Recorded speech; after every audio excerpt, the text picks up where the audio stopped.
I'm about to get clapped again.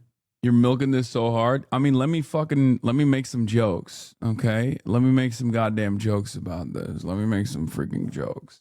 Cause it's been pretty devastating on the back end, okay? I mean, I don't personally give a shit, but like a lot of my friends have been getting fucking hounded relentlessly. So it's been relentless. Laura Loomer farming those lies so much, Lamau. I know. It's not. It's over. Let's look at this style transformation. Bro, I put that shit on. I do need recognition for this. I need broad recognition and broad awareness for this. Okay? I started at a certain point. I started putting that shit on. I went to put that shit on university. And I started putting that shit on. Okay? Law, a related clip. No. Ridiculously high effort meme. All of America's much more constant. Oh, dude, I saw this. I actually screenshotted this. There's some crazy high effort. There's some crazy high effort memes out there. There's like a Roblox mod and shit too. I've seen this. I mean, and it's getting like a shit ton of likes. All the Zoomers, all the Gen Alpha think I'm the dog murderer. I don't have an issue with this though. I'll be honest, I don't have an issue with this kind of stuff. It's whatever. This kind of stuff is like funny in general. But the ones that are just like actively harassing like everyone in my orbit, like everyone around me, and just like stalking them and giving them giving them a taste of like the harassment campaigns that I endure with regular frequency, that's unacceptable. I think that's fucking bullshit. Just stick to me, you know? Come after me, assholes. Don't come after my fucking friends. Don't be a fucking piece of shit like that.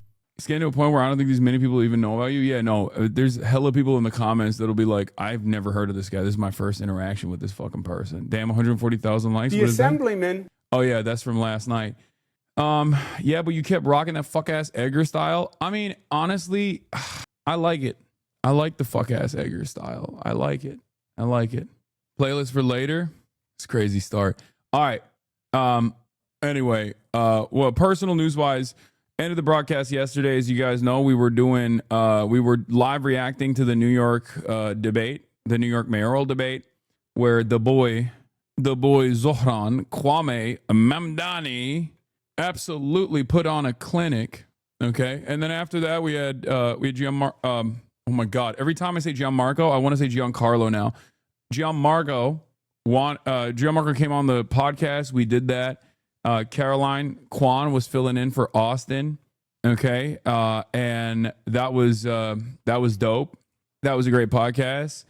End of the podcast. Went the fuck to sleep. Woke up this morning early. Hit the weights as always. You already know what it is. Feeling pretty strong, I will say, in spite of the fact that since I came back from France, I've been on my diet shit. Okay, I have been on my diet shit like crazy. I've been actively. Honey. Oh yeah, this is dog abuse. I'm gonna show you guys dog abuse in a second. But I've been on my diet pretty aggressively. I'm on it, and in spite of the deficit that I'm on, I have been absolutely cooking on the weight side, on the weightlifting side. Why do you never do diet breaks? I do diet breaks. It's called traveling and ruining my diet. That's what it's called. Anyway, trigger warning, dog fighting. Documenting the dog fighting and dog abuse ring. That's right, we got him. We got him, folks. It's so funny because this is like, if people saw, like, this is just a brief taste of this, but this is literally what Kaya does every morning for 2.5 hours, okay? And they just run around nonstop and they just fight nonstop, play fight nonstop. And if people saw that shit, I think they would just assume that like I'm Michael Vick, especially right now with like how people think that anything that I say or do about training Kaya, or like how I have trained Kaya, like is a point of scrutiny. in the most like negative framing that advances the that advances the cause of Hassan as a dog abuser. But that's just how dogs are. Okay, how many calories do you consume a day? A lot. People who don't have dogs have no idea how hard dogs play or how rough you can / need to be with them at times. Yeah, I saw another clip of like me and when I brought Kaya to that event at Cutie's house, and like Sandwich's dog was there who passed away, and they duked it out. If you remember, like they got aggressive over food sharing, like food insecurity, because there was like a piece of rotisserie chicken on the ground, and people were like, going like, look, this guy's a horrible trainer. And even the comments underneath that were like, what are you talking about? He very cool, calm, and collectedly picked up his massive dog and separated them, putting his body in between them. He actually did the right thing there. So like they just keep presenting, a lot of people that just like don't have dogs keep presenting like normal dog moments that sometimes happen while simultaneously like anthropomorphizing dogs in general. And they just like don't fucking understand how this stuff works. I remember it live. You did the correct thing. Yeah, I did. I think did Sandwich's dog pass away? I think she did. No, I mean, maybe I'm misremembering. Yeah. If I never had a dog and if I hated you, I would believe some of the shit they say. Oh no, for sure. If you were a 100-pound woman, would you be getting this treatment? Yeah, I think so. Because who do people hate on the internet the most? Women. Like women are the number one op. My ops already hate women automatically. Women are the only group of people that get it as hard as I do, if not worse. So yeah, there's hella there. All of the people that hate me also automatically hate women in general, which is why they moved on from like, well, they haven't really moved on from targeting me, but they've like very aggressively spread their hatred and animosity to all of my female friends, and they're going after them super aggressively, super hard. Is really fucked up. Cause like women get like the automatic misogyny train. Like there are plenty of people, like in order to hate on someone like myself, you need to learn exactly why you must hate me. Some people will say, oh, I hate him because he's Muslim. Oh, I hate him because he's anti-Israel, and therefore I think he's anti-Semitic. Oh, I hate him because he's a socialist but rich. But for women, there are a fuck ton of people who just go, ooh, that's a woman. I hate that. The goal is to isolate you from the rest of the Twitch community, and it's quite likely going to work. The more we discuss this, the worse it can get. No, I don't think it's going to work. I don't think it's going to work ultimately. It's just because the people that are trying to do that have already been isolated from the sphere in general, and it did hit the normie sphere, but it has not fucking worked, bro. It's just, it never, this is a thing that people have been trying to do for the past fucking 7 years, dude. What are you kidding me? It's just, I've been getting called a terrorist. I've been getting called a fucking terrorist, anti-Semitic terrorist for the last 2 years, every single fucking day. Like I still have a firm commitment. I still have this belief that, people can make up their own minds, Anyway, let's continue. What kind of food do you feed Kai? Does she require fancy foods? No, I actually don't do the fancy food stuff. And the reason why I don't do the fancy food stuff is because like every dog is different, right? Some dogs have like special needs and special dietary requirements. But if you find like a type of kibble that is good enough where like her coat is good, her poops are good, then it's good to stick with it. And for me, the one I use is Royal Canine, and it's like vet approved. I everything that I do with Kaya, I get approval from my vet. So she seems to enjoy that food. So I don't want to go with like something super fancy and then like fuck her diet up. You know what I mean? As long as her poops are solid, which they are, her poops are solid. This is not a sponsored post or anything. Her poops are solid. She's a healthy weight. She gets a lot of activity. She gets to run around a lot. Like her coat is really nice as well. That's a really huge one because like my previous dog was my pit bull Fish. He was actually allergic to seafood, ironically enough, and I needed to get supplements for him because seafood or fish oil is actually really good for dogs' coats in general. But because he was allergic to seafood, I don't know why.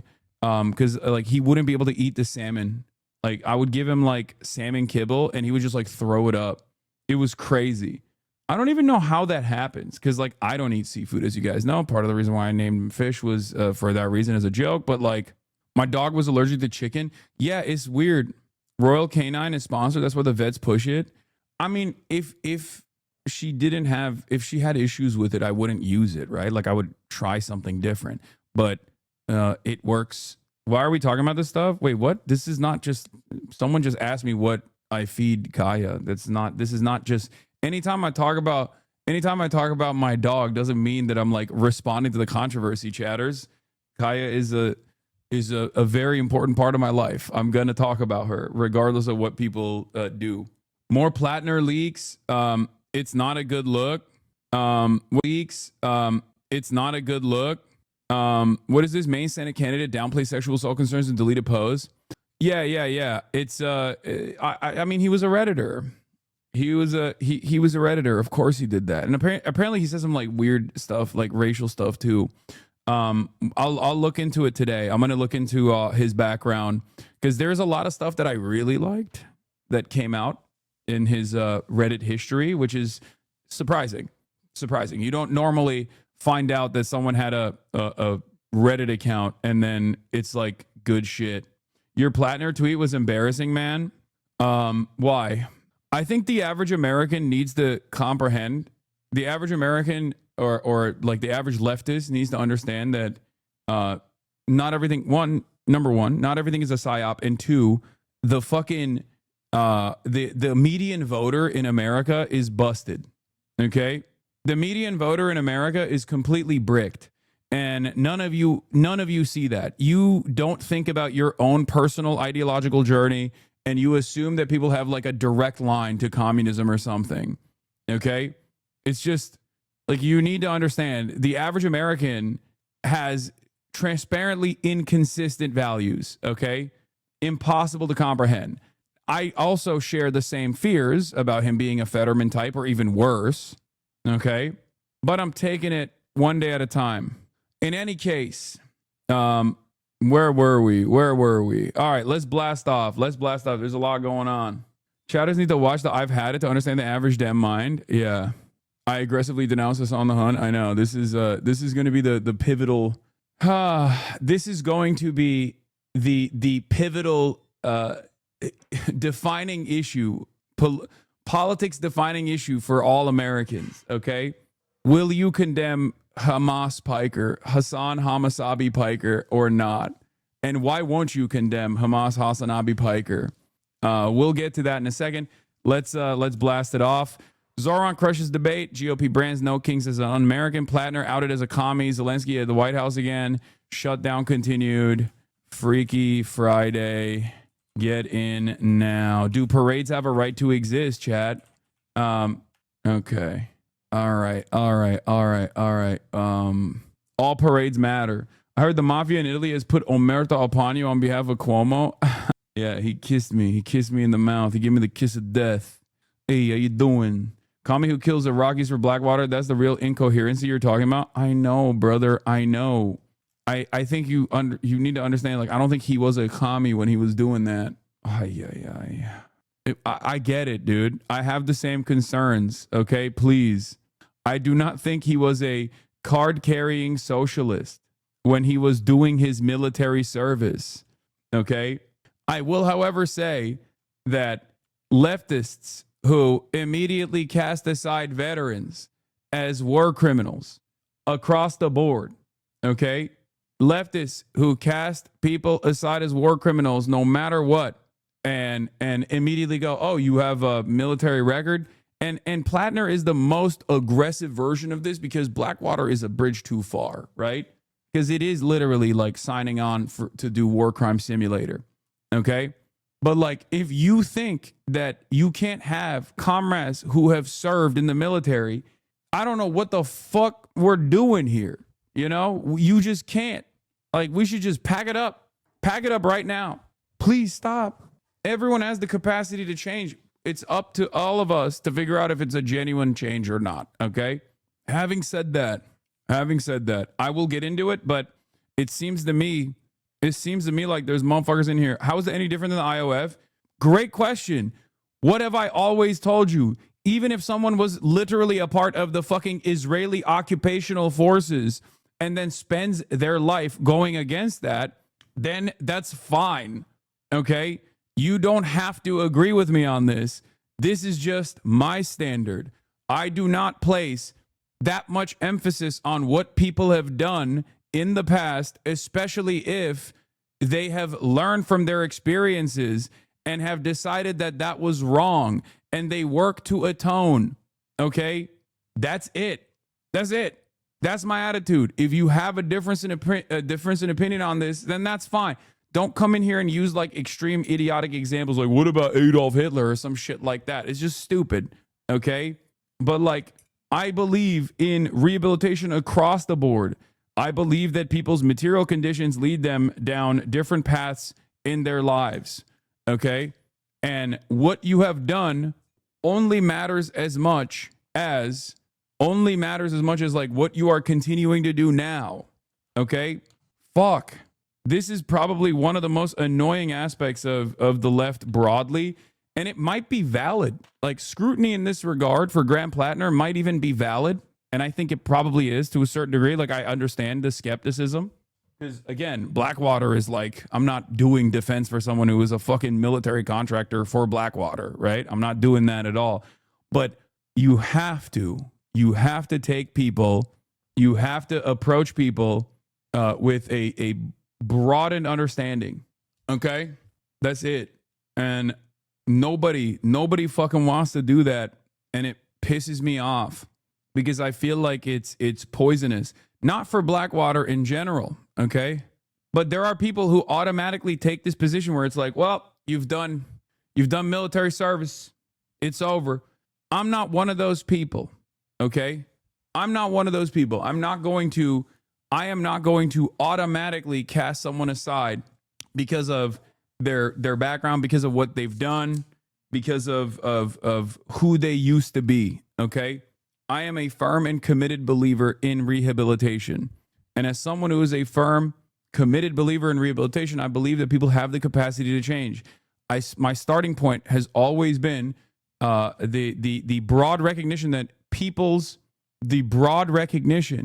that people are ultimately going along with their own material conditions. Like, they are still at the mercy of their own material circumstances. And anyone that can overcome that is good in my book. Okay? Rehabilitate the country, bro, and support Janet Mills. Yeah. Which is why I believe Janet Mills is the right choice. We need a 77-year-old or an 80-year-old to run the show over there. Anyway, I joined up due to material conditions. Once I was in my lib ass, saw how absolutely awful the military really is, and I spent my life opposing it. Yeah.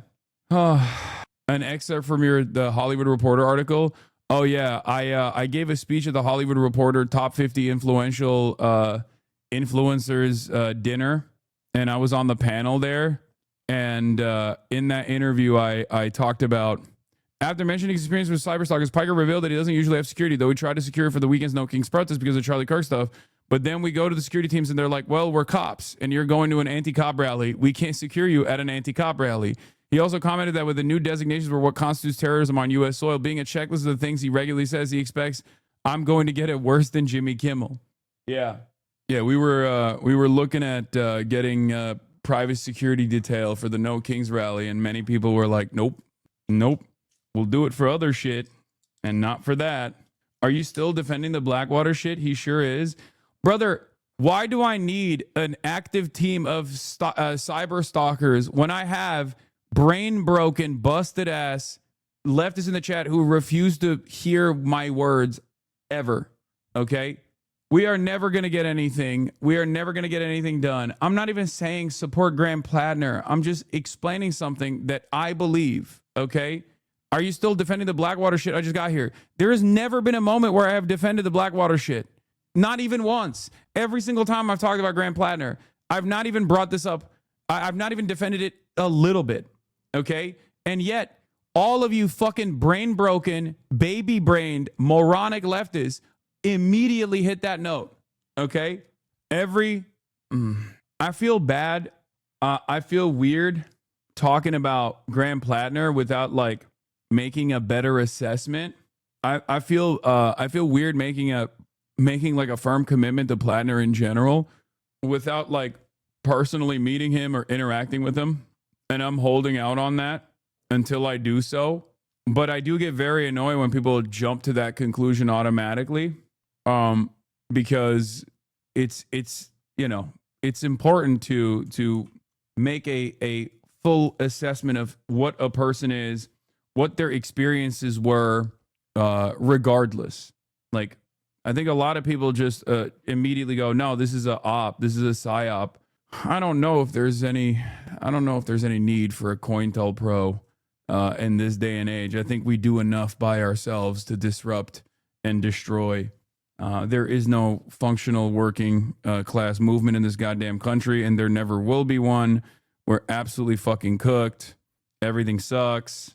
And fascism is here. Fascism is fucking here, baby. Anyway, lower lip sins is insanity. No, I'm an upper decky boy. All right.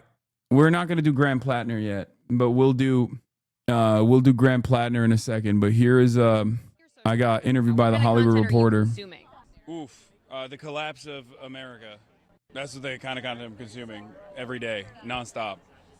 Being a political content creator, what's your reaction to this political moment that we're in, and how do you try to inspire your audience to step towards a brighter future? The most inspirational thing. These are his statements, and this is indefensible. Dude, please shut the fuck up about Graham Plattner right now, okay? We're done with the Graham Plattner shit. You can be as annoying as you want to when we get to it, okay? Please shut the fuck up about Graham Plattner. I want to fucking Brian kill me. I can't stand any of you dumb fucks in this goddamn chat. Oh my fucking God, I hate the left. I hate liberalism. I hate everything that's going on every single fucking day of the goddamn week. I hate my life. I hate fucking streaming. I hate socialism. I hate every single fucking person who thinks that the peak of activism is just being the most annoying, holier than thou, the most ultimately woke leftist. You did it. You have unlocked the fucking nihilism within me, okay? I am black-pilled. Nothing will ever get better.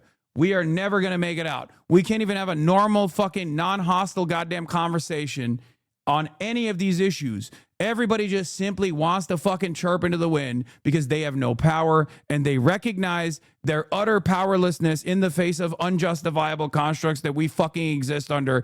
And the best possible fucking thing you can do is just be goddamn annoying. Okay? Oh God. Right when the reporter is asking you about optimism, I want to just shut it off, dude. I want to shut everything off. I just want to go away. If I wasn't so goddamn stubborn, I would have a long time ago. Oh my Lord, dude. The most inspirational thing for me and the most hopeful thing for me is whenever I attend protests and rallies and things of that nature, seeing solidarity in action out in the real world is some of the few moments of hope that I see. Being surrounded by people that have the same values, recognize right from wrong, recognize that things are not all right at a time when it feels like a lot of people are just like kind of sleepwalking through this process has been very inspirational. What's the path you see for yourself? Do you think you'll always stay in the digital space and on social media, or would you ever transition into having a show on traditional media? No, I'll be on digital because for me, I have unlimited editorial control, unlimited freedom, as long as I stay within the confines of the terms of service established. Whereas, like, if I was a part of a legacy publisher, there are I 100% think you should someday go on sub-only mode. What do you mean? The most annoying people are literally like the 40-month subscribers. The person that caused me to fucking spiral just now is Hideo Offliner or whatever. And that is like a routine nuisance and an offliner in this community. Okay? He is a consistent voice of nuisance. Okay? What are you talking about? The people that actually brick me, the people that actually cause me to fucking spiral out of control are always the people that have been in this fucking community for years, who never shut the fuck up. I have banned him before. It's literally just like, I'm not even singling him out. He's just one example, but this happens all the fucking time, bro. Anyway, one of the worst aspects of like this kind of gathering online is that I think people don't behave like this in the real world. That's unironically what I was talking about. That's why I have so much hope for the future of America when I am out in the fucking streets, right? Because I see grandparents and I see kids and I see regular ass folk that see right from wrong and they say, fuck this. What do you mean? You're just like kidnapping my neighbors. Get the fuck out of here. And they protest. And that gives me confidence. And then when I go back to the internet and I get fucking yelled at by a bunch of screenager iPad babies who are 38 years old, who think that the most like radical socialist position is to constantly chirp in a fucking Twitch streamer's chat and hyper scrutinize everything and then like refuse to understand like broader points. Okay? Refuse to be open-minded. Then I'm blackpilled again. It's virtually impossible not to be blackpilled if you're online all the fucking time. Everything that we do here is so bad. Is so fucking bad. There are people who are professional contrarians. It just comes from the same place of like broad recognition that you don't have any power. Okay? A lot of people wear that shit on their sleeve, like being a constant nuisance, like they got the fucking CIA handbook for disrupting revolutionary organizing. They just like literally are always like picking it apart. Me, non-stop, non-fucking stop. We do need some semblance of authoritarian discipline in all leftist modes of communication. You know? I don't think a lot of people do that to simply trigger me, for the record. I don't. I think that they genuinely think that this is the most appropriate way to make their criticism and discontent visible. I think the person that figures out the way to create a broad and stable popular front that will be able to welcome people of all different backgrounds, okay? The way that the person that is able to unlock a popular front that will welcome different ideological backgrounds, different tendencies, will successfully bring about a socialist revolution in not only this country, but just all around the world. That's what Obama did. Yeah, for sure. A lot of limitations to what I can say and what I can do. And right now we're in an unprecedented moment where I, from my living room, from my studio, actually command the attention of a larger audience than many television networks do, especially in the 18 to 35 demographic. So I don't really see any reason to make that transition anymore. There is a move in the direction of digital as opposed to pivoting to legacy media. And it does feel to me like legacy media is falling behind significantly, and that's why there's more outreach to digital content creators nowadays. Like, you got Midas Touch's Adam Mockler, who's on CNN as a panelist, as a regular occurring guest at this point. You have Anna Kasparian from the Young Turks. You have Emma Vigeland from The Majority Report, also going on MSNBC and CNN. So like, they're coming to us more than ever to also participate in that conversation. Yeah. The president. All right. Trump said to meet with Zelensky as he renews focus on Russia-Ukraine war. You are a little baby. I am a little baby. Everyone's dressed clean and you showed up in pajamas. Yeah, bro. That's just how I roll, big dog. What do you mean? Fuck you mean, big dog? That's just how I roll. All right, we're gonna talk about How do you feel about Anna saying she's beefing with you? I don't care. I don't care. Anyone, guys, remember, I will never care about that shit. I will never talk about that shit. Okay? I don't give a shit.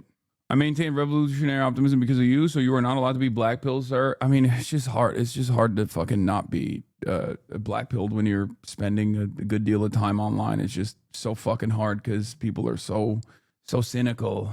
It's difficult. It's difficult to overcome. That's it. But yeah, I think that's why things like No Kings protests are good. Like, I will never cast the No Kings protests aside and say, oh, it's a op. Oh, it's a federal operation or whatever. Okay? Because it's good. It's objectively good. Your grandparents taken to the streets is a good thing. Okay? And it is upon all of you to also participate in this stuff and use that as an opportunity for outreach. Use that as an opportunity to instill solidarity. Okay? Same thing with the Bernie Sanders stop oligarchy rallies, right? Like those are great opportunities to communicate with people, to organize further, to engage in direct action. Same with the fucking No Kings protests. Okay? It is very, very important that we show our discontent with this administration. I hate that people just think that these things are cynical and we should just like cast it aside as, what is this? Hot take? Palpatine pilled. Hot take. HasanAbi is Israel propaganda sent to discredit the actual anti-Israel movement. Yeah. No, you're right. That's precisely the reason why every pro-Israel outlet is talking about how I'm a fucking dog abuser. Yeah. That's the real psyop, dude.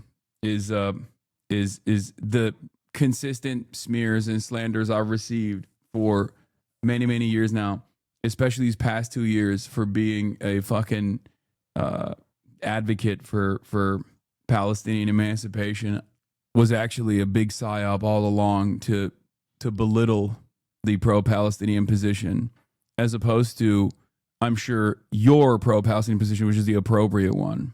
I finally caught a crash out live. Lamau, love it. And you sound ignorant when speaking about anything military. Brother, I don't think I'm the ignorant one. I think you literally didn't understand the point I was making. I was actually talking about the fucking holier than thou attitude that a lot of woke leftists have, while simultaneously talking about how it's silly to immediately brush aside people who come from veteran backgrounds when they have the capacity to change their minds about their own service. But I think you are so fucking horny to automatically assume that I'm wrong, that you're too stupid to hear the words that are coming out of my mouth or my advocacy in this moment. We got to move on because this is just some 45-year-old. Sure, buddy, keep talking about military some more. It makes you sound dumber. Nice talking with you. Have a great day. Okay. Thanks. You too. Please move on. Time to blast off. You forgot to blast off? No, I did. I did blast off. I just didn't spam it that much in the chat. I did blast off. It's been 58 minutes. I blasted off already. Here. I think the increasing resistance to your message is only because if it's more increasing its reach and effectiveness, what you're doing is working better than ever. It just sounds fucking hopeless sometimes, I'll be honest. Tyrell MLI, thank you for the 25 get the subs. I think America being a nation of treatlerites contributes to how we even approach leftist values as well, by purity spirals and voicing minor inconveniences. Yeah. I'm a prime example, born in Texas, joined Marine Corps, and now after watching you for years, I'm an advocate for educating others on the military-industrial complex. Yeah, it's just, kindly, didn't you say put our energy towards the right, or was that someone else who said that? No, I always say that. All of your anger, all your anger and animosity should be directed at those who hold the power and those who are actively using the power that they hold to diminish your liberties. Okay? That's it. Meanwhile, a lot of people actually stay focused on some of the pettiest things. A lot of people stay focused on some of the silliest things because it's something that's like much easier. Your chat is unhealthy because of your illogical and irrational behavior. It must be exhausting living such an emotional instability. Or it's because there are multiple different factions here with their own personal perspectives, and leftism historically has had a very tough go trying to organize under one banner, even when it comes down to combating fascism historically. This is definitely My main concerns are your microaggressions. Okay, like, see, this is a clear case of someone jokingly trying to trigger me. This is just how it's always been. No matter what, you got anarchists, Marxist, Leninists, people who like Stalin, people who like Trotsky. You have ultra left. You have left comms. You know, there are just a Maoist third worldists, a million different variants and a million different ideological tendencies. And instead of trying to design a strong, united front, recognizing the moment, recognizing the necessity for a popular front, a lot of people would much rather fight amongst themselves over their marginal differences, making it out to be a much larger problem, much more consequential issue. Anyway, there's that one guy who's into Kropotkin. They're one man spamming every YouTube video you make. I love that. What, Kropotkin you mean? Yeah, they're the bread lovers. I'm a bread lover too. All right. But isn't this what you wanted? This is the left-wing pipeline in effect? No, what I want is for people to fucking become adults, okay? What I want is for people to understand the severity of the crisis as liberal capitalism is falling apart. What I want for people is to analyze the material conditions that we exist under currently and unite under a singular banner, a singular movement to move this country and every other country in the direction of socialism. That's what I want. And many people, on the other hand, simply think that the best possible way to do this is by, I don't know, chirping in a fucking chat. See, not uniting under a John, this person says. You're not uniting at all, okay? Yes. I'm a John. You're a Swerve. I got it. You're gonna find the perfect leftist one day, okay? You will. What is a John? A John is a person that has a John is a person that is like engaged with sex work in any capacity. If you go to a strip club, if you go to a brothel, you're a John, okay? And I, as an advocate for sex work, have been to a brothel in 2010. I have also dated sex workers. I am pro sex work. It is the endless tool of Swerves to consistently fucking come in and chirp at me over this instead of just trying to understand where I'm coming from. Swerves are sex work exclusionary radical feminists. Do you view OnlyFans as sex work? Yes, of course OnlyFans is also sex work. Online leftists talk about the revolution like evangelicals talk about the rapture. Kind of, yeah. Really. Yep, there are radlibs who really think you hate women. I saw TikTok with a lot of likes and everyone was like, tell me more so I can hate him more. I know. It doesn't matter. It literally doesn't matter. It does not. A lot of people are just angry. That's it. They're just mad. And they don't know where to direct their anger. So they just like direct it at whoever is in front of them. Whoever resembles the attitudes of those who have wronged them in the past. Okay? How does it make you feel? It's irrelevant. My feelings on the matter are completely irrelevant. Yeah. I can't believe it. Now I brought the Swerve take down. So now everyone's gonna it made me kind of sad when you said you hate streaming. Of course there are moments like this where of course I hate it. Obviously. It's just fucking annoying.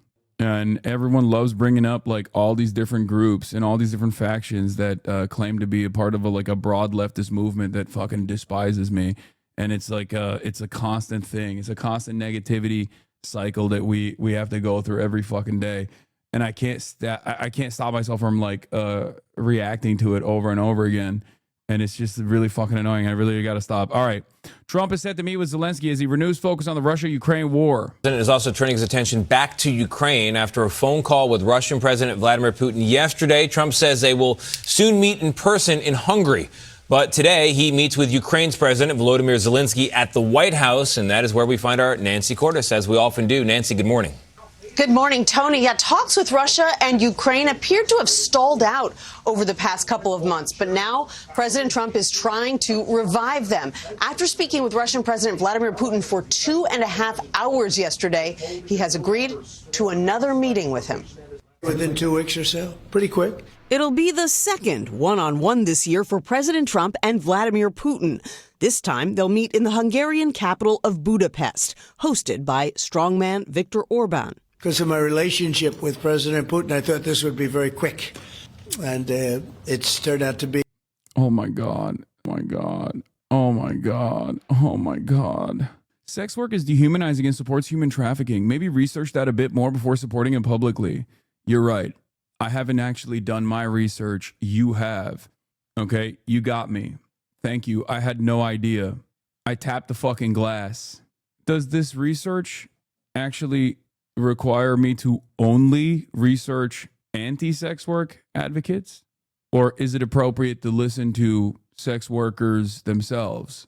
Because my attitude on this issue revolves around what sex workers have explained. And time again, the anti-sex work attitude is the one singular thing that they say makes their job, makes their lives far worse, because it pushes them into an unsafe environment when there's no protection for them. Okay? If I was in your position, I wouldn't touch sex work like it's the fucking plague. It's the can of worms you can never close. I know. Especially like in America, because we're like extra puritanical as well. Anyway, let's just continue. Who would think I did Middle East before I did this? After the two last met in Alaska in August, Putin rejected Trump's plans for a sit-down that included Ukraine's president.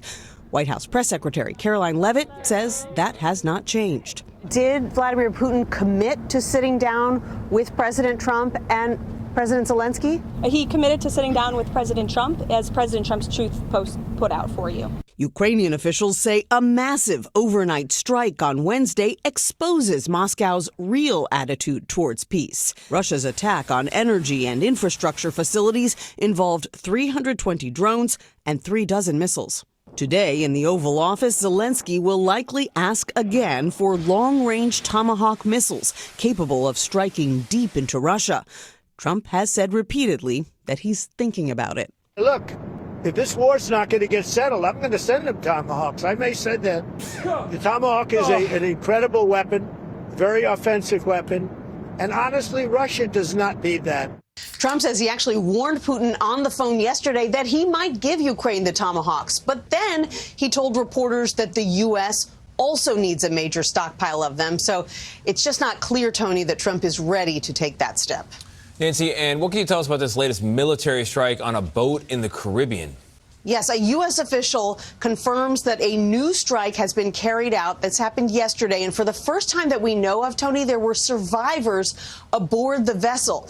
Now, this marks the 6th U.S. attack since early September on boats that the administration claims are carrying drugs. At least 27 people have been killed in these strikes, according to the administration. But the number of people on board the boat that was hit yesterday and how many actually survived that hit, that is all still unclear.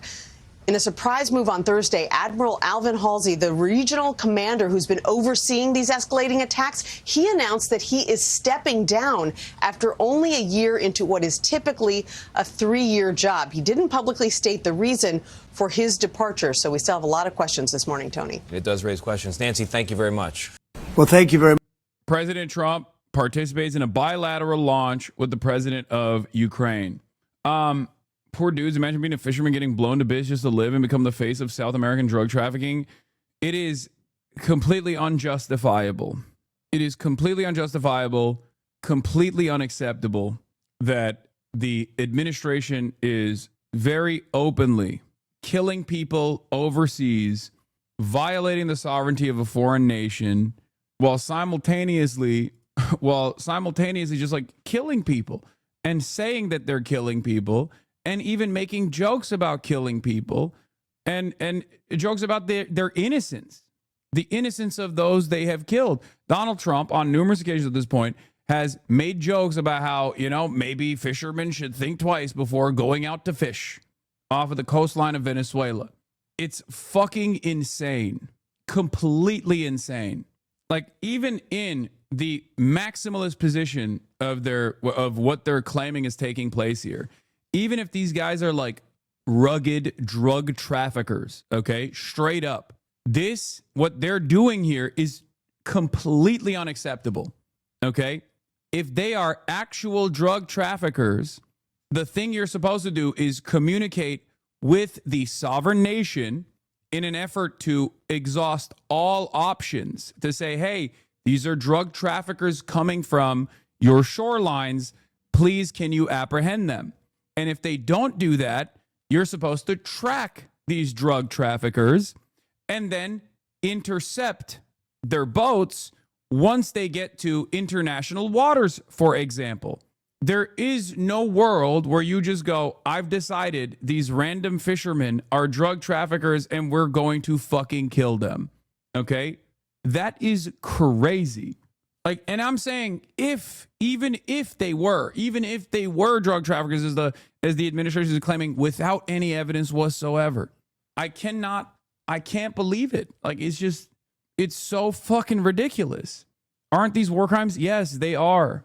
On TrueAnon a few years ago, I predicted if JSOC started doing strikes against drug cartels in Latin America, it would immediately come out that all the victims were innocent people, which never happened in Southwestern Asia because of the much larger cultural and linguistic barriers. This is correct. Our airstrikes do not hit who we say they will hit, and they do not work strategically. We are going to learn that well as this keeps up. It's like God, governments in general treat human life with no respect. And especially the American government, whether it be our own citizens, whether it be our own military, and certainly those in the crosshairs, okay? We just straight up have no respect for the dignity of human life. We do not care about it at all. And I don't think this is appropriate. And I don't think this is going to I don't think that this is a moral thing. I don't think that this is appropriate. And I think it's going to get worse. The less restrained this administration becomes, the worse things are going to get, because the next stage in this, the extrajudicial killings of random people overseas, will inevitably loop back around. First, you drone strike random fucking fishermen, then you start drone striking Americans. And a lot of people don't understand that. And at that point, it's too fucking late anyway. That is not that far-fetched or as big a leap as you think it is, okay? Make no mistake. Look at the terrorism designation. Post 9/11, the terrorism designation was a vague standard applied to anyone and everyone that the American government wanted to zap off the planet, okay? And they did so. And over the course of 25 years, we greatly expanded who we called terrorists. And now the Trump administration is using that same vague designation in an unconstitutional manner on enemies that he considers at the domestic level to be terrorists. We didn't get here out of nowhere. This wasn't an overnight change. It's completely ridiculous. We have to put a stop to this. A Louisiana man arrested by FBI for alleged October 7 involvement. What the fuck are you saying, bro? What do you mean October 7 involvement in Louisiana? What? Why are you spamming this? I have no idea what the fuck you're talking about. Much, everybody. It's an honor to be with a very strong leader, a man who has been through a lot, and a man who I've gotten to know very well, and we've gotten along really very well. And we had a big call yesterday, as you know, with President Putin, and we'll be talking about it. President Zelensky of Ukraine has endured a lot. I mean, he really has. He's endured a lot, and we've endured it with him. To be honest, it's been a long time, and I think we're making great progress. So we're going to be talking about that today. We'll be talking about what took place yesterday with my phone call with President Putin.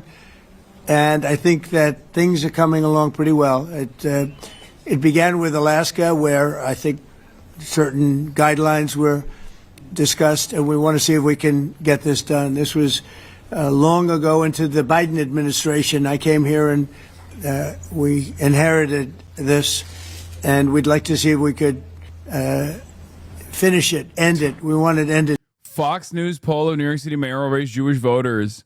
Margin of error is 9%. 42% Cuomo, 38% Mamdani.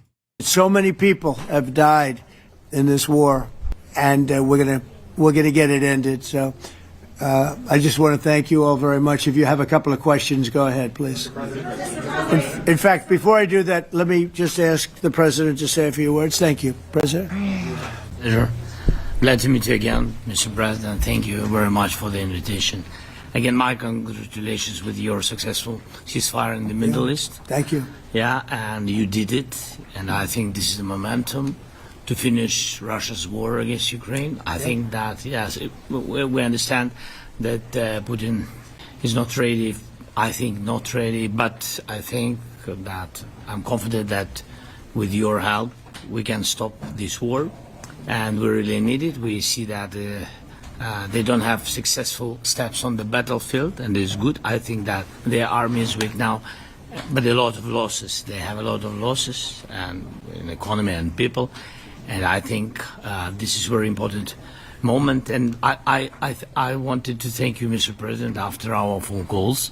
Yesterday I had a good opportunity to meet with a big American energy company. You're joking, right? Mamdani hasn't denounced Sharia law, just saying. For your live show, let's not forget Sharia law court judges in 2020 married over 50,000 children to adults in nations like Palestine, Jordan, Africa, and Iran. What the fuck are you saying, bro? What the fuck is happening? It's just... Companies, and they're ready to help us. Yes, after all these attacks on our infrastructure, Russian attacks, and etc. And I had also meetings, thanks to your team. We had meetings with a good military companies. We spoke about air defense, and I want to share it after with details where we are. Thank you. Thank you so much. Thank you very much. Very good. And I think it looks beautiful in his jacket. Yeah? It's beautiful. I hope people notice. It's a good. It's actually very stylish. I like it. President Trump. Yeah, please go ahead. The Biden administration. This is the big deal, man. This is the big deal, that he's wearing a fucking jacket. Was fearing of a possible escalation. They were not allowing the Ukrainians to strike into Russia, fearing of this escalation. Yeah. Would your administration allow Ukrainians to strike deep into Russia? We're going to be talking about that. That's something we'll be talking about. You're right. It's an escalation, but we'll be talking about that. Mr. President, Mr. President Zelensky joined you in Hungary to meet President Putin. Because it's a leader that we like. We like Viktor Orban. He likes him. I like him. It's a country that's a safe country. Done a very good job. He's been a very good leader in the sense of running his country. He doesn't have a lot of the problems that other countries have. And so we've decided that we'll be going to be with Viktor Orban, and he will, I think he'll be a very good host. President Trump, President Trump, President Trump, right here. President Trump. Hungary, yeah. We're doing Hungary, yeah. With Putin, is it a trilateral meeting, or is it just you and Putin?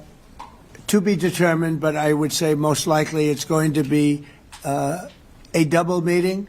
It'll be a double meeting, but we will have the President, Zelensky, in touch. There's a lot of bad blood with the two presidents. I mean, it's a flex, and it's an expansion of like what previously would be unfathomable. Just like when Benjamin Netanyahu flies to the United States of America, even though it's not a party to the Rome Statute, so like, or it's not under the ICC jurisdiction. That's an expansion. That's a flex. That's to say, like, yeah, we are able to do war crimes, be branded a war criminal, and still get protection, political protection from the most powerful nation on the planet. And this is working in an identical fashion where after years and years of valid concerns and posturing, even though it is hypocritical for the Western world to posture against anyone doing war crimes, because they do it themselves as well. But regardless, like war crimes are still war crimes, okay? It is valid for Vladimir Putin to be branded a war criminal, 100%. And this basically is another expansion of what previously was considered unfathomable. He's going on European soil. He's going on European soil as someone who is supposed to be branded a war criminal by the ICC to basically have a meeting with the President of the United States of America. That's it. That's like, I I don't know. I just I understand. I understand that in order for peace to prevail, you do need to communicate with the adversaries. I am in favor of this. I'm in favor of treaties. I'm in favor of peace. I'm in favor of longstanding ceasefires, no matter where it is, right? And I've been an advocate since day one, and I've been yelled at quite a bit by pro-NATO people for this position, saying that I want Ukraine to fall into the hands of Russian control or some shit like that. But I don't even think that this is actually anything beyond Putin taking advantage of Trump once again by claiming that he will be more receptive to Trump's advances while still continuing his strategy on the ground. And with less power in the hands of the United States of America around the global stage, Putin gets away with this. And in the absence of America bringing China to the table, like bringing all parties involved in this to the table to commit to longstanding peace, offering a favorable deal to all parties without completely eroding Ukrainian sovereignty, I don't believe that there is going to be a just or equitable or any solution whatsoever. But I don't think America is going to do that because they're still playing a different ball game. They're still behaving with the rules of post World War II. Like they're still operating on the Cold War boundaries or beyond Cold War boundaries. Like they're still operating like it's the post Cold War era of peak neoliberalism from like the 80s and 90s all the way to the early 2000s, the 2010s, where there's only one game in town, and that's the United States of America. There's only one player in town that, and when they say jump, everybody says how high, and it's gone. It's over. This is not how it works anymore. That's it. If you are a foreign adversary that is a nuclear superpower and you want to engage in irredentist behavior against your neighboring nations, as Russia has done, you get to do it. And there are enough economic, there is a powerful economic counterbalance to America's global prominence here that can back Russia, and that is China. So unless you actually try to reach a reasonable deal with China and bring them to the table, it's just not going to work. It's just not going to happen. And Russia will continue to say, oh yeah, we want peace. We want peace for sure. We want to stop the war. We want to stop the war for sure, without actually doing that. And if you have shown over the past couple of years that you are not capable of striking an economic blow that is significant enough to Russia to force them to stand down, and you can't present a strong enough defensive force against Russian military incursion into Ukraine, as the past couple of years have demonstrated, then you have to look for a different alternative. That's it. America is not recognizing that we are no longer living in a world where it is the hegemonic superpower.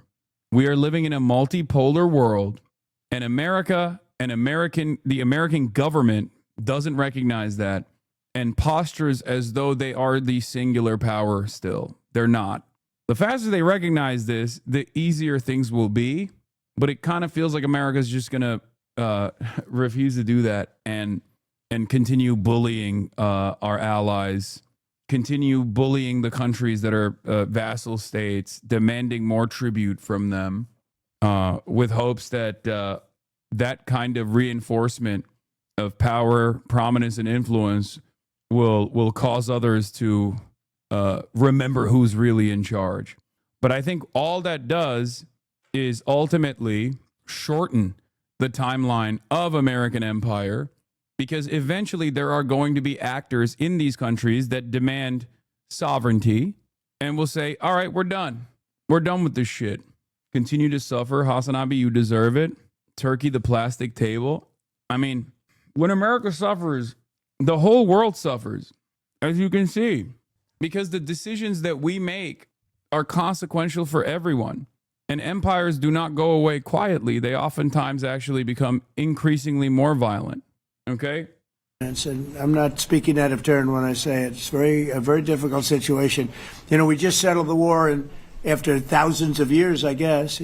People say anywhere from 500 to 3,000 years. And I was in rooms, as you saw, because you were with me, a lot of you were with me last week, with leaders that didn't like each other, but they were able to get along.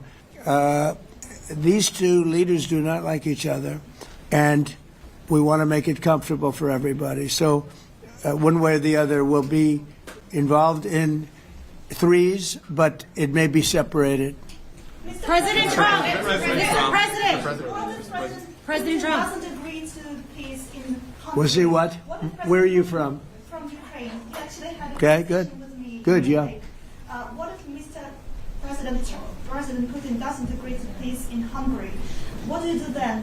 Do you have? Well, let's see what happens. I mean, you know, what if? I think he will. I think that President Putin wants to end the war, or I wouldn't be talking this way. I think he wants to end the war. I spoke to him yesterday for 2.5 hours. We went through a lot of details. He wants to get it ended. I think that President Zelensky wants to get it ended. Now we have to get it done. President Trump, Kara Castro. I have even less confidence, judging by what he has done so far, and also judging by how little power of influence he has over Vladimir Putin here, in the absence of trying to set a side deal with China. Okay, that's a big if, and he's not going to do that regardless. I have even less confidence that he is going to secure a ceasefire here than maintaining a permanent ceasefire between Israel and the Palestinians. Okay? Because remember, America could stop Israel with one phone call, but America cannot stop a foreign adversary with one fucking phone call. It doesn't work that way. Okay? So he has even less leverage in this situation. He has no leverage whatsoever in this situation in terms of like telling Putin what to do and what not to do. He has zero fucking leverage. Okay, so you must gain leverage. How do you gain leverage? You bring other larger parties, larger backers. Okay, one other way to try to escalate the tariff regime is by going to the secondary markets that Russia utilizes, India, right?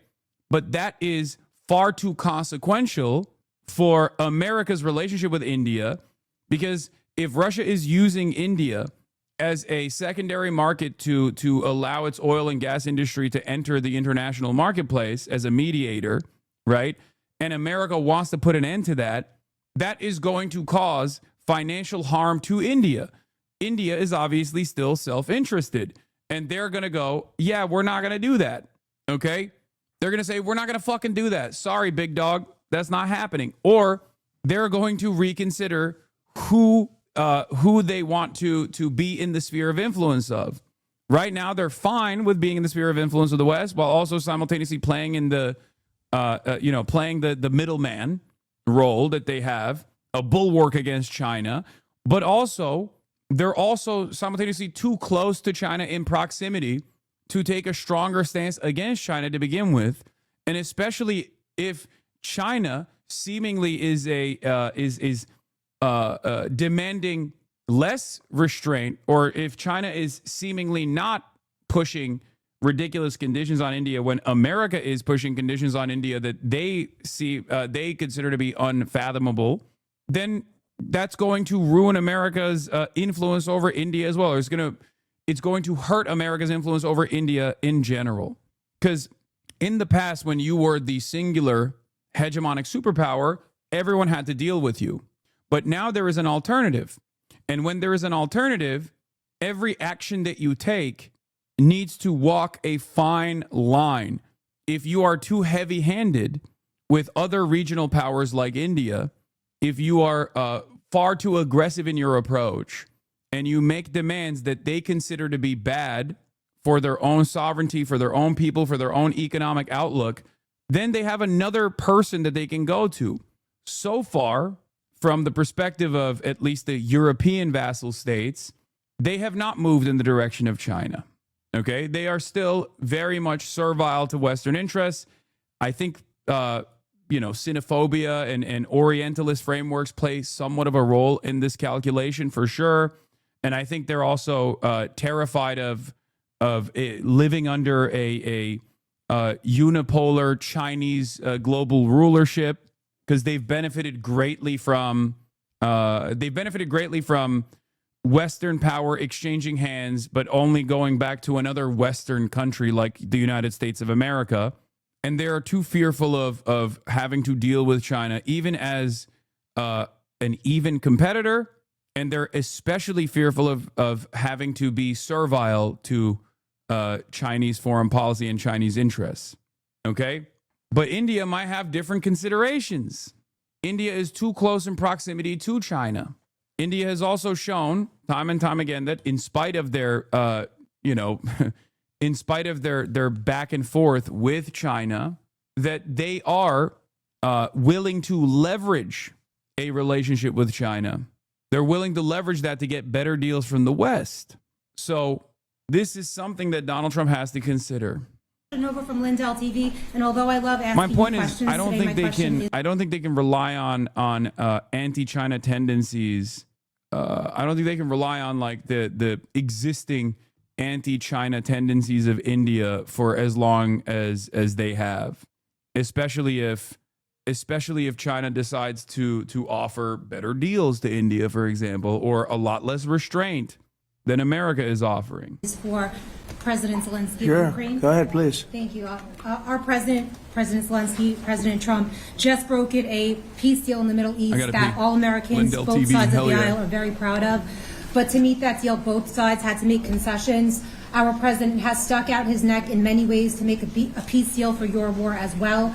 What specific concessions are you willing to make to end this war with Russia? Will you give up joining NATO? Americans have foreign war fatigue, and our president, as he said, we need our tomahawks too. To me. Yes, you, Okay. President Zelensky. Thank you What very much. concessions will you That's some question. Right? So many questions Thank in one. Thank you very much for your question. First of all, I think we need to sit and speak. The second point, we need ceasefire.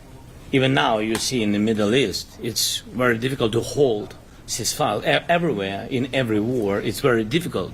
We want peace. Putin doesn't want. That's why we need pressure on him.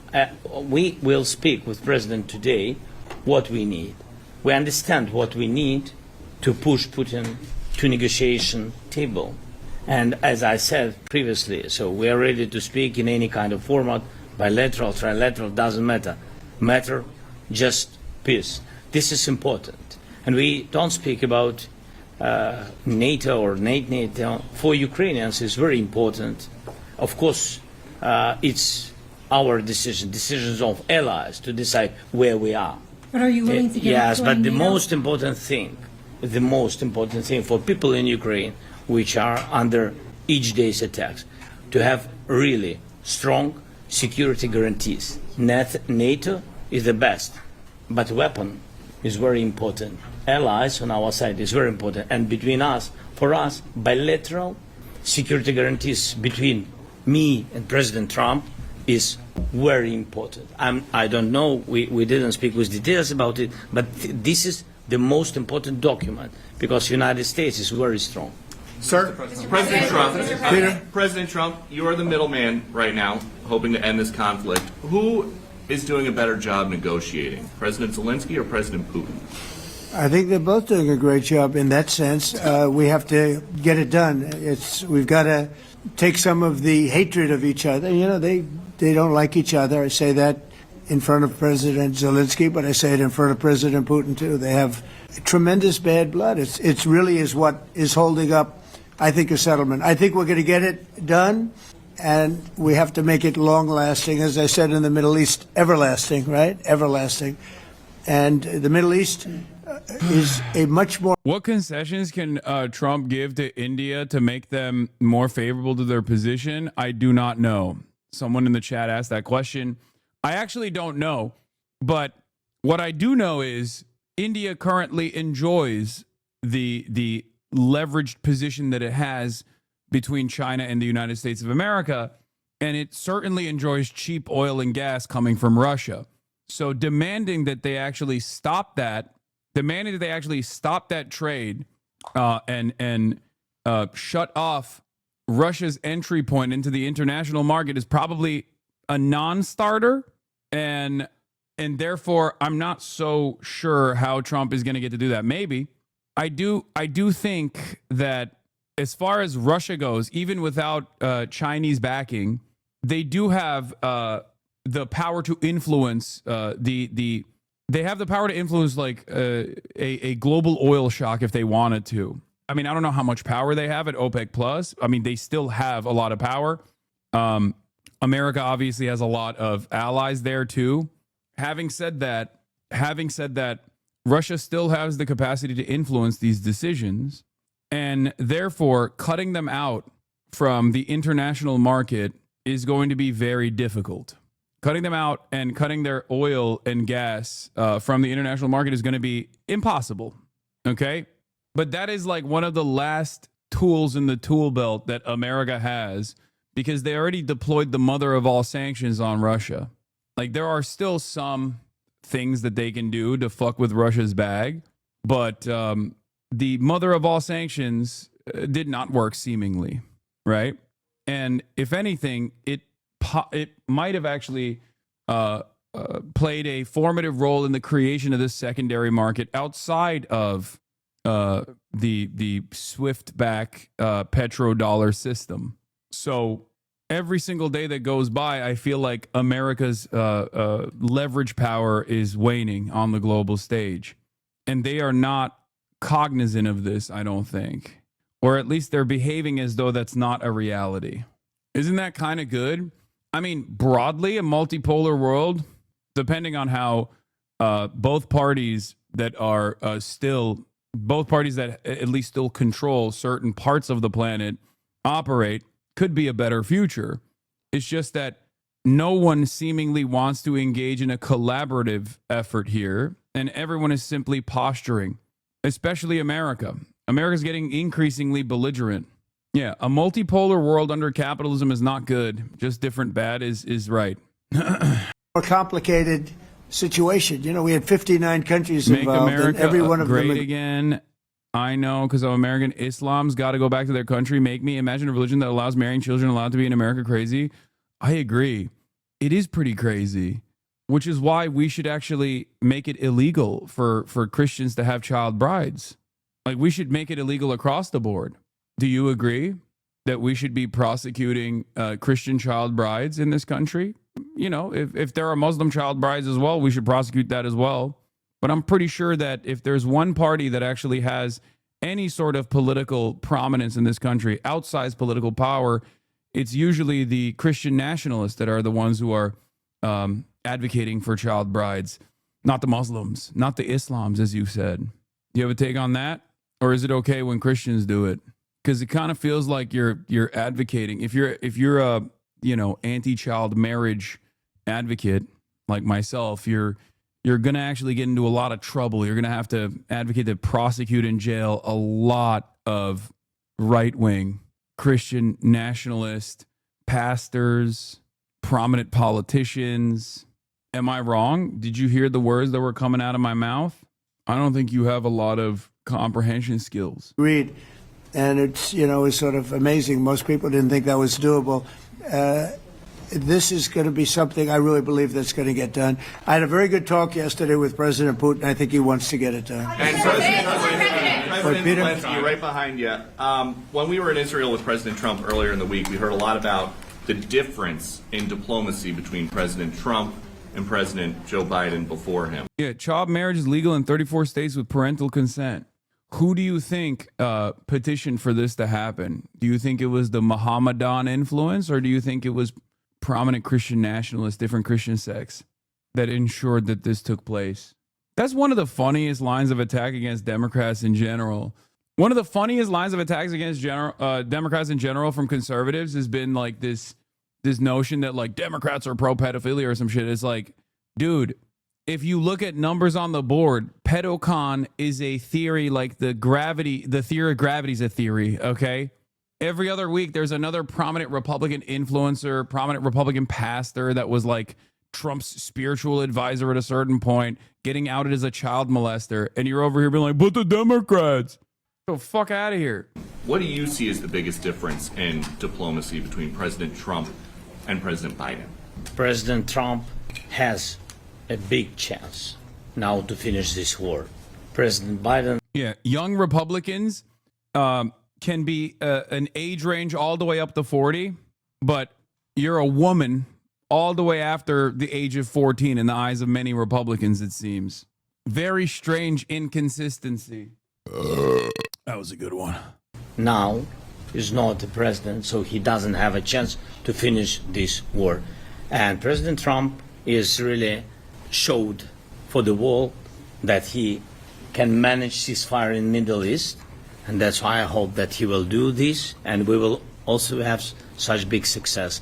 For Ukraine, it's a big chance, and I hope that President Trump can manage it. I would say the biggest difference is one is extremely competent and the other one is grossly incompetent. Mr. President. Sir, a few weeks ago in New York when you two met, you said that you think Ukraine could ultimately take back all the territory that it's lost so far. Do you still think that's the case, or do you think there'll have to be some sort of You swap never of know. territories? Look, you know, war is very interesting. You never know, do you? You just never know. With war and peace, but you never know. Please. Russia calls Tomahawk supply to Ukraine as an escalation, yet it continues using similar cruise missiles like Caliber. And Yeah. even Who are you with? Who are you with? You're Ukraine? Yeah. Good. But Russia continue even using the cruise missiles and also nuclear-capable ballistic missiles in Ukraine since 2022.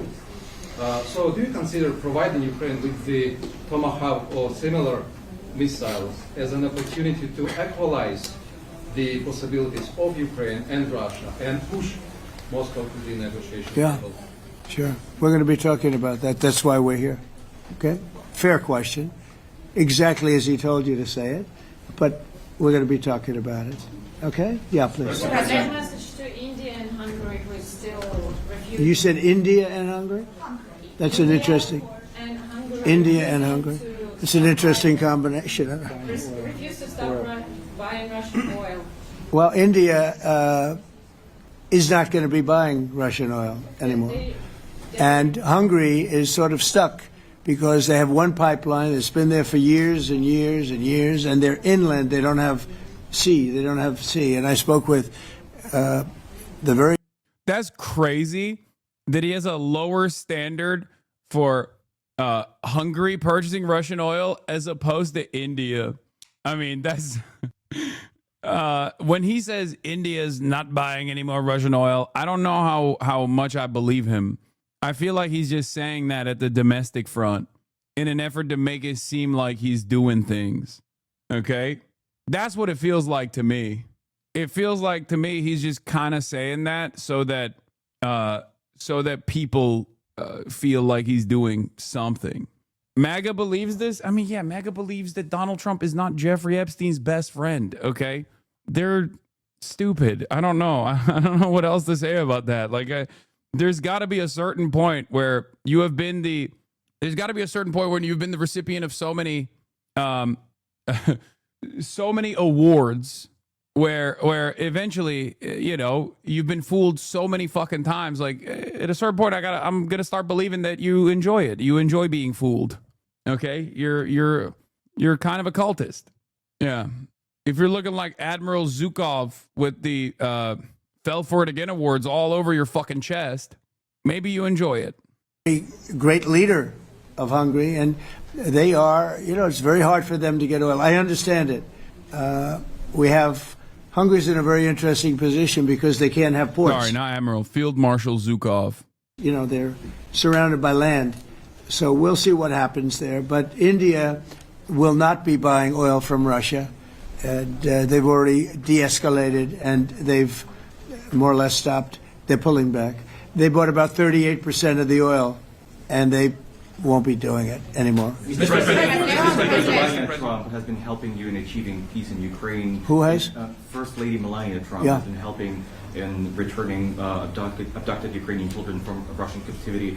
President Zelensky, do you appreciate those efforts? How do you assess them? And Did you ask her to step in and to help you? No, she wanted to do it. She just felt very strongly about the children, and she's done a really good job, I think, in bringing it to the fore. You know, we have a lot of children involved. Now, it's some people say it's 20,000, and some people say it's 300. There's a big difference between that, so nobody really knows. But she felt very strongly about the children. She thinks about the children all the time. President Trump, if you okay tomahawks to Ukraine, what's going to happen if the United States is in a conflict and we need the tomahawks? Do we have enough? That's a problem. We need tomahawks, and we need a lot of other things that we've been sending over the last 4 years to Ukraine. We've been, you know, we gave them a lot. Now we have a different situation. We send it to the European Union. They pay for it and all that, and they have plenty of money. But it's beyond the money. You know, we need tomahawks, and we need a lot of other weapons that we're sending to Ukraine. And one of the reasons we want to get this war over is exactly that. It's not easy for us to give. You're talking about massive numbers of very powerful weapons. So that's one of the things we'll be talking about. Hopefully they won't need it. Hopefully we'll be able to get the war over with without thinking about tomahawks. I think we're fairly close to that. Yeah, go ahead. President, yeah, please. Just to understand. So for today, of course, we want to finish this war, but the war is another technological war. You don't use just tomahawks. If you want to target a military goal, you need thousands of drones.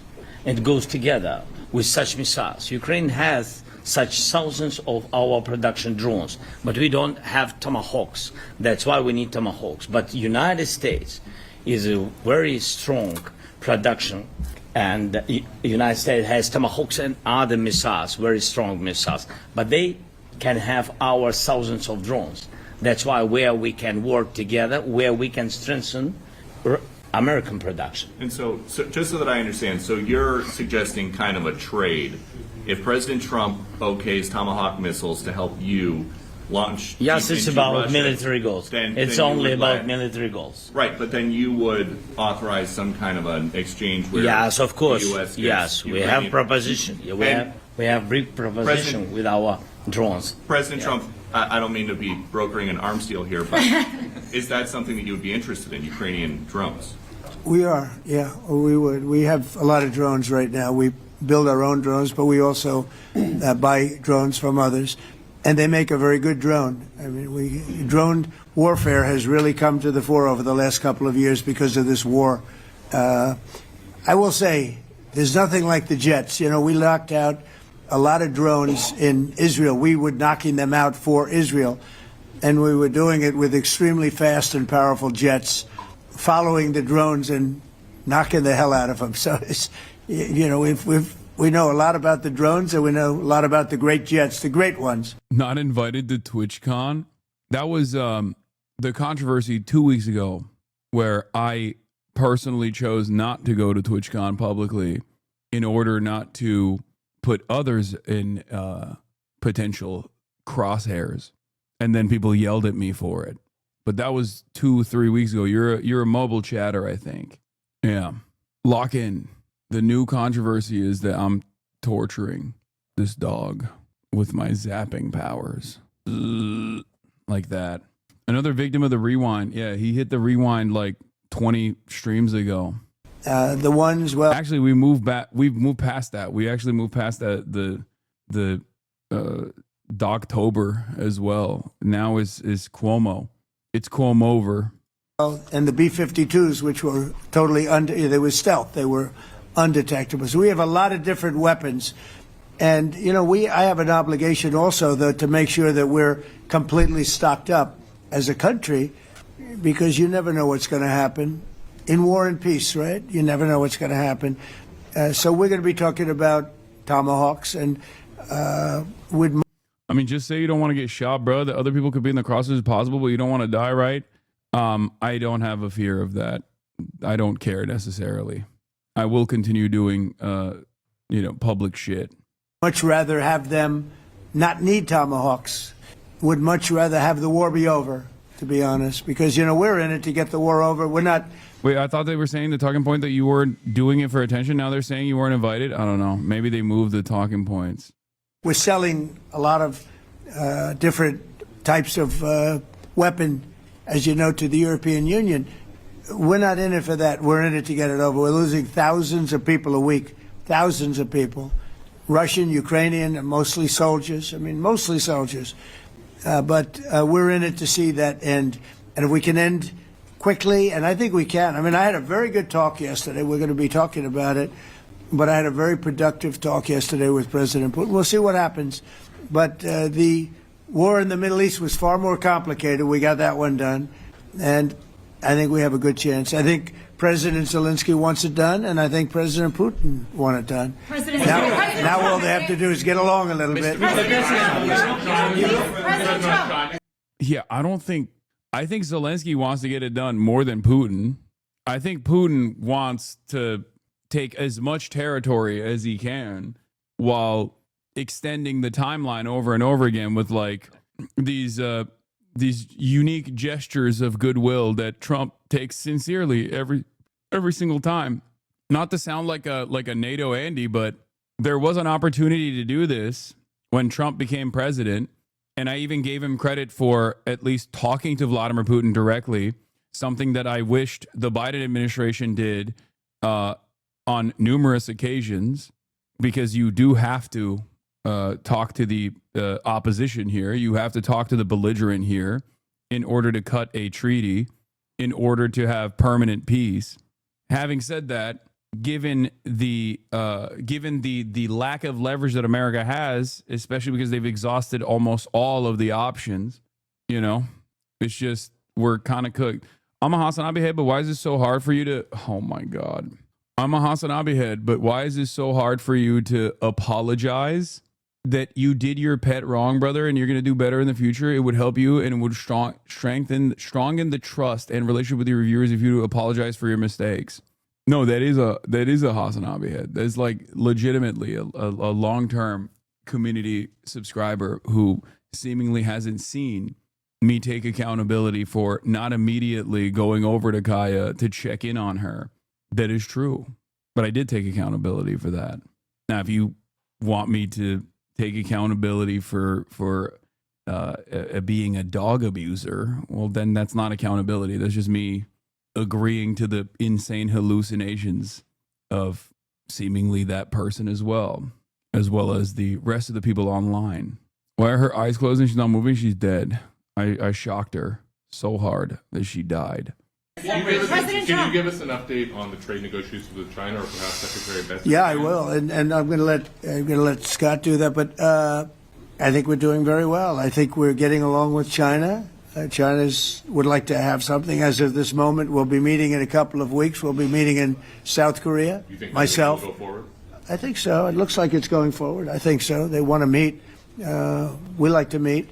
I have a very good relationship with President Xi, and we're going to see what happens. But, you know, for years we were taken advantage of by China very badly. We were losing hundreds of billions of dollars a year to China. We really built their military, if you think about it. The kind of money that presidents allowed to be lost to China was just insane. And then when I came into office, as you know, I put very severe tariffs. So we took in hundreds of billions of dollars in my first term from China. Biden let that go because it was so much. He let it continue, but he gave all sorts of exceptions. And by the time you looked at it, Scott, I would say it wasn't the same thing. He would give an exception for anything. If you got up and went out to dinner, he'd give you an exception. So it wasn't the same thing. But I put on very serious tariffs. So we took in hundreds of billions of dollars, and then I left office. The election was rigged. I left office, and that was the story. Now I come back, and we are in a very strong position because of tariffs. We're in a very powerful position because of the fact that we have tariffs. If we didn't have tariffs, we would be in a very weak position. We would be in a weakened state. But with tariffs, we've made hundreds of billions of dollars, not only from China, but from others. And China wants to talk, and we like talking to China. So we have a very good relationship, and we're going to be meeting in South Korea a couple of weeks. And I just got back from a long trip. I'm going on another long trip. And Scott, you want to say a few words on that, please? Yes, sir. So the entire relationship stems from the great respect that the two leaders have for each other. China did a substantial, unprovoked escalation last week. We were unable to get literally not unprovoked. Literally not unprovoked. And also in line with exactly our trade posture against China for decades. For them since then, it's been IMF World Bank Week. They have had working level people here who there have been meetings. Yeah, this is the same as Israel always does a preemptive first strike, a defensive first strike, and anyone that retaliates against the United States of America is always retaliating, but it's unfair that they're doing so. Okay? Always. Venezuela is provoking Trump by existing, for example, existing on top of massive natural oil reserves. This is a provocation that must be addressed. China, over the course of the last 3 decades, has become the manufacturing hub of the planet. This was our design for international trade. America designed the world in this way. Okay? We benefited greatly from it. Problem is, now they got too much power as the manufacturing hub of the entire planet. This is a provocation. That's fucked up. This is unfair. How dare they? This is inappropriate. We must address this. We must blow up the global trade design that we put together for no reason. Like for literally no reason other than Trump's endless need for money molestation. Vice Premier, who is my counterpart, and I will be speaking this evening at around 8:30, 9 o'clock.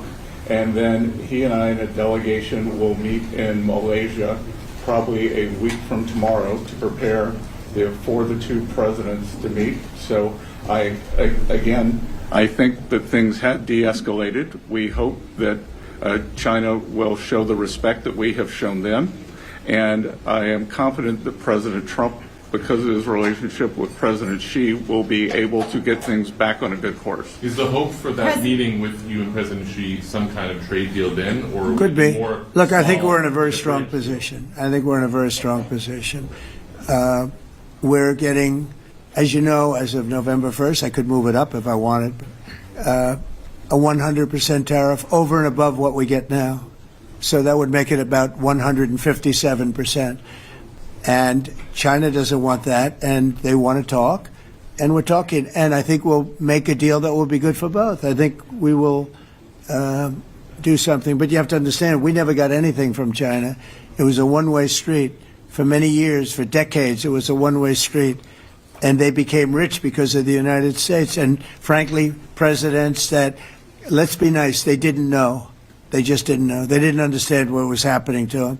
But I understood it. I understood it long before I ran for politics. I used to watch in amazement at how stupid. Is someone going to explain what's going on? Yes. Donald Trump is saying that without saying who is responsible for this, Donald Trump is attributing American international trade policy for the past 3 or 4 decades directly to Democrats and even Republicans that have played a formative role in this design, because this design has allowed China to get unimaginable power, becoming the international manufacturing hub with a robust industrial base. And instead of Donald Trump getting mad at the capital owners that played a major role in seeking out a cheaper labor market and completely restructuring the global economy to be reliant on China as the manufacturing hub, instead of getting mad at the forces of capital that have played a role in this grand design, he's just saying, oh, these guys just made they made tremendous mistakes in international trade policy. And the reason why he's saying that is because obviously as a billionaire, he himself is also one of those people who benefited from this relationship. That's why the Donald Trump ties or any number of different like Donald Trump products were also being manufactured in China. And they still are. That's why half of his merch is coming from China. Okay. The problem with China, from the American perspective, is that they weren't kept servile. They were able to take advantage of the unlimited greed of Western capitalists to get an unprecedented amount of foreign capital to come into their country, and then use that foreign capital to engage in rapid urbanization and even development. If China had stayed unstable, if China had the same internal issues that India has, for example, that made it much easier for there to be a capitalist oligarchy style structure, then I don't think we'd be talking about China at all. Or at least we wouldn't be considering China a foreign adversary at all. We would be looking at China just like we look at India. The problem is China took that foreign capital and distributed it. China took that foreign capital and developed, not developed at the behest of their own national capital owners, but at the behest of all of China and all of the Chinese workers, uplifting the material conditions of the Chinese working class across the board. That's the real issue. And now that centralized structure of governance is tremendously advantageous, especially when there is global political competition, because China gets to make decisions at the top that are, one, beneficial for its own working class, and two, China can dramatically restructure their economy almost overnight if they choose to do so. This is not something that the decentralized system of capitalists, the decentralized system of governance that Western liberal capitalist nations have. They work at the behest of capital, where in China, capital is still a servant of the government. Now, this is still problematic in some sorts, especially if the government no longer wants to operate in the direction of uplifting the material conditions of the working class. If overnight China decided, no, we're going to also be, we're going to operate in the same way that like a fascist government would work, they could do so. I'm sure that there would be rebellion if that were to take place, but so far they have not done so. But that is the problem with at least the American position here. It's a problem when it comes to manufacturing, because while Western liberal capitalist countries also have a system of subsidies, what corporate overlords do with said subsidies is very different than what the Chinese state forces companies to do. Okay, or I mean, it's not an enforcement necessarily, but because they control the flows of capital internally inside of the country, they can change the incentive structure to get people to move into other sectors in a way that is much faster than the ways that this would work in a Western liberal democracy. They can move the money around, and when they move the money around, they can get people to focus on building up different sectors that are necessary for whatever goals that the government has. Our country was, how stupid they were. And we're not stupid anymore. And that includes with the European Union, that includes with Japan and South Korea. All we want to do is be treated fairly. But the fairly is hundreds of billions and even trillions of dollars coming into the United States. And it's our national security is secure because of tariffs. If we didn't have tariffs, we would have no national security. So it's very important. Will you seek China's help in ending the war in Ukraine? Do you need them to put pressure on Russia? I'll be discussing that, but I'd love to see it ended before that. President I mean, I think we have a chance of ending the war quickly. If I think another advantage of central planning and the system of governance that China has is that it has allowed them to set in motion 15-year plans and now 5-year plans. Okay. Whereas Western liberal capitalist countries do not have that same structure. They do not have that same mechanism of control or even if they did, because at the end of the day, states are incredibly powerful entities, right? The American government, if it chooses to do so, could actually, maybe not overnight, but and with a series of capital strikes and capital revolts, would be able to create a centrally planned economy as well. It would take a lot. It would require a lot of effort. It would require tremendous labor militancy, for example. But they could do that. It's not impossible. Every Western liberal capitalist nation could technically become a command economy, could have central planning if they chose to do so. We have a version of central planning in this country. Look at our agri sector. Look at the agribusiness, for example, right? It's just that we demand nothing in return for the subsidies, the taxpayer-funded subsidies, from the capital owners, because that's not the way this is supposed to be designed. The system is designed for capital owners to do whatever the fuck they want. And over time, we have increasingly financialized our economy and worry about fake improvements in the stock prices, because everything still goes back to improving shareholder value, increasing shareholder value. This forces the American government and the powerful, the class of capital owners in America to focus on short-term profits. This makes it impossible for the United States of America to have like a 10-year plan or a 15-year project. There's a reason why China could just like prop up the world's tallest fucking, bridge virtually overnight for pennies on the dollar, or develop thousands of miles of high-speed rail since the year 2000, whereas in the United States of America, high-speed rail projects take decades and get nothing accomplished. It's not that the government has no power. It's that the government, the purpose of the government in Western nations is not to make these sorts of projects happen. It's to keep funneling money into unnecessary and increasingly costly middlemen. What is this? That's not surprising. Flexibility is shown on behalf, and again, we're not losing people. The United States is not, we're not losing people, we're not spending money, we're getting paid for the, ammunition and missiles and everything else that we're sending to the European Union, but to NATO. But it's very similar. If you look at the countries, it's very similar. And we just made a very fair trade deal with the European Union, and what we wanted, and we made a very good deal with NATO too. They pay for all of this. That's not what we're in this for. We're in it to save thousands of lives every week. Yes, but sitting in a cubicle pushing pencils is far more prestigious than working with your hands. What do you suggest, that the middlemen actually make something themselves?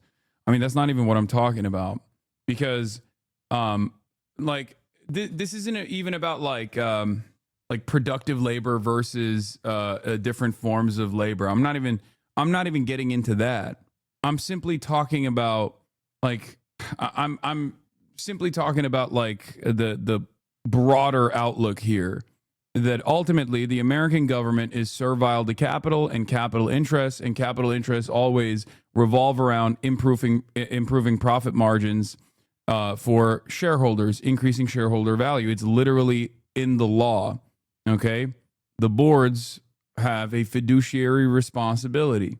If you are trying to compete against a country that doesn't have that interest whatsoever and simply wants to make government projects happen, or simply wants to outcompete Western industry in certain sectors, whether it be solar panels, or whether it be drone manufacturing, or whether it be electric vehicle manufacturing, for example, they are going to make a lot of investments into this field, and they are going to make prices so unimaginably affordable that it is virtually impossible for Western liberal capitalists to compete with them. It's just not going to happen. Unless Western capitalists either do one of two things. One, they can try to make new rules around global trade, which is what they are trying to do right now. Make it illegal, right? Make it illegal for Chinese goods to enter the European markets, for example, or the American markets, which is, once again, a nuisance for Western capital owners because of the way that they have designed global trade, right? The other thing they could potentially do is take a hard look at the way that they have approached manufacturing and the way that they have organized their system of governance under a capitalist organization of the economy and restructure it. Restructure it so that they have they have an opportunity to actually outcompete China. Now, that's going to be very difficult because China has a 30-year decades and decades of building a robust industrial base in their country. They have a 30-year head start, so it's most likely not going to happen. Thousands and thousands of lives. That's why we're in it. And I think we have a very good chance of bringing this war to a conclusion. You're a peace president, and your cabinet has done honestly an excellent job. I think that a lot of people could agree to that. Thank you. I'm speaking as someone who lost my father in a war, so I know the human cost.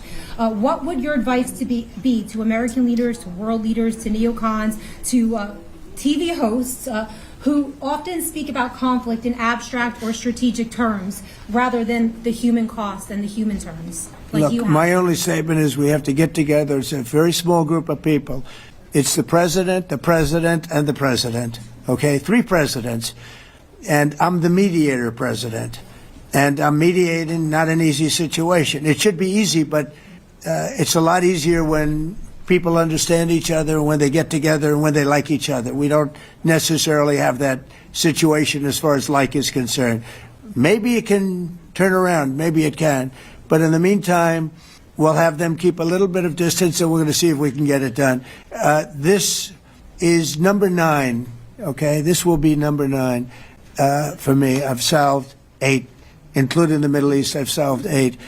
This, I thought, would have been among the easiest. We solved, President Putin mentioned yesterday Armenia, all of the different wars. He said it was amazing but the big one that he was surprised that we were able to settle was the Middle East. He thought it was incredible. He was very generous in that sense. This should be something we're able to settle, and I think we will be able to settle. Yes, sir. On that note, you will go down as the peacemaker, no doubt, and you will resolve this war. Well, we resolved 8 others. It's funny how people say that. If you get this one, every time I do one, they forget about that one. I solved 8 wars. Go to Rwanda and the Congo, talk about India and Pakistan, look at Thailand, look at all of the wars that we solved. And every time I solve one, they say, if you solve the next one, you're going to get the Nobel Prize. I didn't get a Nobel Prize. Somebody got it who's a very nice woman, very nice. I don't know who she is, but she was very generous. So I don't care about all that stuff. I just care about saving lives. But this will be number 9. But every time I solve one, they said, sir, if you solve one more, you're going to be known as a peacekeeper. So to the best of my knowledge, we've never had a president that solved one war. Not one war. Bush started a war. A lot of them start wars, but they don't solve the wars. They don't. I think one of the craziest parts about this, as he angles himself as the peace president, is that there is a former president who did stop a war. His name was Joseph Robinette Brandon. That's not even a joke. Like, he did do that.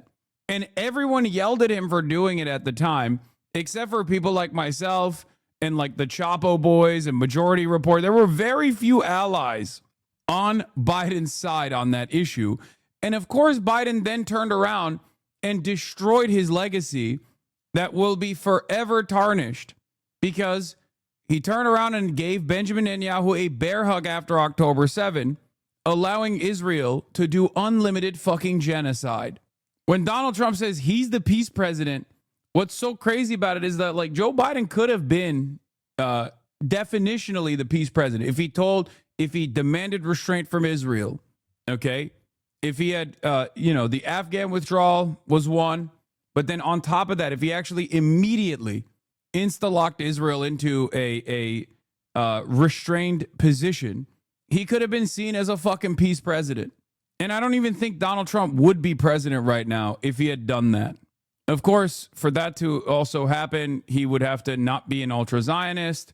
Of course, for that to happen, he would also have to not be incredibly old.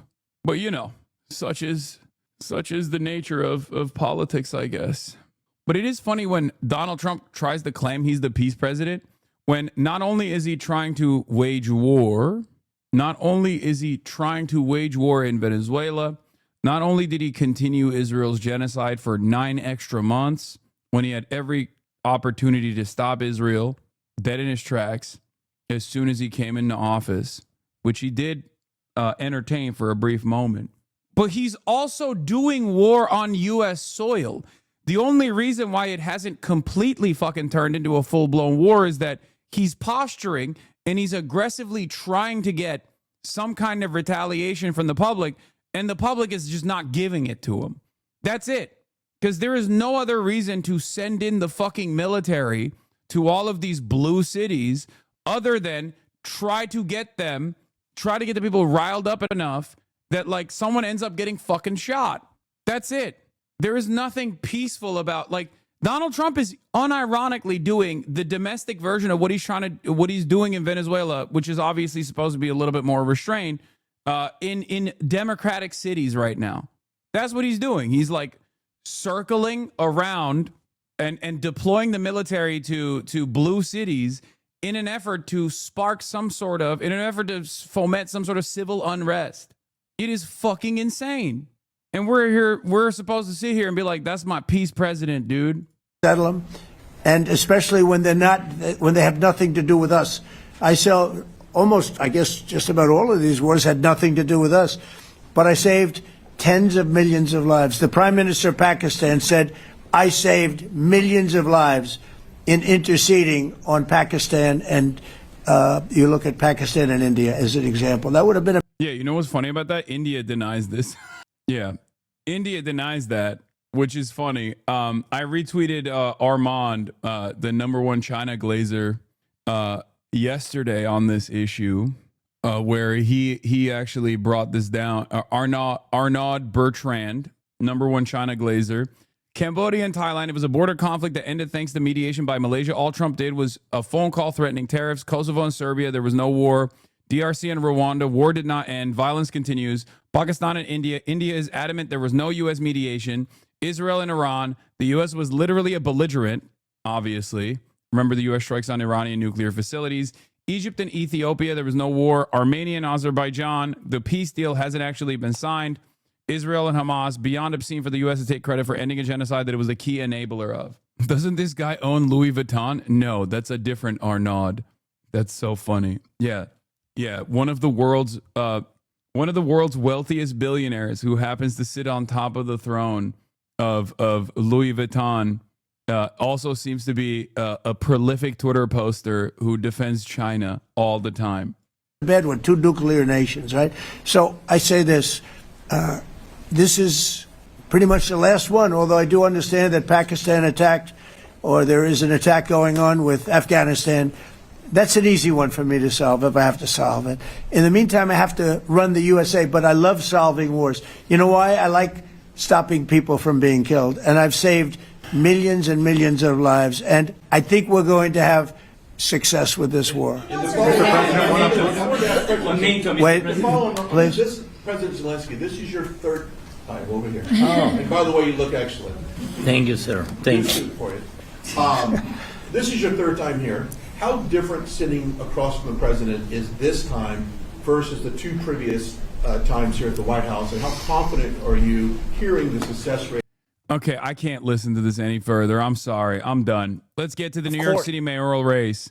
Okay. Yesterday, I live reacted to the first New York City mayoral debate. Okay. Now, coming into this race, ZOHRAN already had a significant advantage. Seemingly the approval of the majority in recent polls that were conducted right before the debate. And I suspect that after the debate, his approval even went up higher. I do think that Andrew Cuomo's performance was so spectacularly bad that he will probably lose support after this debate. But who knows? People are very stupid sometimes. Now, of course, one of the reasons I suspect that Zohran Mamdani's mayoral poll leading up to this debate was at 52%, up +5, Andrew Cuomo was -1 at 28%, and Curtis Sliwa was at 14% with a +3. The reason why I suspect that is because, as John DeLillo correctly pointed to, what you have to remember is this poll was conducted before Zohran refused to condemn Hasan Piker on the debate stage, which is true, because that did happen. That did happen. Look now. On the debate stage. Zohran Mamdani, in an act of resilience, refused to condemn the dangerous HasanAbi Piker, okay? Which is pretty fucked up, honestly. Pretty fucked up. You're going down, pretty boy? Yeah, any moment now. Now, of course, there were some other more relevant positions, not like cost of living crisis that New Yorkers are facing. Obviously, that was irrelevant because it took 50 minutes for the debate moderators to finally get to that issue on the New York City mayoral race debate, and only like 10 minutes to get to the important issue that actually matters. Israel fears that Jewish people have, that Muslim man is scary, and Israel, will you actually defend Israel? Will you send the New York Police Department to defend Israel against other October 7 style incidents? Okay, after all, that's the only thing that matters, obviously. Will you do parades in Israel? Will you do Israel-style parades? Will you actually do fast and free buses if Israel doesn't want you to do fast and free buses? You know, things like that. Very cool and very important issues such as that. Now, the level of discourse right now for a New York City mayoral candidate and former governor bringing up a streamer like in an official debate, and then the White House press secretary responding to a legit question with your mom. I know, it's fucking insane. Now, New York Times called him a YouTube streamer. Why wouldn't he condemn Hamas? Why wouldn't he condemn Hasan Piker, Mr. Cuomo asked, referring to a popular YouTube streamer who once said America deserved 9/11. Mr. Mamdani said that he found Mr. Piker's comments objectionable or reprehensible, but he said he stood by his remark that he would not recognize Israel's right to be a Jewish state. It's crazy that they call me a YouTube streamer. I'm a Twitch streamer. Okay? Anyway, getting insulted as a YouTube streamer, getting double insulted. All right. Do you think Cuomo had an ADL handler telling him to bring you up, or does he just have Hasan derangement syndrome? I don't think Andrew Cuomo personally has a Hasan derangement syndrome. I think he has a lot of extremely online, extremely right-wing, and pro-Israel guys in his team that think that this is actually a good thing to bring up in a debate. There's no way that he personally knew who the fuck I was, and it was most likely people in his team that he's listening to, and he's very desperate, and he thinks that this would actually cause chaos or controversy.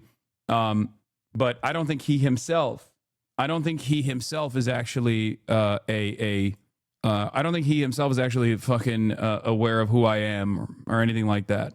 First, the ADL guy calling you a gamer, and then this. This is an act of desperation. It's very obvious that it's an act of desperation because there is a reason. I mean, there's no planet where this is supposed to be like a serious blow to Zohran Mamdani. Okay? It just doesn't work that way. Especially because the overwhelming majority of people that will go through the task of trying to figure out who the fuck I am are going to be met with like a barrage of positive mainstream media coverage. Because we're talking about normies who care about what the New York Times is saying. They're not going to fucking go on TikTok to be like, oh my God, this guy's shocking his dog or whatever the fuck that people are saying on TikTok. They're going to look at what the New York Times has written, what the New York Post has written. Okay. And depending on which outlet they consider to be more reputable, they're going to see a New York Times op-ed piece. They're going to see my debate with Ross Douthat or something. And they're not going to be leaving that conversation with this notion that like this is a dangerous person. Okay? It's that simple. It's a spectacular failure of epic magnitude. Of course, the Hasbara dish rags like Jewish Insider will write about it. Mamdani distances himself from Hasan Piker's 9/11 comments in the mayoral debate, but the New York City mayoral nominee hasn't spoken against the streamer's long history of anti-Semitic rhetoric. Like, this came out literally the moment. Like, this came out yesterday while the debate was going on. They wrote this article while the debate was going on. I need you to be so fucking for real, okay? He's just he's just trying to make this an issue, and the Hasbara papers like Jewish Insider or the Free Press or the New York Post will try to make this a deal, but it's not, because most people don't know who the fuck I am. It's that simple. Most people who are voting for the New York City mayoral race do not know who the fuck I am. And the ones that do know, either by and large think I'm a progressive force, or they despise me and are most likely to vote not even for Cuomo, but for fucking Curtis Sliwa anyway. Okay? Hazan, stop. Please stop being ridiculous. People know who you are. No. You're misunderstanding my point. Of course people know who I am. Obviously, if that wasn't the case, Andrew Cuomo would not know who the fuck I am and bring my name up at all. Okay? The reason why he's doing that is because this is his like last desperate gasp here. And it's nothing. It's a nothing burger. It's a dud. Because at most, even in the worst circumstance, if he was like constantly being hammered with this shit, he could just be like, listen, guys, I don't know Hassan Piker. He could just say that. You know what I mean? He could just be like, yeah, I don't know him. You know what I mean? It's not like I'm going to be like, oh, I don't support Zohran Mamdani any longer. Right? Like, it's not a real line of attack. It's not a real avenue of attack, as I also described, because Zohran Mamdani could just as easily have turned around in that moment and been like, you're talking about associations and like media hits that I do. Meanwhile, you just went on the Impulsive podcast, which played a formative role in Trump becoming president. You know? Shouts out to Mike Malak once again. No smoke for him, but I'm just saying, if we're playing politics of that sort, you know, he could return fire in a similar vein. He doesn't even need to do that, of course, because it's stupid. It's a stupid argument to make. And that's it. It's that simple. Have you reached out to him about any of this, or do you just trust him and his team to do the appropriate combination of what's right for the campaign and mostly fair to you? I will not be confirming nor denying anything of that sort. But in any case, listen.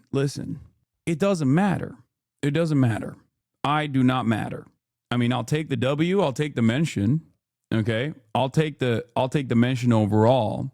But this is not a consequential line of attack in general, especially considering that even though the moment was very funny and I appreciate it, okay, even though that moment was great for me at least, it's a nuisance for Zohran to have to address at all. I work with more Democrats than Andrew Cuomo does. Okay, that's the other thing. Like, as a matter of fact, a lot of the people to my left flank oftentimes will say I'm a sheepdog for the Democratic Party for this reason. Like, I have a consistent track record of opposing Republicans, as I also called out here. As a deeply unserious person to bring up a Schumer twice, especially considering I oppose the Republicans. Cuomo works with them to gridlock New York state politics. That's it. But I think this recognition or this mention is more indicative of the failure of his campaign. You had to apologize for the 9/11 comments before Zohran was even a state assemblyman, so it's extra dumb. Yeah, but that was precisely what Andrew Cuomo was doing. His only line of attack was the annoying, oh, you said this in 2020, you said that in 2020, you flipped off the Christopher Columbus statue, things like that. And that's not a significant line of attack. You're not talking about anything serious. And the only reason why this line of attack also doesn't work at all is because Zohran's on that stage talking about what he wants to do for New Yorkers, and Andrew Cuomo looks like a weak, flailing, aggressive, demented old man with a horrible track record, crying about old tweets and Twitch streamers. Deeply insecure, deeply unserious. Do you understand? If Zohran didn't have policies that you could define him by, this line of attack would probably be more successful. Okay? That's it. If Zohran didn't have 5 key policies that everyone can point to when they think about why they want to vote for him or why they want to oppose him, then yeah, this might be a more sticky issue for him. Right? After all, he himself is visibly Muslim. He's also 34 years old as of this weekend, and also a socialist. He has a long track record of anti-Zionist activism. These would be issues of consequence if he did not present a robust policy platform that people can associate with, that people can actually look at and say, I want that. I don't give a fuck what his background is. This is something that I always talk about, putting class first politics at the forefront of your communication, putting policies that seek to improve the material harm that the largest swaths of society are experiencing at the forefront of your platform will make it so that anyone who opposes you with silly culture war narratives and lines of attack like this look even more unserious. Because any moment that he's talking about policy and you're talking about this other dumb shit is a moment where you're losing. Okay? That's it. And yeah, the reason why Andrew Cuomo is bringing me up is because Zach Sage Fox is a part of his social media team. And Zach Sage Fox is a major Israel dick rider and a deeply unserious person. Okay? And also has been pictured next to Benjamin Netanyahu. Like, this is the guy. That's him. That's his social media team. If you want to know where this like Hassan Piker mention is coming from, that's it. If Andrew Cuomo was smart, he wouldn't be doing this shit. He would probably be trying to regain some confidence from voters by presenting like a reasonable, moderate approach that resembles resembles Zohran Mamdani's campaign, which at times he has tried to do. Okay. Oh yeah, here. I feel like women in Israel especially think I'm gay. That's the guy. You shouldn't help them. It's too late. Andrew Cuomo does not have the capacity to win back people who he has lost at this point. Okay? But that's it. You have bad instincts and you have a bad team. You're a bad person as well, and people can see it. Even the dumbest guy at the end of the day understands that when you're voting for a politician, that politician needs to give you shit. That politician needs to give you things.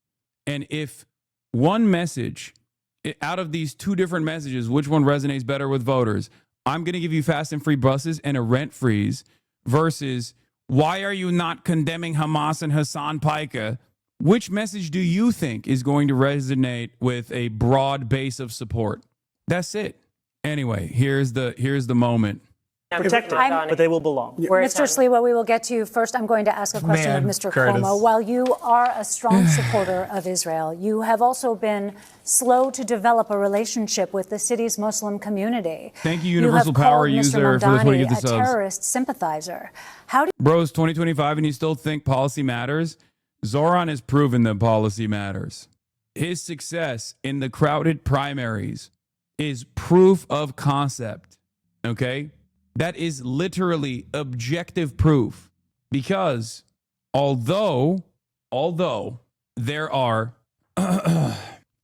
were plenty of people who, for example, disagree with Zohran on his opinions on Israel, amongst like New York Jews, for example, that voted in the Democratic Party's primaries, they still ended up voting for Zohran over Cuomo and all of the other candidates in ranked choice voting. Why is that the case? New York Jews were recently polled. 60% of them still either strongly or somewhat support Israel over Palestinians, as opposed to only 30% of New York Jews that either somewhat or strongly support Palestinians over Israelis. That means that the majority of New York Jews still have sympathies towards Israel and not a lot of sympathy towards Palestinians. That means that, they're pro-Israel, okay? And yet, there was still plenty of New York Jews that voted for Zohran over anybody else, in spite of Zohran's clear-cut advocacy against Israel. Why is that the case? Perhaps there were other policies that they liked from Zohran Mamdani.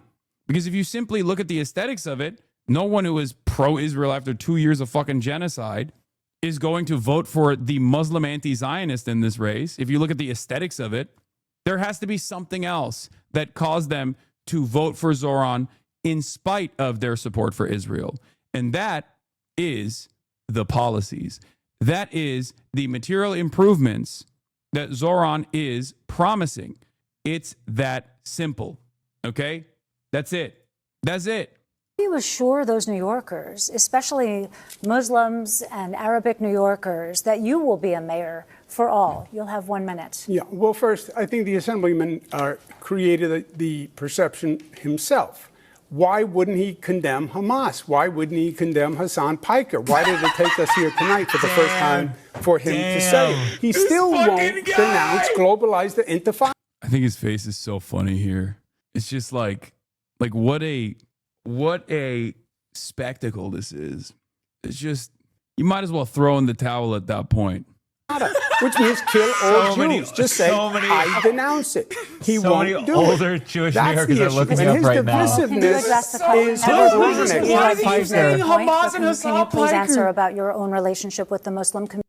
What is this? Cuomo, do you condemn Hassan Piker? Mamdani, free buses increase safety and efficiency. Sliwa, it was a cold night in 1998. Frank Sinatra had just faked his own death, and the Yankees were headed to the World Series.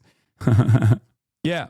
And even though that was an idiotic fucking take, he did it again. He brought it up again when asked about his Islamophobia. Okay? It's ridiculous. But anyway, I digress. Let's get to some other shit. Let's get to the issues that really matter for the New York mayoral debate.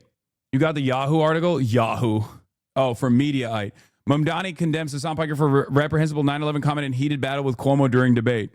Anyway, most of it is just like his takes on the occupation. This is just like a SEO bait article. But in any case, your heart must have sunk into your stomach when you heard your name like that? No, I knew that it was happening. I knew that it was going to happen. How else would I have been able to predict it ahead of time? I said it. I said it before the debate. Do you have a plan in Cuomo's team who filled you in? Maybe. Yeah, here is me saying it before the debate that I know for a fact almost that I will be brought up in tonight's debate. You think so? As a line of attack. Have you seen the Andrew Cuomo press conference that he did on 9/11? Oh, yeah.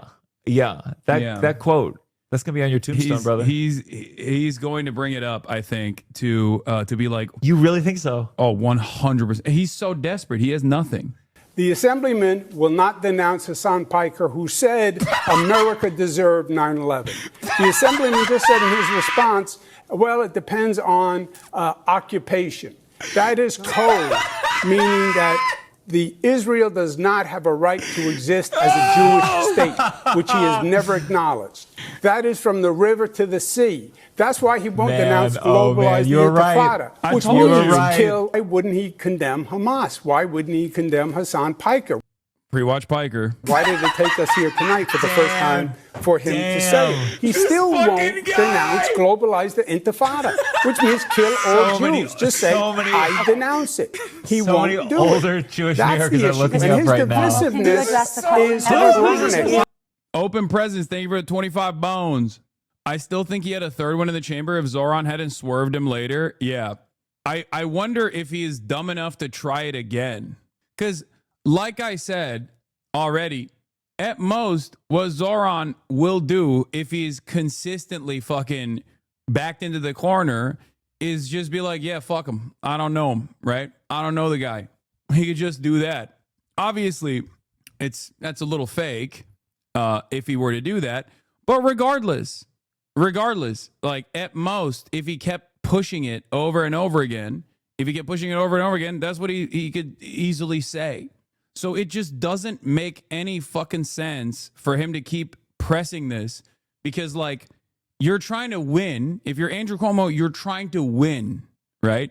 You're trying to win the mayoral race. Your higher priority here isn't to disparage me because at most, if he fucking threw me under the bus, then all that does is just fuck me over. You know what I mean? For a little bit. Like, are you running? Are you running to be the next mayor of New York? Or are you running to, I guess, attack Israel's critics? You know? HasanAbi is the Jeremiah right to Barack Obama? No, it's different than that. especially because, remember, I platformed ZOHRAN in the primaries. Like, there's a difference. Like, I'm a separate person that has his own, his own work in the Democratic Party alongside like other Democrats and stuff like that. Whereas Jeremiah Wright is a local religious figure who is, who did not actually do anything or say anything wrong, in my opinion. You're missing the bigger point that Majority Report brought up. He answered a question about Islamophobia with blatant Islamophobia. Exactly. No, I'm going to get to that in a second, because that was the second time. That is the second time he brought me up. ZOHRAN will win the race if he said, I don't care what he says 7 years ago. He's too far ahead. Yeah. Oh, yeah, for sure. At this point, it's not like, at least this line of attack is not going to work. Please don't ban me. I'm curious. And we've moved on. Wait, what is this? But do you think in the wake of Collargate, Mamdani saying he condemns your comments looks bad? I've seen weirdos try to interview this into the smear campaign. No, this is you have to be unimaginably online to think that is an issue of consequence here. Please, chatter. Yeah, ultimately, the second mention was basically this. What will you do to make the Muslim community feel safe? Cuomo, here's another brown fella I hate. Like, this guy, HasanAbi, you won't condemn him. He loves 9/11. He wants to do 9/11. You want to do 9/11. Like, that's what this is. The association of not only one, but two Muslim dudes with 9/11 is exactly what he's trying to do there. And he ain't slick. And I think that's the reason why the second time when he responded to the moderators who asked, when they asked, like, well, don't you think it's appropriate for ZOHRAN to call into question, like, what you've done for Muslim New Yorkers, considering that you couldn't even name a mosque? He still turned around and was like, name a mosque? How about name Hamas and HasanAbi Piker, who he refuses to condemn? Fucking ridiculous. Yeah, both of the Muslims that Cuomo mentioned, by the way, were 8 years old during 9/11. 8. All right. Of course, I believe that they should lay down their arms. I'm proud to be one of the first elected officials in the state who called for a ceasefire. And calling for a ceasefire means ceasing fire. That means all parties have to cease fire and put down their weapons. And the reason that we call for that. Yeah, I mean, this was when he said all parties should put it down. He was trying to do the both sides thing, which I think is like not necessarily a retreat in general, but he was trying to do the same, like, oh, I think Israel has a right to exist as long as everybody has equal rights and representation. He's basically doing that same thing where he's saying, like, look, I think it's fine for both parties to disarm and put their weapons down, knowing that is the most like liberalized version of like the most liberal way of communicating that position. Is not only for the end of the genocide, but also an unimpeded access of humanitarian aid. I, like many New Yorkers, am hopeful that this ceasefire will hold. I'm hopeful that it is durable. I'm hopeful that it is just. The President of the United States should have been applauded by you, ZOHRAN Mamdani, and you, Andrew Cuomo, on the day that he brought together that international coalition that met in Egypt, that came from the Middle East and the Persian Gulf. I certainly applauded him for bringing peace to Gaza and trying to end the hostilities in the war between the Israelis and Hamas, so there can be peace between the Israelis and peace between the Palestinians. But you seem, ZOHRAN, to be incapable of praising our president. And Andrew, you were incapable of praising our president. Gentlemen, we have Give credit where credit is due. He's brought peace to Gaza. I did applaud President Trump in his... This is the fucking stupidest question. Why won't you applaud our big, beautiful president for putting forth the same ceasefire conditions that existed for a year now after 9 additional months of genocide? Like, stop, dude. Is he a fucking king? Is he a god? He's the goddamn president. Calm down. How is this even... This isn't even relevant to the Israel-Palestine conversation. Like, we've moved even beyond that. One should ask, why is this even an issue of utmost importance in the fucking New York mayoral race? And that's a valid question to begin with. But then to move beyond the Israel-Palestine situation and be like, why won't you praise Donald Trump? Like, what are we doing here? What the fuck are we doing here? What a fucking idiotic spectacle, dude. So dumb. Administration, I think it was a great accomplishment. I hope the peace holds. The Assemblyman will not denounce Hamas. The Assemblyman will not denounce Hassan Piker, who said America deserved 9/11. The Assemblyman just said in his response, well, it depends on occupation. That is code, meaning that Israel does not have a right. Bro literally took the long road to be like, he is doing taqiyya, the Muslimic Mohammedan practice of lying to the Christians in an effort to implement Sharia law. He's doing taqueria, and it's not Taco Tuesday. He's in code signaling to his Mohammedan counterparts that he wants to do Sharia jihad. Yeah, look at the comments. Look at the fucking comments. New York City mayoral candidate spar over Israel-Gaza positions.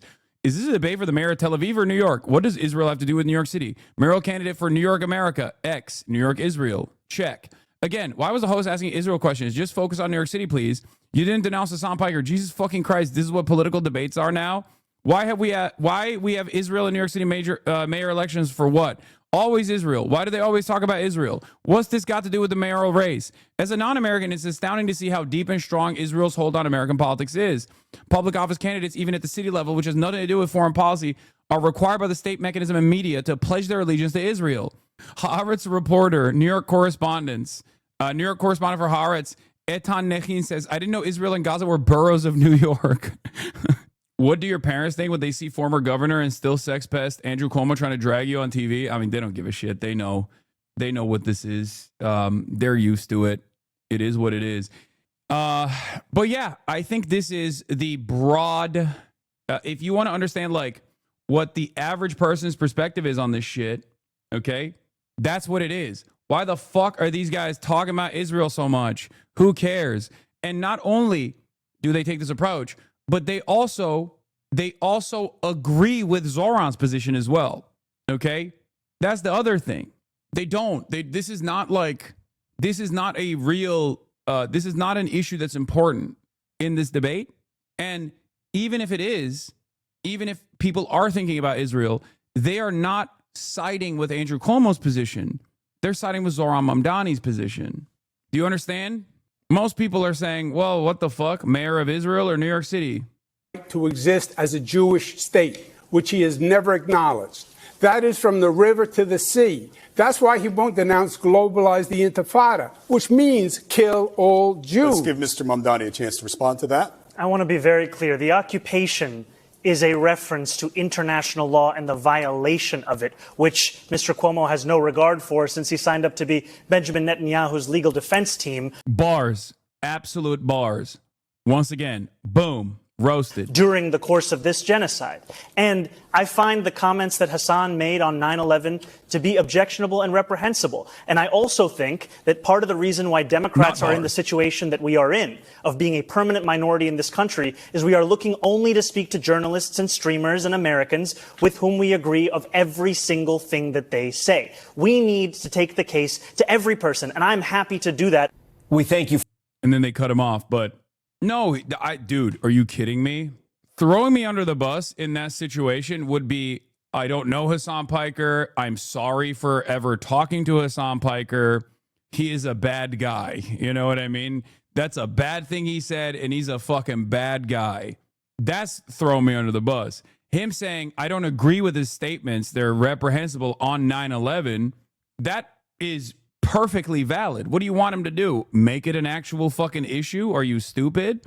Because if he were to turn around and try to defend this, okay, and be like, well, what Hassan was talking about is actually America's adventurism in the region leading to 9/11, and he misspoke in 2019, then all of a sudden, that's going to be the major issue here.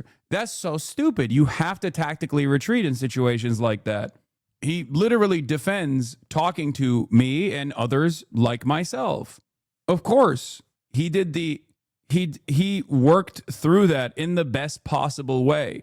He has 15 seconds to respond to a packaged smear. Obviously, he has a finite amount of time there, very limited amount of time to respond appropriately, and he did it perfectly well, as he has done time and time again. I guess the strongest way to approach it, if we're going to talk about like the worst possible way to approach it, is like throwing me under the bus, saying like, yeah, I shouldn't have talked to him or whatever, which would have been horrible, by the way, because that would make him look weak. Not that like people give a shit about me in general, but that would just make him look weak, right? Like it's not that like my fans are so important or so consequential, or I'm so important or anything like that. I'm not saying that at all. But that would literally look like he's folding for no fucking reason on an issue that he doesn't have to fold on at all. My Muslim parents only heard Cuomo bring up 9/11 after the Muslim question, and their immediate reaction was not who is Hasan Piker. It was, why is he bringing up 9/11 in context to how he'll help Muslims? And yeah, my position on the 9/11 statement is also identical to Zohran's. I should have worded my position more carefully, because a lot of people bastardize the quote understandably and maliciously. But having said that, he made the most of that. He made the most of that situation. But remember, wait, what?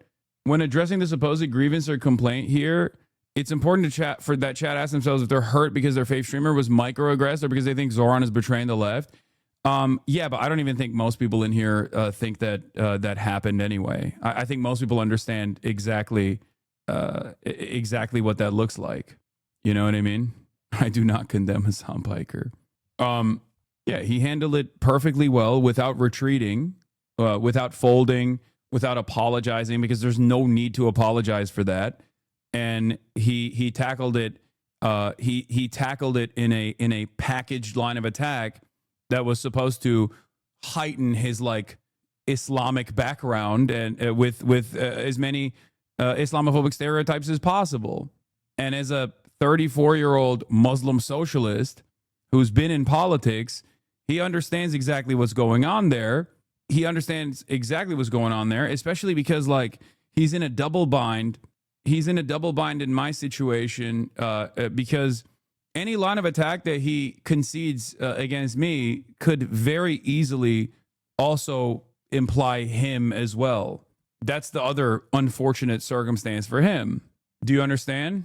Because he too is a 34-year-old Muslim socialist with a long history of criticizing American intervention around the globe. I found you from your 9/11 clip. Initially, I was outraged as much as I was much younger and had very different views. Staying and listening to you explain your position was my opening point to leftist ideologies in general. My hope is that this kind of shit can pull more people into the same pipeline, if you will, that I went through, realizing in time that the narratives I had heard about you were simply not true. Yeah. I don't know. That one is political. This is an abject smear, but it's one that I think most people don't. It's one that most people don't understand, especially if they don't have dogs. Like if you have a dog, or especially if you've like trained a dog, you already know what responsible dog parenting looks like. But most people don't. Most people either don't have dogs and they don't know that, like, you know, dogs will move around weirdly sometimes. Sometimes they yelp. Sometimes they try to get your attention. And also, what do you call it? Dogs they need to like constant supervision and training as well. I knew about you, but I didn't know how left you were. I thought you were a whiny lib or something like that. Turns out you're much cooler than that. I have dogs. Like, this shit is the most manufactured outrage ever. Kaya is an amazingly trained dog. I knew you were a good owner as soon as you said the cooked bone thing with Jason the Ween's Hot Ones bit. Yeah. Anyway, let's get back to the real shit. Democrat. You're a Democratic socialist. We have you didn't vote for Kamala Harris, right? We have other ground to cover. We have other ground. Said leave it blank in the presidential primary, because primaries are a place to air dissent. And like many Americans, I was horrified by the Israeli genocide of Palestinians. And if you want to look for me on the ballot, you'll find me as the Democrat. Mr. Mamdani, thank you. The assemblyman will not denounce Hamas. The assemblyman will not denounce Hassan Piker, who said, God damn, how many clips did this get featured in? America deserved 9/11. The occupation is a reference to international law and the violation of it, which Mr. Cuomo has no regard for since he signed up to be Benjamin Netanyahu's legal defense team during the course of this genocide. You know, it took Andrew Cuomo being beaten by a Muslim candidate in the Democratic primary for him to set foot in a mosque. He had more than 10 years, and he couldn't name a single mosque at the last debate we had that he visited. Zohran Mandami, the president has already... Yeah. It would, first of all, demonstrate very poor political instincts and somewhat poor on him as a human being. You're also right about your multiple overlapping significant categories and not showing solidarity, which shine a poor light on his abilities as an activist too.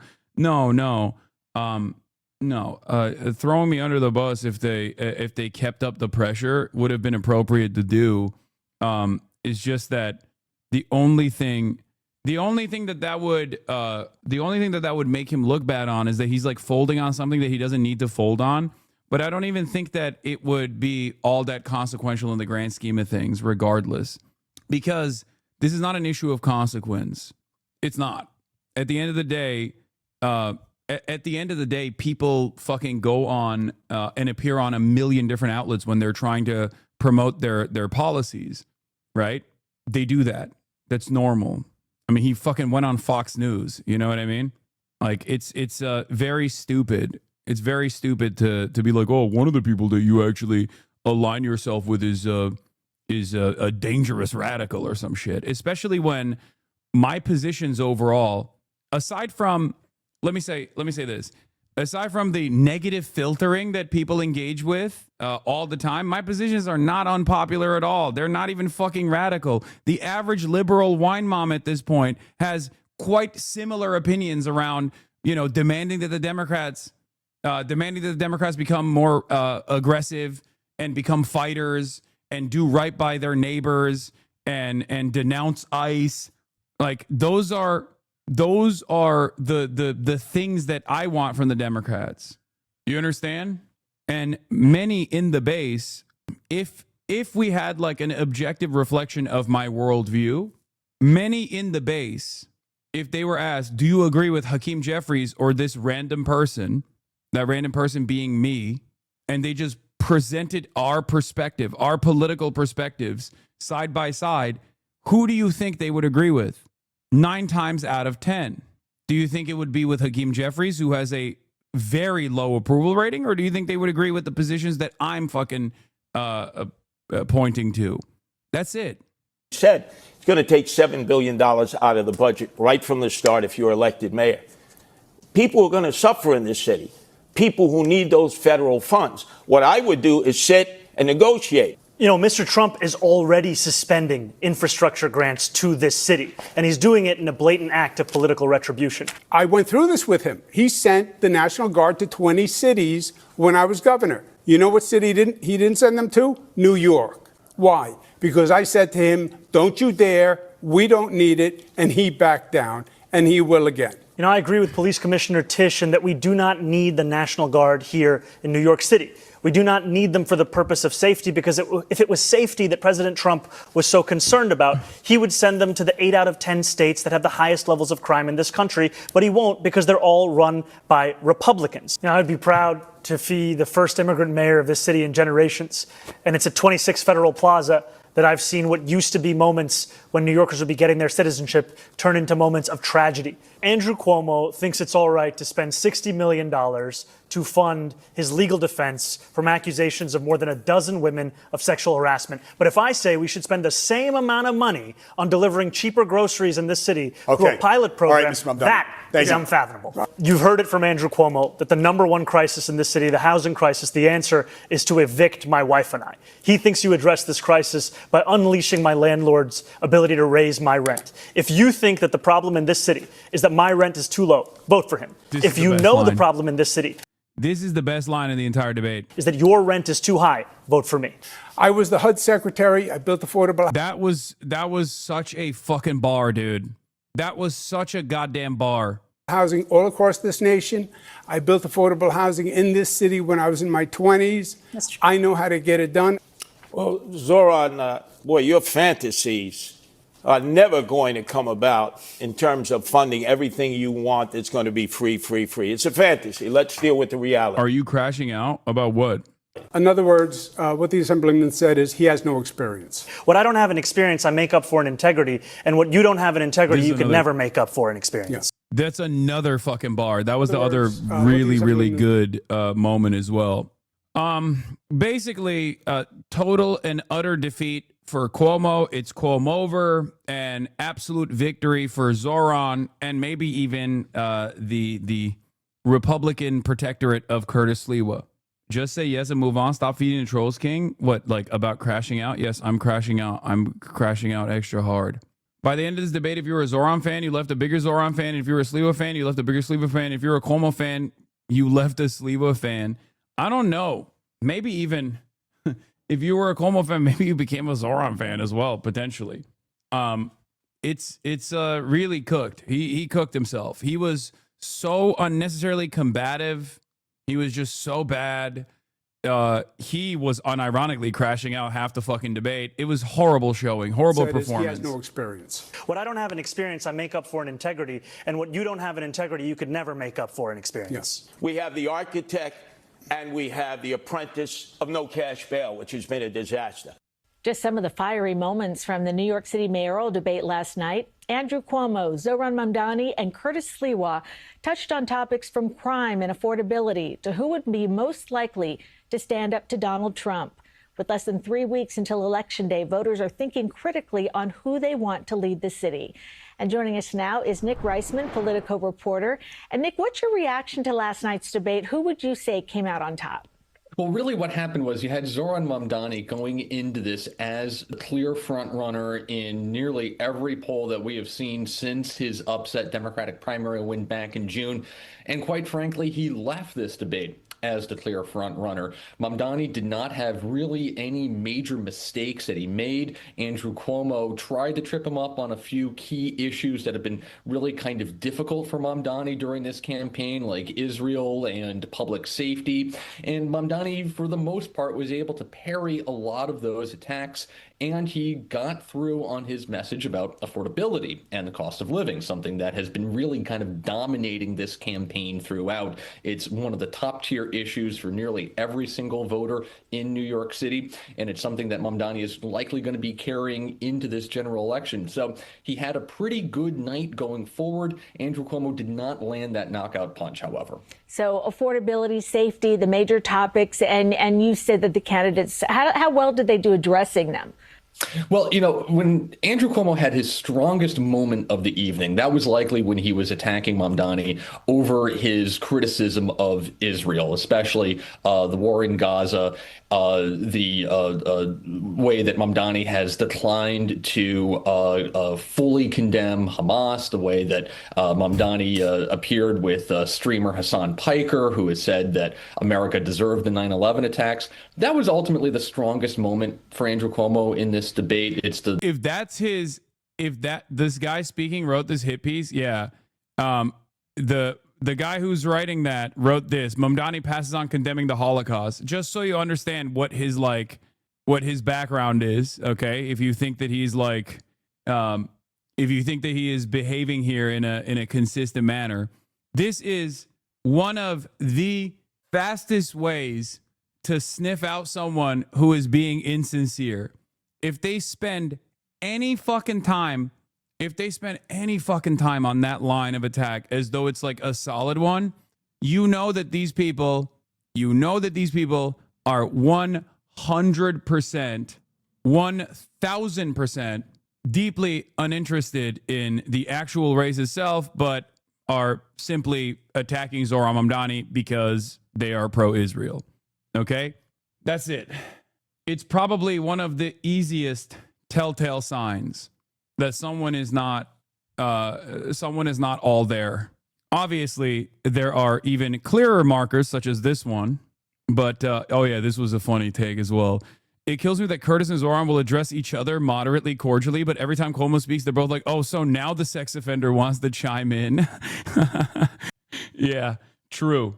The part of the debate where he seemed the most Do you regret the 9/11 quote? I don't really give a shit one way or another. Confident, but a lot of the forum was really dominated by the discussions that Mamdani has excelled in during this campaign, which has been, focusing on that. To be honest, I bet you wish you never said that. Nope, I don't care. One way or another, 100%.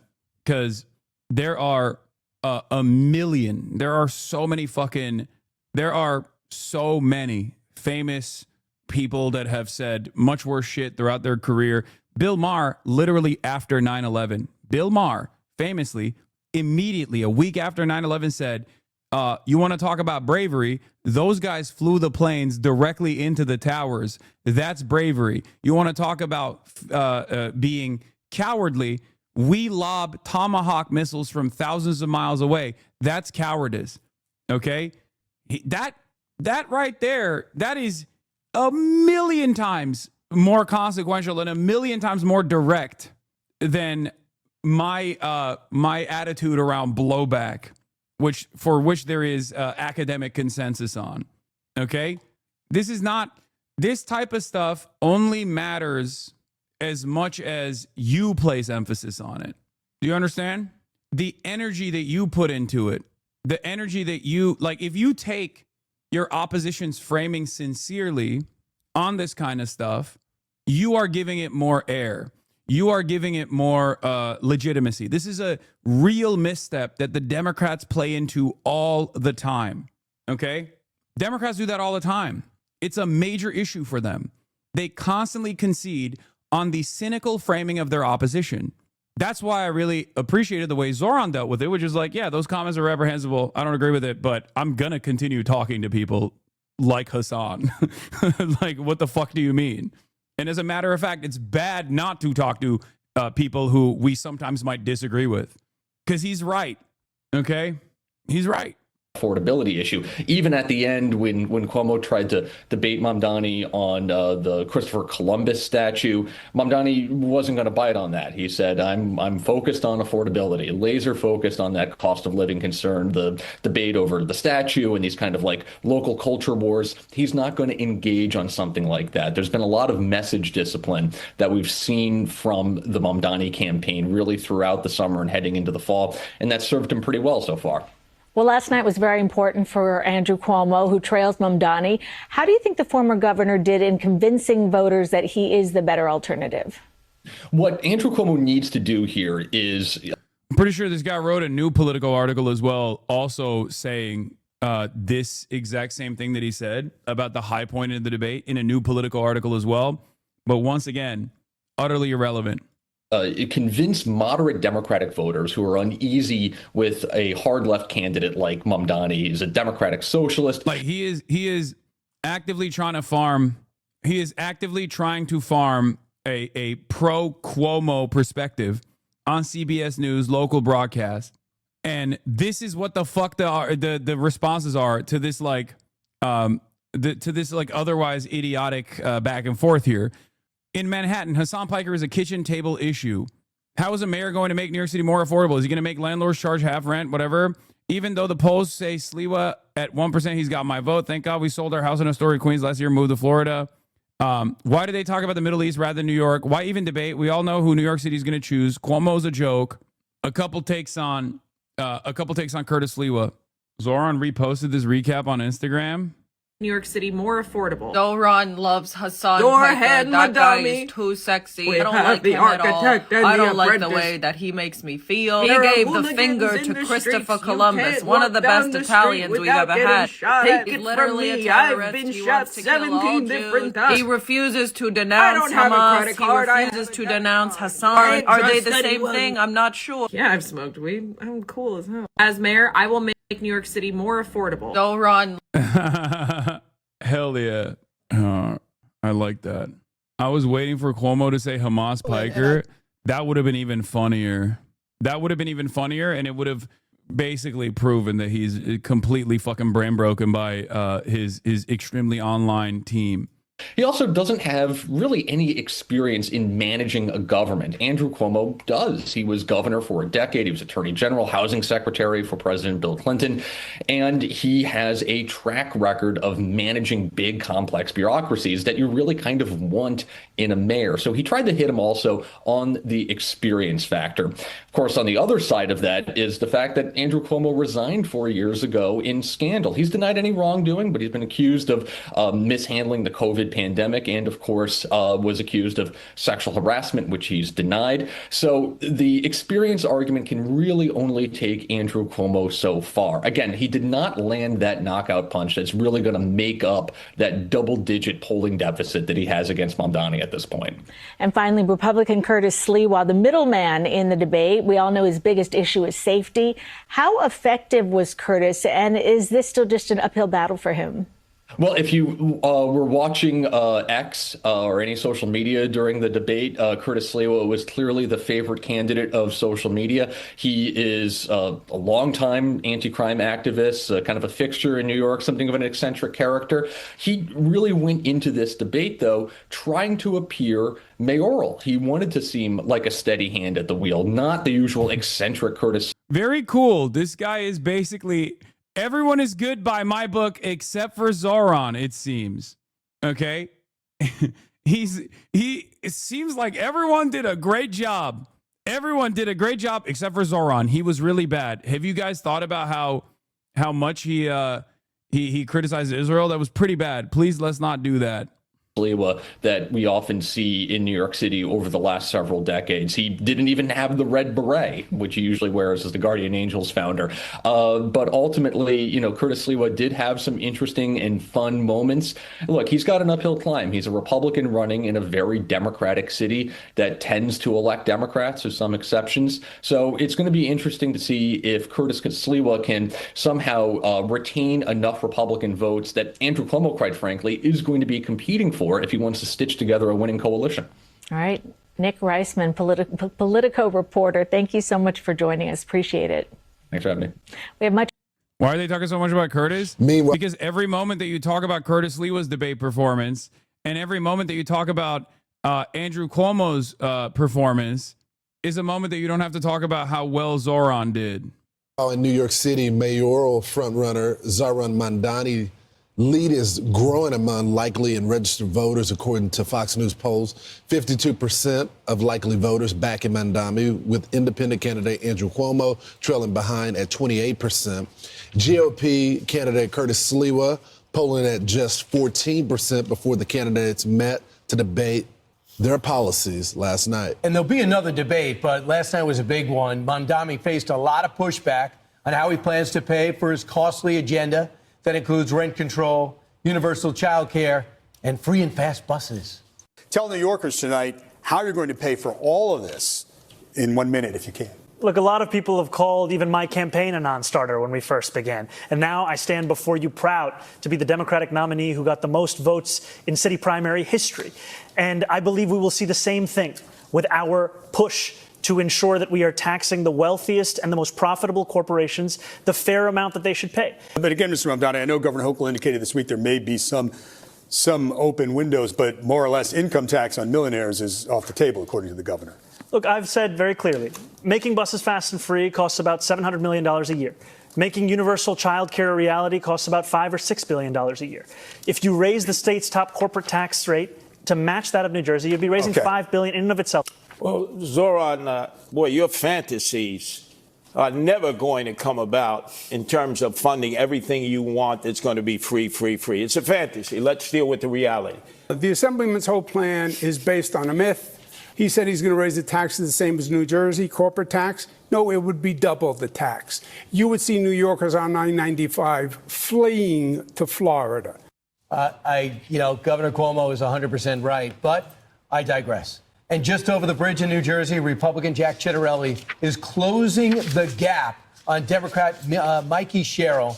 According to a Fox News poll, get this, Ciattarelli is now trailing by only 5 points among likely voters after trailing by 8 points last month. Sherrill, on the other hand, losing points on honesty and trust among registered voters, dropping 4 points since September. Ciattarelli losing just 1 point in that category.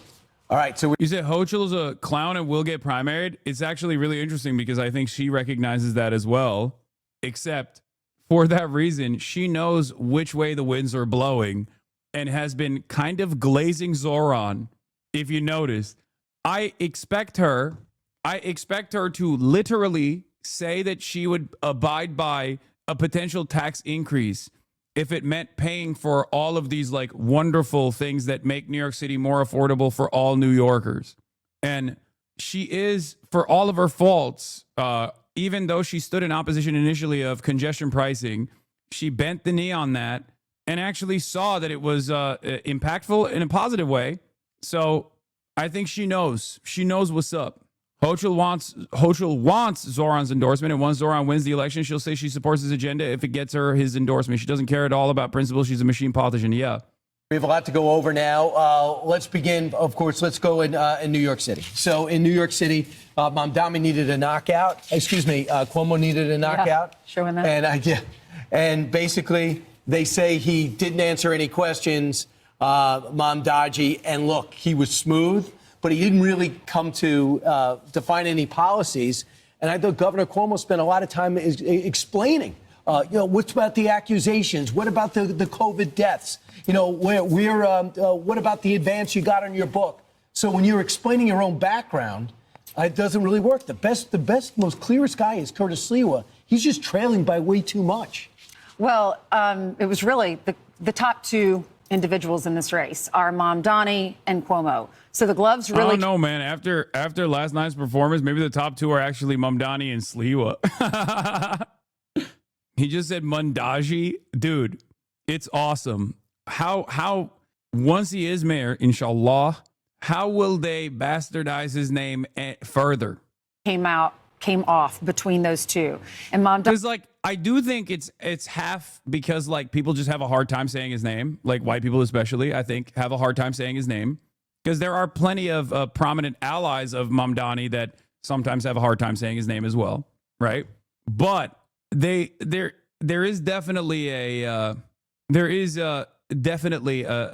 air of racism associated with it too. Mamdani said he would not denounce. Yeah, the Mamdaji is like dodging. It's a pun. I thought the chatter was talking about the hosts. Mamdaji is a pun on his name, saying he was dodging the questions. Mobilized the Intifada and said he was horrified by the genocide of the Palestinians. And remember on Martha's show, he said, I really don't have an opinion on whether or not Hamas should put down their weapons. When he was asked about that, he said, of course, I believe they should lay down their arms. Yeah, how do you do that 2 days later? I mean, that's how you know you can't trust anything that he said. He was given an opportunity in a show to just condemn Hamas and go after it. And then 2 days later, he all of a sudden gets an answer for it. And he said that Israel shouldn't be a Jewish state. Right. He said that in the past. But do you understand? I can't believe it. He says Israel shouldn't be a Jewish state. He's against ethno-states. Can you believe it? We here at the Fox News broadcast obviously want Israel to be a Jewish ethno-state and want America to be a white ethno-state. That's what we like. We like ethno-states here at Fox News. Can you believe it? That's how we feel. But do you know the next generation of Americans, even Republicans, are not pro-Israel? Oh. So he's worried about, doing the thing that would help him with mainstream. But he didn't get a bulk of mainstream. He got new voters. So how do you not alienate them? Plus, he probably agrees with them. Right. And go ahead and try to win the general population. Well, in a Fox News poll, voters were asked, what's the number one problem facing New York City? And the most said crime, 25%, 20% said the cost of living, 16% lack of affordable housing, and 8% homelessness and mental health. I would just add to this, when you say crime is the number one thing, it comes, how does Mamdani want to handle crime? He has not agreed to renew Jessica Tisch, who's done an unbelievable job here. He says he's not ready to make a decision. That would be the biggest layup. And he's got this this must drive me crazy, the Civilian Complaint Review Board. No, he can't explain what it's going to do, but his board will decide how cops will be punished or not punished, fined or fired. And you never take that away from the commission. How is that going to work out?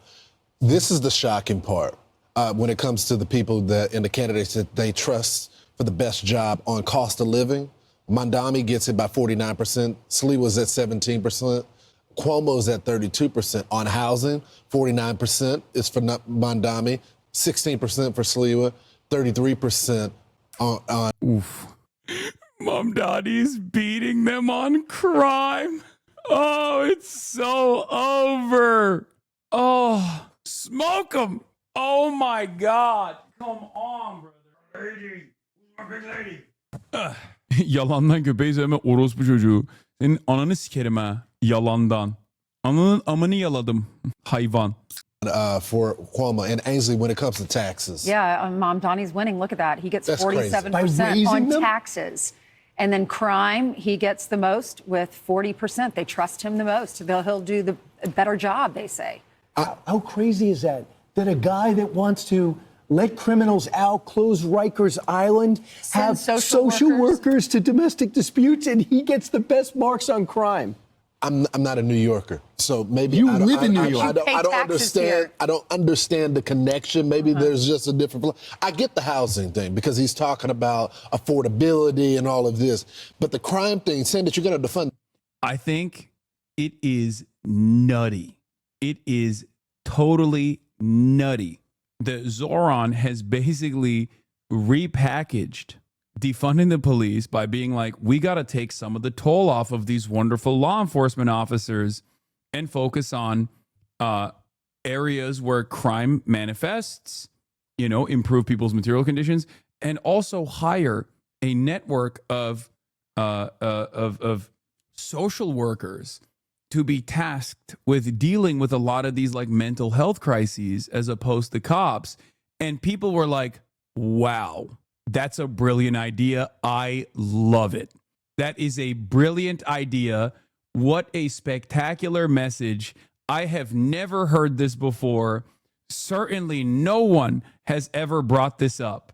No one has ever brought this up. Is he wrong though? What do you mean? This is the position. This is the left position, okay? This has been the left position. It turns out just describing the process was so much better. And I will say a big part of the reason why he has been able to do this is because he just says it how it is, okay?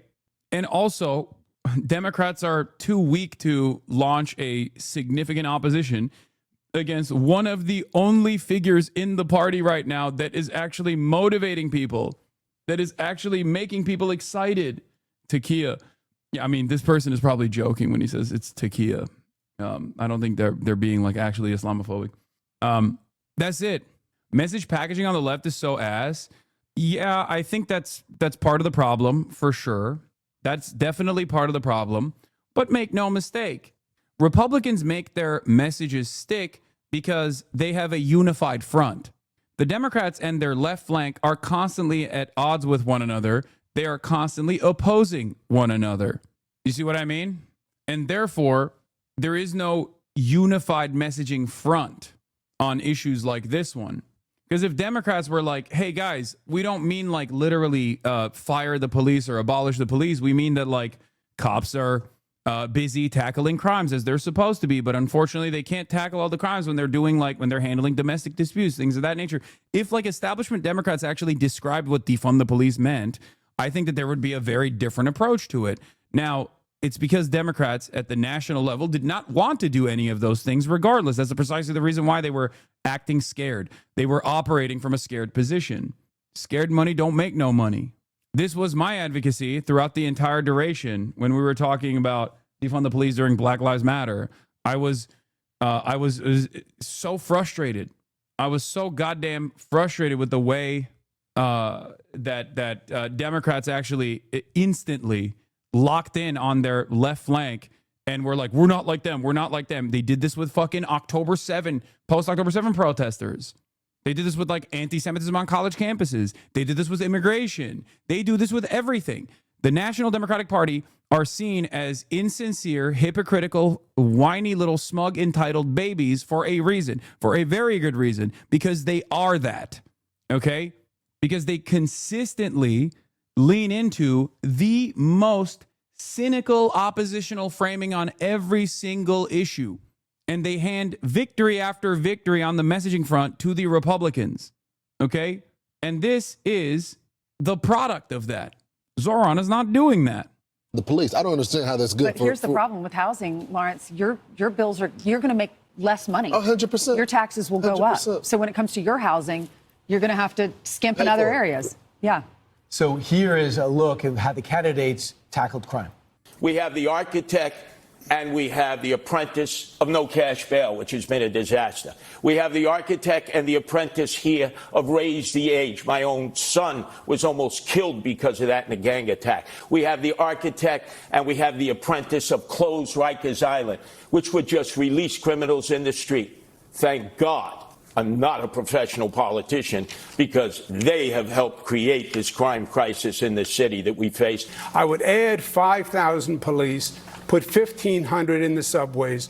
Dude, that is such a crazy fucking way to talk about this issue, by the way. No wonder people, I think, like Zohran's, no wonder why people think Zohran's method is actually smarter. Like, we're gonna put 1,500 cops in the subway, 5,000 extra police units. Like, by the way, no one ever asks, how are you going to pay for that? When it comes to 5,000 new cops, 5,000 new heads, training, gear, overtime pay, hazard pay, Candy Crush subscription so you can get like tier 3 drops on Candy Crush when you're in the fucking subway station. None of that is ever called into question. People only ask, how are you going to pay for it, when it's about fast and free buses. No one ever says, how are we going to pay for 5,000 extra cops? I mean, I guess they technically did ask Andrew Cuomo. He didn't end up answering it. But like, you know, just broadly not a thing. How are we going to pay for it with military expenditures? Never asked at the national level. It's only a question for when politicians accidentally arrive at like a reasonable policy that actually helps working class Americans. Raise the starting salary because you can't hire them. Part of that is going to be saying to the NYPD, I respect you. I don't think you're wicked, as the assemblyman said. I don't think you're corrupt. I don't think you're racists. I value you. I will have your back. I'll be a mayor to work with you. If you want an actual approach to lower crime, look at our Department of Community Safety. That is something that has been hailed by experts as addressing so many of the pieces of why New Yorkers are not feeling safe today. We will ensure that no longer are police officers asked to do the job of both policing and responding to the mental health crisis. This is evidence-based. It's been successful elsewhere in the country. It's time we deliver it right here in New York City. He's delusional. You're going to have mental health experts, counselors, social workers show up to the most dangerous call a cop can get, which is a domestic violence call. So you're going to have people that didn't sign up for that profession have violent attacks against them. Wait, what? That is the most. What are you going to put bulletproof? Dude. Every fucking EMT, first of all, every EMT unironically signs up for that profession. And it's completely unacceptable when violence does take place at times. But like the notion that healthcare professionals and social workers do not realize that there is also potentially a violent altercation that could take place in these calls is ridiculous.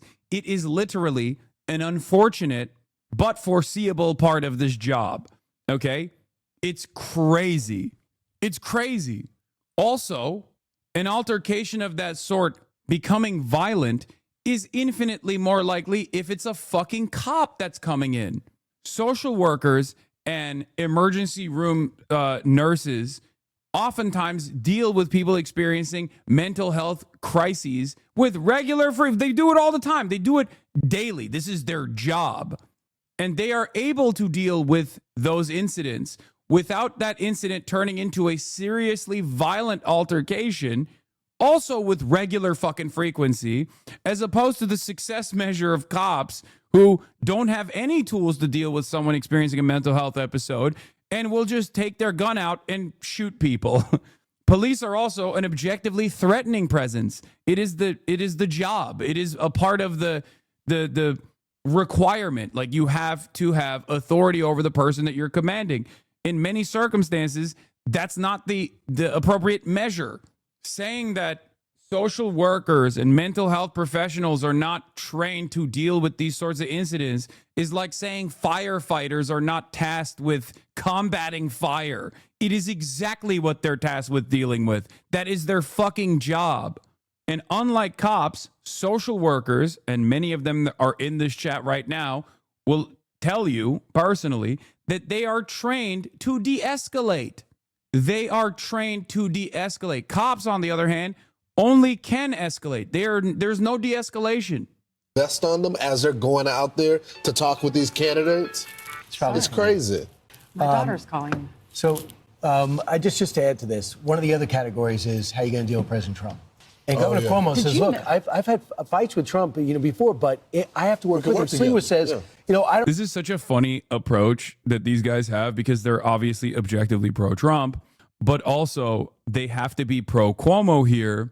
So I wonder what they're going to say. They're going to be like, well, Cuomo and Trump have a better working relationship, I guess. Like, so he'll be better at opposing Trump. Is that because they have to farm Cuomo here because they know that he's the only shot that they have of thwarting a Zohran victory that is imminent. It's just, let's see. I don't have a great relationship with President Trump, but I'm going to work with him. I think that Mamdani is going to be Pritzker 2.0. What is this? Look at the New York moms discovering you. Who the fuck is Hasan Piker? What? Oh. Oh. Oh. Wow. Oh. They found the meat pig. New York moms. New York moms found the meat pig. Oh no. Ay, ay, ay. Enemy of my enemy ass Fox News segment. Yes. Everything. He's pro-sanctuary city. He's pro-illegal immigrants. There is going to be, and we know they use the National Guard in the subways to make us feel better, thousands of them. So when President Trump, if he wins, and when President Trump goes to crack down on crime, because this guy's going to let open the floodgates to Rikers and not arrest anybody, there's going to be solid. Those are the Ryder memes. The SEO is not depicting you in a good light right now, bro. Potentially. But also, your expectation is that all of the fucking moms are on TikTok or the spaces where that's like pumped out through the SEO or TikTok, Reddit, and Twitter. I know for a fact that no mom is on TikTok or fucking or Reddit. At most, they'll see it on, or I know for a fact that no mom is on Twitter or Reddit. And there are moms that are on Twitter. Everybody's on Twitter, but it ultimately still doesn't matter. But friction. And as Cuomo says, are you an idiot? How can you possibly fight with a guy that has billions of dollars in his coffers to give you or not give you? You have to work with him. I just can't believe these. What the fuck? What did the interest happen here? Hasan Piker naked spiked? Wait, what the fuck? October 17th? This morning? Why did it spike? That makes no sense. What? Oh, Trump commutes George Santos's sentence? Oh, my God. My God, he's a prison abolitionist. I can't believe so many people in New York are falling for this guy based on his policies. But I guess they hear in an area, New York's expensive. And I guess they hear, oh, this guy's going to lower my costs. But every politician has said he should have done that when he was an assemblyman. He had the ability to do all of these things. But we had Eric Adams on our couch, and he said, trust me, I'm the mayor. He doesn't have the ability to change all of these policies. Okay, enough. Don't look now, but it's getting cooler in the air, and we are 19 days out from Election Day. And there is one local race. Oh, yeah, this was also a good take from Sturgeon's Law. New York City is 28% Latino, 20% black, and there were no questions about plans to help either of those communities, but the debate for who will be their next mayor spent 13 minutes on Israel, Gaza, and New York City. Sturgeon's Law says, we need to be able to have an honest discussion about why the moderators ignore local communities and give so much time to questions about a foreign country most New Yorkers don't support without the usual false accusations of anti-Semitism, terrorist sympathy, etc. It's true. Probably because the leading candidate started his political career with a crusade against it. I love these guys. I love the Georgists on Twitter, the rapid urbanist Twitter that weirdly enough hate this guy, even though he's Mr. Urbanist himself. Okay. And also seemingly find themselves constantly feeling maybe a little ashamed about their position on Israel, but constantly fucking attacking critics of Israel, weirdly enough. I wonder how that works. I wonder why. I mean, it's literally, he has Mossad in his fucking username. I know the answer. No, it's not just that they're Islamophobic. Obviously, Islamophobia is a big component to the Zionist charge. Fucking Hasbara bots everywhere. Anyway, in spite of the Hasbara bots and all this other shit that's going on, obviously people are not as oblivious. That's getting more national attention than most.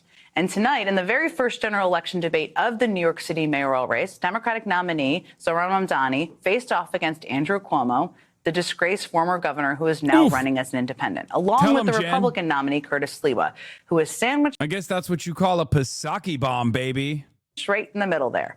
And there was a lot in this debate. But one of the questions the candidates were asked was how they would respond if Trump deployed the National Guard in New York City, like he has in so many other cities. This is how Zohran Mamdani responded. I agree with Police Commissioner Tisch in that we do not need the National Guard here in New York City. We do not need them for the purpose of safety, because if it was safety that President Trump was so concerned about, he would send them to the 8 out of 10 states that have the highest levels of crime in this country. But he won't, because they're all run by Republicans. What New Yorkers need is a mayor who can stand up to Donald Trump and actually deliver on that safety. When Donald Trump sent ICE agents on people in Los Angeles, Andrew Cuomo said that New Yorkers need not overreact. That is the furthest answer that New Yorkers are looking for. They are looking for someone who will lead, someone who will say that they will have their back, someone who will actually fight for the people of this city. And that's who I am, because I'm not funded by the same donors that gave us Donald Trump's second term, which isn't something that Andrew Cuomo can say. Joining me now for an exclusive interview following that debate is the Democratic nominee for mayor of New York City, Assemblyman Zohran Mamdani. I should just note for viewers, you just did a 2-hour debate, so I appreciate you still being able to talk and being here with me this evening. So we watched, of course, the whole debate. For a mayoral debate, a lot of the debate was about Donald Trump and what he might try to do to the city. We played one part of it there. But what did you make of your opponent's answers on how and if they would stand up to Trump? You know, I think we saw the fact that while Donald Trump wasn't on that stage, his puppet Andrew Cuomo was. And we saw not only just the same kind of name calling and distractions, but the inability to stand up to the very billionaires that have been funding both the Trump administration and the Cuomo campaign. And what New Yorkers are looking for right now, as the Trump administration is detaining young girls as young as 6 years old and deporting them out of the city, is a mayor who will actually stand up for the people of the city.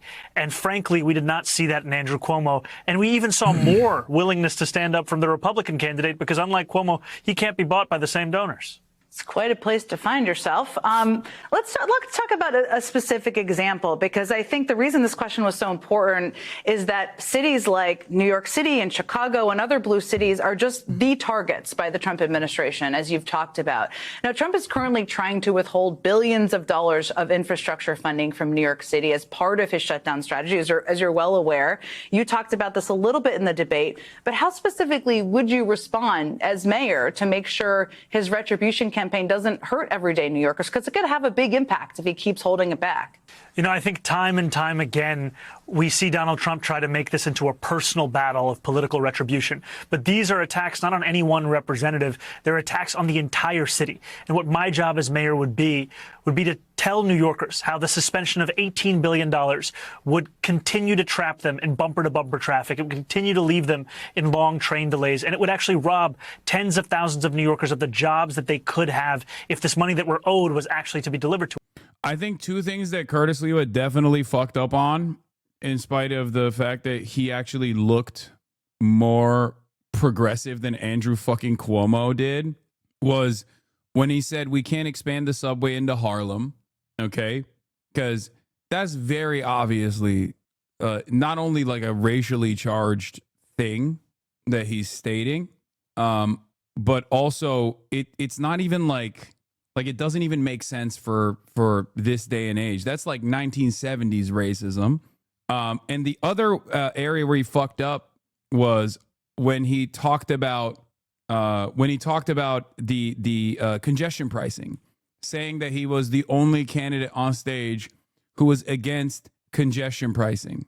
Those were two moments where it was like very obvious that he just looked silly and stupid, and I think that made him look worse overall. But also, his background is already pretty silly. I mean, there's a reason why he's run a million times for mayor and has lost consistently. And what I would also do is not treat the words of Donald Trump as law just by virtue of them coming out of his mouth. We've seen Democrats across the country, especially in California, come together to put together legal lawsuits that have then resulted that for every dollar they spend, more than $30,000 in federal funds being received that would have otherwise been withheld. It's important that we have a mayor who can work with the attorney general here, work with the governor here. I'm proud to have both of their endorsements. We would work together to protect New Yorkers from these kinds of political acts of retribution. Yeah, preparing for legal action feels unfortunately like the part of every elected official's job in this moment. Andrew Cuomo said a lot of things tonight. He said during the debate that you are not, quote, representative of the Muslim community of New York. What on earth do you think he meant by that? And what is your message to Muslim New Yorkers about why they should choose you over him to be the next mayor? I can't tell you what exactly he meant by that. I can only say that it took this campaign for Andrew Cuomo to actually understand that there is a Muslim community in this city and in this state. He was the governor for 10 years. He couldn't name a single mosque that he went to. I'm proud to be the first Muslim candidate on the verge of becoming the mayor of this city. And I know that what Muslim New Yorkers want is what every New Yorker wants: respect and dignity. And too often it's been denied on the basis of bigotry. And we saw some of that bigotry right here on this stage today. And we've seen it from Andrew Cuomo's campaign that has sent out mailers artificially lengthening my beard, where he's smeared me as a terrorist sympathizer. He has used the very kind of language that has pushed Muslim New Yorkers to the margins of our society, when in fact what we should do is treat each and every New Yorker as the same. And that's what I would do as the next mayor of this city. Your relationship with New York's Jewish community. Speaking of which, by the way, Elise Stefanik apparently came out and did that horrible Islamophobic shit again. Representative Elise Stefanik calls Zohran Mamdani definition of a jihadist. I hate this stuff so much. It makes me so mad, because it's like it's doubly fucked, because on the one hand, it's like very transparently a racist thing. Okay? It's a transparently racist thing to say. But on the other hand, every single Muslim living in the United States of America knows, regardless of how they practice the faith or not, it doesn't fucking matter. Okay? Regardless of that, they know that broadly, no one looks at that shit and goes, that's racist as fuck. It's so fucking annoying. Like, there is no world where you could make an equivalent counter to any other marginalized identity in this country, like actually marginalized identity, not like Polish people or Italian people or something. Like, I'm talking straight up like Jewish people on the virtue of their religion. You can't get away with, or like black people or Hispanic people in that way. Anyone that transparently reduces someone to a racialized stereotype like that would get called out. And yet when you do it to Muslims, it's fine. You just get to do it. You just get to do whatever the fuck you want. It's so fucking annoying. I hate it. Yeah. And then she doubled down, by the way. Representative Elise Stefanik calls Zohran Mamdani's definition of jihadist because he is. Community also came up in tonight's debate. I know that you recently have been reaching out to rabbis and community leaders. There's been some reporting about this too, who you disagree with and who disagree with you on your positions on Israel. And I think you're trying to build bridges. You can talk about this. But we've also seen some polling, which is quite interesting for people who aren't embedded in all the New York City politics like we all are, that shows there's this growing generational divide within the Jewish community when it comes to Israel. This is in other parts of the country too, where many younger Jewish people have moved away from the positions their parents had when it comes to Israel, maybe still have.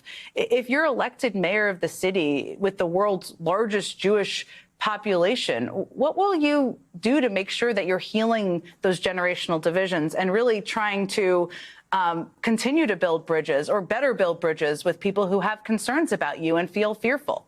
I think the first thing is to make clear that I'm looking to lead this entire city, not just the New Yorkers who vote for me, whether in the primary or the general election, but all 8.5 million people who call the city home. And that means a number of Jewish New Yorkers who I've had the pleasure of meeting with over these last few months and even before that during the primary. And what I have said time and time again is that no matter what a New Yorker feels about Israel and Palestine and whether they disagree with me, I'm looking to be their mayor as well. And I know that a number of Jewish New Yorkers are seeing a rising anti-Semitism in this city, and they want a mayor who can actually address it directly. And I'm committed to doing that, increasing funding for hate crime prevention programs, ensuring that police continue to have a presence outside of synagogues and temples during the high holy days, and that we are actually implementing a curriculum that celebrates the breadth and the beauty of Jewish New Yorkers right here in New York City. Because too often, frankly, the language is... Oh, yeah, by the way, look, I hope Schumer and Jeffries take a moment to think about how Stefanik cites their refusal to endorse Mamdani here as a justification for her insanely bigoted defamation of him. Hi, New York Times. Hack Emma GF, Emma G. Fitzsimmons. You asked us for a comment at 5:28 p.m. for a lengthy story published at 5:43 p.m. Epitome of New York Times hackdom. Here's my statement in full. I call Zohran Mamdani a jihadist because he is. Zohran Mamdani is a raging anti-Semite. Mamdani is the definition of a jihadist as he supports Hamas terrorists, which he did as recently as yesterday when he refused to call for Hamas terrorists to put down their arms. The same Hamas terrorist group that slaughtered civilians, including New Yorkers, on October 7, 2023. He is Kathy Hochul's endorsed jihadist communist who she has empowered to destroy New York City. It's why the New York State Democrat Party chair refuses to support him. It's why multiple Democrat members of Congress refuse to support him. It's why Chuck Schumer and Hakeem Jeffries have still not endorsed him, because Zohran is a jihadist who will destroy New York. This was the AIPAC attack dog in New York State politics that rose to prominence under the leadership of the Democrats, mind you, when she used the committee position that she had to get a bunch of Ivy League presidents to resign in disgrace because they were not sufficiently pro-Israel. And they were already. These Ivy League presidents were already pro-Israel, obviously. They're fucking Ivy League institution presidents, okay? The ADL praised Elise Stefanik yesterday for her tolerant approach in the aftermath of the leaks that came from young Republicans, New York young Republicans, talking about praising Adolf Hitler and putting gas chambers and putting their enemies in gas chambers. Okay? It is so fucking frustrating to have to deal with this shit with regular frequency. You are expected to be perfect at all moments. I think people from different marginalized backgrounds know this. Whether they are trans, black, brown, they know that they are the singular sole representative of all trans people or all black people or all brown people in every single moment. And they have to be perfect all the time. And the knives are out all the time. And there is this like very clear, cynical framework that you need to operate within where you have to choose your words carefully all the fucking time. And the moment that you even seemingly overstep, the moment that you seemingly can come across as like, saying something that you don't mean, they pounce on you, while the opposition can fucking say whatever they want. The opposition can call you whatever the fuck they want. They could be like, oh, Zohran is going to strap himself with TNT and blow up the One World Trade Center. It's just such a clearly, it's such a transparently asymmetrical approach to communication. And it's one that you just have to eat every single fucking day. It makes me so goddamn mad. Yeah, here's another way that Mehdi Hasan is calling here. Here's another fucking way that the New York Times also plays a role in this. Did you change your headline and change Islamophobic attacks on Mamdani to just attacks because Elise Stefanik and the GOP bullied you into it? Really? Why are they no longer Islamophobic attacks, as your headline originally incorrectly stated? Mamdani faces attacks after comments about Hamas. Mamdani faces Islamophobic attacks after comments about Hamas. That was the original title. They changed it to Mamdani faces attacks after comments about Hamas. Zohran Mamdani, the frontrunner in the race for New York mayor of New York City, was attacked by lawmakers from both parties over comments he made in a Fox News interview. Then they made it worse. Zohran Mamdani, the frontrunner in the race for mayor of New York City, was criticized by lawmakers from both parties after he dodged a question about Hamas's future. It's so fucking stupid, man. Like, I don't run around crying about racism all the fucking time. But goddamn, dude, there's a level where it's just like, please be fucking normal. Bro, please stop sending me this shit, okay? Stop, Corso, stop spamming it. I'm not going to click on your link. Please. It's so frustrating. It's doubly frustrating because it's transparent what this is. And if you're Muslim, you know exactly what it is. And you also fucking know that there's nothing you can do about it because the broad majority also think that that is an appropriate way to fucking approach the conversation. Only will you protect Jewish New Yorkers? It also has to be, will you celebrate and cherish those New Yorkers? And I will do that for Jewish New Yorkers and for every New Yorker because this is their city. You seem to have said, and you tell me, these are your words, that you believe that Israel, of course, has the right to exist, but not necessarily that it should be a Jewish state. Help explain for people who are concerned about that or feel like it's a threat to their religion why that's not the case. You know, I've said time and again that my focus... Even with like the jihad thing, okay? Like, do you talk about the actual definition of jihad and correctly point to, or the definition of like martyrdom or definition of jihad, and try to explain to Americans the cultural references being completely distorted? Because that requires time, that requires effort, and many people are not going to understand it regardless of what you fucking say. So you have to operate within the confines of like American understanding of what that word implies. And that means, you're going to strap TNT to your fucking chest and blow yourself up. It's so fucking annoying. It's so fucking annoying. You just have to eat it. Even when you are taking an approach that is going to be as broad reaching as possible, you still have to basically, say, look, like, you can't even explain what it actually means, what the word actually means, because no one will ever fucking take you seriously. And that was one of the things that he did with Intifada, globalize the Intifada. He first explained what it was and why it was like racially charged in this regard as an attack point, right? And then he had to concede on the opposition's framing on that issue. I don't think he should have, by the way, on globalize the Intifada regardless, but... will be here on New York City, but when I've been asked about what's happening in Israel and Palestine, I have shared that I have a reticence of recognizing any state's right to exist as a state with a hierarchy of citizenship, be it based on religion or on race, and that would be the case if we're speaking about Israel or if we're speaking about Saudi Arabia.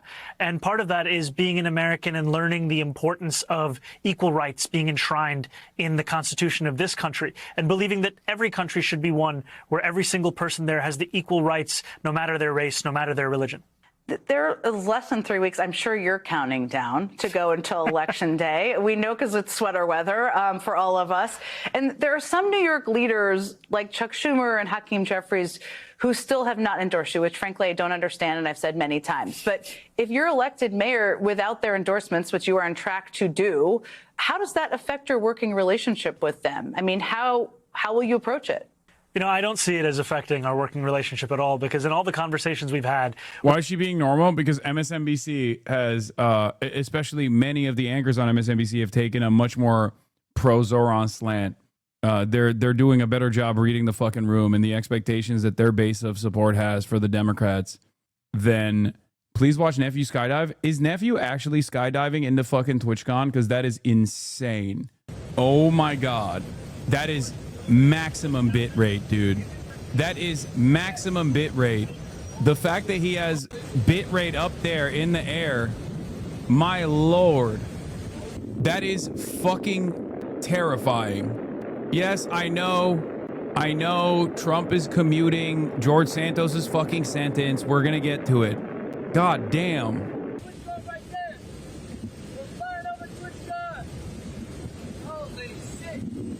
Holy shit. I would not do that. I can't do that.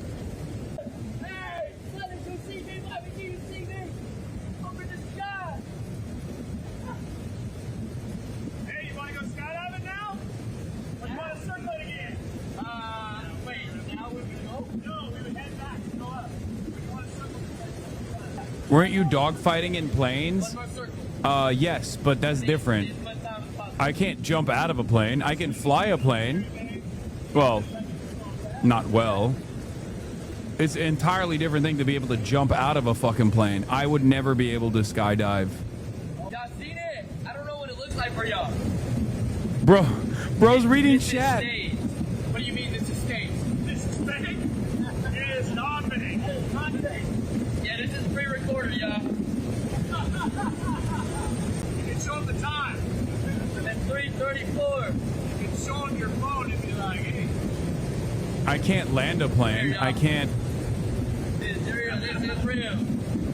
All right, you can put it in your pocket. All right. How much you good? We're good. All right. Dude, my hands are sweating. All right. My hands are sweating watching him. This is insanity, dude. This is absolute insanity, brother. What the fuck? Is the camera guy going too? I suspect, yes. I suspect that the Red Bull guy's camera. Bro's reading chat on the plane.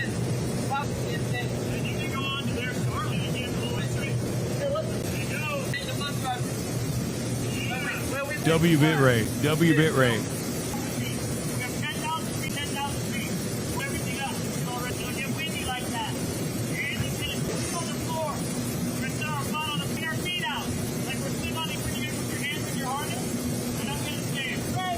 I can't believe it. What do you do when we roll out of the plane?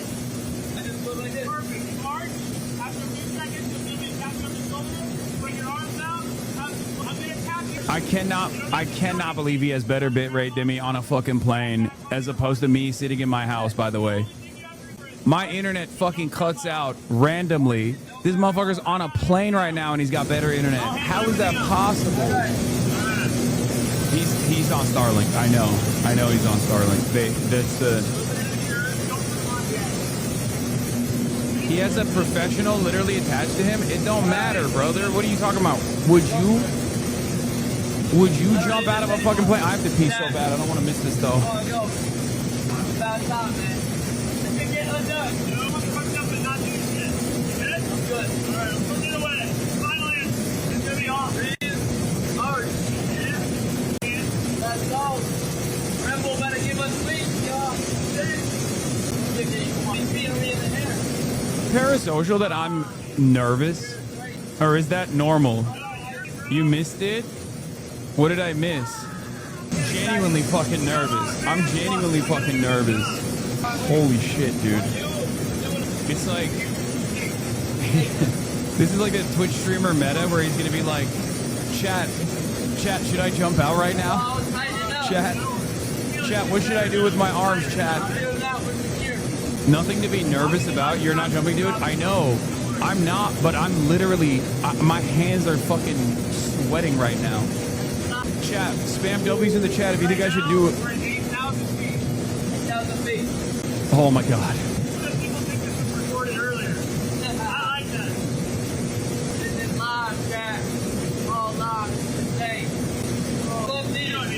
I have mine from altimeter, 100 more feet. That's our airport song. Oh, the second one. That's our night one in Tijuana. I didn't grab the close one. Let's go! I'm getting nervous now. I can feel it. Yeah. 50 more feet. I already did. It just didn't show up. I would never go. I would never jump. I would never be able to do that. Shit, bro.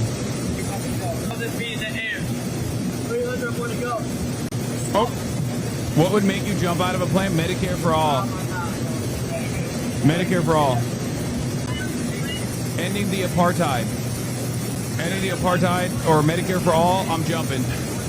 Someone in the chat said, nothing to fear. They're over the open ocean. Dog. At 10,000 feet, there is no difference between a body of water and concrete. You know that, right? What are you talking about? Like, it's just, that's the same thing at that point. Motherfucker thought this was Minecraft, dude. You can just, you have no fall damage if you fall into the water, duh. Yeah, you just, if you drop out of the plane with a water bucket, you can just like release it at the last second. No surface tension. No surface tension whatsoever. That's not how it works. It's Minecraft physics. Zohran, when you jump and post a nude on main? No, Zohran's already winning. That's not happening. You look more tense than Jason? I am more tense than him. I don't know how he's keeping his cool. I'm literally, my hands are sweating, dude. It's not even a joke. It's like terrifying. Oh my God, it's coming. He's putting the fucking gloves on. Seemingly, he is not as tense. I don't know why. I don't know what the fuck's going on in his mind, but it's just tandem. Calm down. Brother, you are crazy.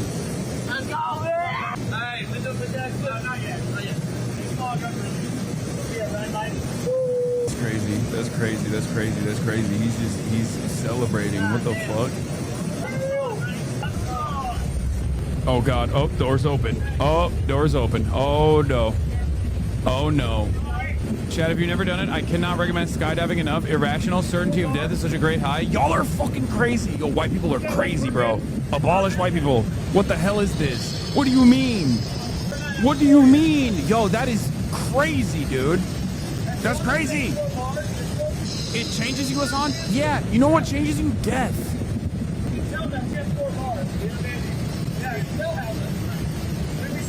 I don't understand it. You've become mega woke. I don't understand it. It freaks me the fuck out.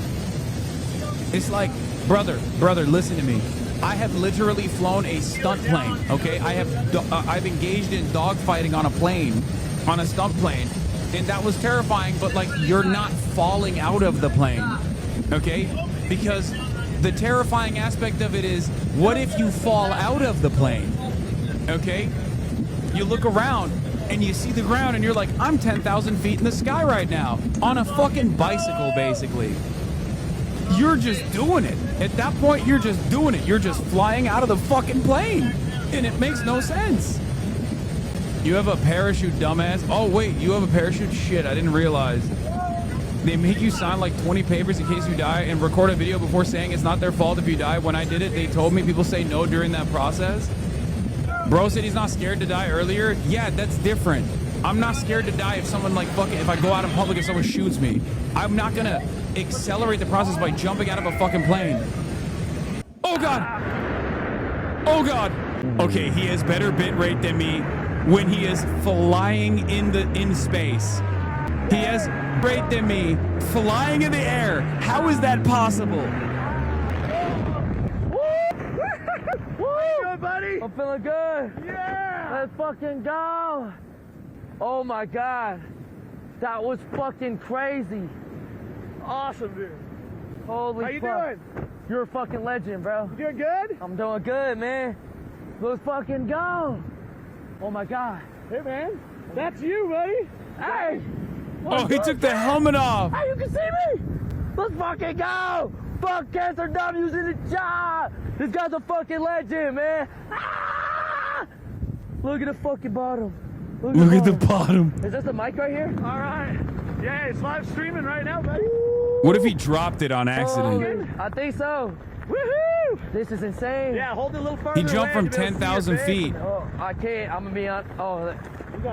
I have 150 plus solo skydives, and I've spent upwards of 100 weekends at drop zones, and I have never seen someone die. You will never be able to convince me. Let's fucking go. I didn't see no curve. R.I.P. Globeheads. True. That shit doesn't look curved at all. That shit do not look curvy, bro. I'm falling. This is crazy. You want to do a spiral? What does that mean? Point it out in front of us.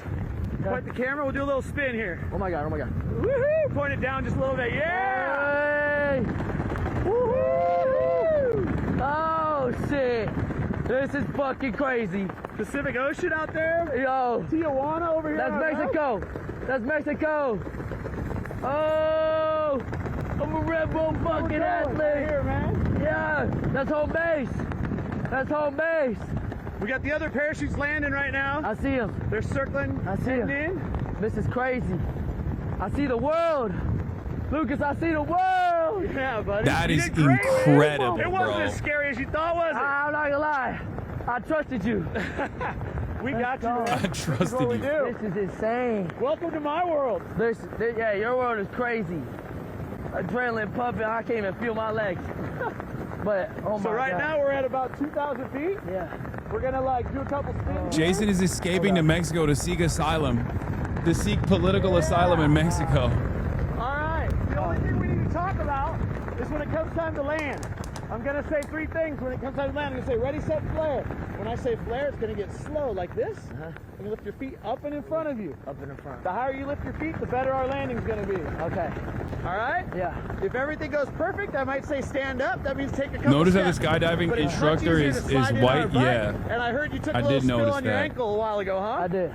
So maybe we'll just sit down on our butt. Yeah, let's do that. I think this is primarily a Caucasian activity, for take sure. Deep breaths. Look out on the horizon a little bit. Yeah. That'll help with anything if you're feeling like vertigo or anything like that. I'm sure there's plenty of diversity in the people that attempt it, but I'm just saying primarily it feels like a Caucasian activity. So cool. Our view is insane, huh? Yeah. Show them what we're looking at. That is epic. That's insane. Oh my God. Now I'm kind of looking at the wind. Judging now we're at 1,000 feet, so we'll be on the ground in 1 minute. Holy fuck, man. One gifted equals one, I don't even know. Yeah. So I'm, what I'm doing right now is looking at the wind, judging how we're going to land, what the wind's doing. Okay. So we can have a nice tiptoe slide in right on our butt landing. All right, I like the sound of that. And I'll let you just hold that camera. You can film yourself or the ground or whatever. I'll do both. Nice and easy. I got a nice windsock down there showing us what's happening. Ooh. Hey, look at the ground, Chad. I mean, even this part is like obviously terrifying, but I guess it's not as terrifying once you get used to the scariest part, which is the part before the parachute, right? Oh my God. Oh, please. I'm about to touch the grass. All right, here we go. Let's go. All you got to do right now is remember to lift your feet up and in front of you, okay? Let me know when. Like once you accomplish the free falling part of it, this probably doesn't come across as scary. Yeah. All right. Even though touchdown is the most dangerous part at post free fall, right? Just lift them up. We're just gonna sit on our butt. Oh, beautiful. Let's go. That is how we do it. I can't believe he did it. The mad lad, bro. Awesome. Oh, the absolute mad lad. Holy shit. Respect. I'm alive. Hand me that helmet. I'm alive. Turn and face me when you stand up gently. Okay. Yeah, can you unplug us? Sure. Yeah, hold on there, kiddo. How was that? That was fucking. The fucking mad lad, dude. You nailed it. Stand up. You're free, Jay. Come on, kid. What did he do this for? I mean, he's doing a subathon right now. Dude, I got some crazy shots. Hey, the shoe's hot? Yeah, the shoe was hot. Hey, Jay, guess what? They were screaming W's, bro. Yeah. Jason, take off those goggles, buddy. Oh, fuck. God. Hey, welcome to our world, buddy. Come on. This is how we do it. Bro. I don't American Cancer Society. Crazy. That was fun. Are you taking that off us now? Let's loosen this up. Holy shit. Holy shit. Wow. What a fucking... we can take this harness off. Dizzy, man. What a fucking crazy situation. Yeah? I can't believe he did that shit. Hey, I did this once in my tandem. What? That's sick. That was sick. You're having a good time up there. I was having a great time. Your turn next. Everybody needs to calm down. Unk is never doing this. Oh, yeah, we can hear you. I'd rather get shot at by the fucking cops than do any of this stuff. Straight down. I gotta have both of my feet on the ground, okay? Nice. How can I help you?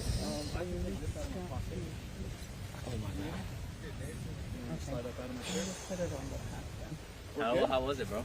How do you sit down, bro? That was insane.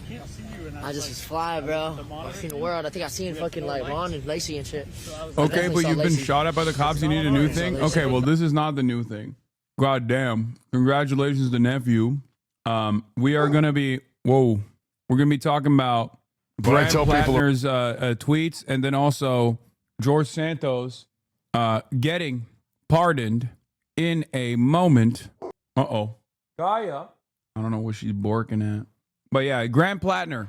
We're finally doing it. We're finally talking about it. All the annoying people can now rejoice. Grant Plattner has released a statement about his previous comments after his Reddit account was unearthed. And the reality of the matter is some of the stuff that he has said, pretty solid. Grant Plattner's, who is his political director? What? Former state rep Genevieve McDonald of Stonington was one of the most prominent Maine Democrats. Dude, is this that big of a deal? What the fuck?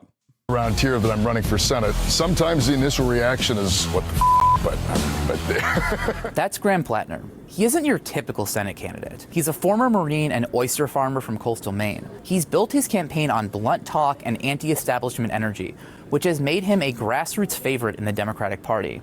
His message has really resonated online. He's raised more than $4 million, he's packed town halls, scored a Bernie Sanders endorsement, and has left-wing influencers hyped for his candidacy. So CNN's K-File team found something pretty interesting while looking into Plattner. It's a deleted Reddit account that he used for years, posting about politics, war, and policing. We access them using the Internet Archive's Wayback Machine, which saves web pages. It's the same unfiltered tone that has made him so popular, but it also shows some of the vulnerabilities of his candidacy. In comments we found from 2021, Plattner said he was a vegetable-growing, psychedelics-taking socialist. In a thread about people becoming more conservative as they age, he replied, "I got older and became a communist." He often employed crude language toward people he disagreed with. When discussing police misconduct, a user wrote that police officers were, quote, bastards, to which Plattner replied, all of them, in fact. So we talked to Plattner, and he told us that he no longer holds many of those views, saying they came from a different time in his life when he felt angry and disillusioned after finishing 4 tours of duty. that was very much me around the internet. I'm not a communist. I'm not a socialist. I own a small business. I'm a Marine Corps veteran. I don't want people to see me for like who I was in my worst internet comment, or even frankly who I was in my best internet comment. I mean, quite honestly, I don't think any of that is indicative of who I am today, really. Now, Maine has a long history of electing political moderates, something that could make his old posts politically risky. But beyond the insults and crude language, many of Plattner's posts we found were actually deeply personal, about war, patriotism, and what his service did to his faith in the country. Plattner said his 4 tours in Iraq and Afghanistan left him disillusioned and changed the way that he saw America. Writing in one post, he said, "After the war, I pretty much stopped believing in any of the patriotic nonsense that got me there in the first place. And I'm a firm believer that the best thing a person can do is help their neighbors and live a loving life." In another, he said, "It's difficult to see all the horror, all the grift and corruption and not find the whole thing utterly bankrupt. I did used to love America. These days, I'm pretty disgusted by it all." It's that kind of authenticity that's drawn people to his campaign. And Plattner told us he no longer feels the same disillusionment with the country. I absolutely love the place that I live, and I love the people around me. And I do actually believe firmly in the idea that we as Americans have a lot in common, and that we can be the thing that we want to be, the thing that we claim to be. Offensive political rhetoric is getting a whole lot of attention right now. So there are there are some things that he said way back in the day that are actually bad. And of course, liberals are, and even leftists are, some of the most like unbearable individuals you will fucking ever encounter. It's specifically this. In 2013, why black people don't tip and says sexual assault victims should take some responsibility and not get so fucked up. Those are unacceptable. Okay? Those are unacceptable. They're also from 2013. I thought this type of political posturing was shit that we had left behind. Yeah, he was a fucking broken-brained jarhead in 2013. This is the shit that people should actually maybe look at with more scrutiny, as opposed to him being like, I'm a socialist, I'm a fucking communist, all this other stuff. Okay? If anything, working through opinions like that, or working through opinions like that, and working through his own personal experience, and reflecting on his service and thinking about it critically is unironically the appropriate thing. I don't know the full scope or the full extent of his comments, but from what I understand, there were some statements he made that like I don't have any issue with whatsoever.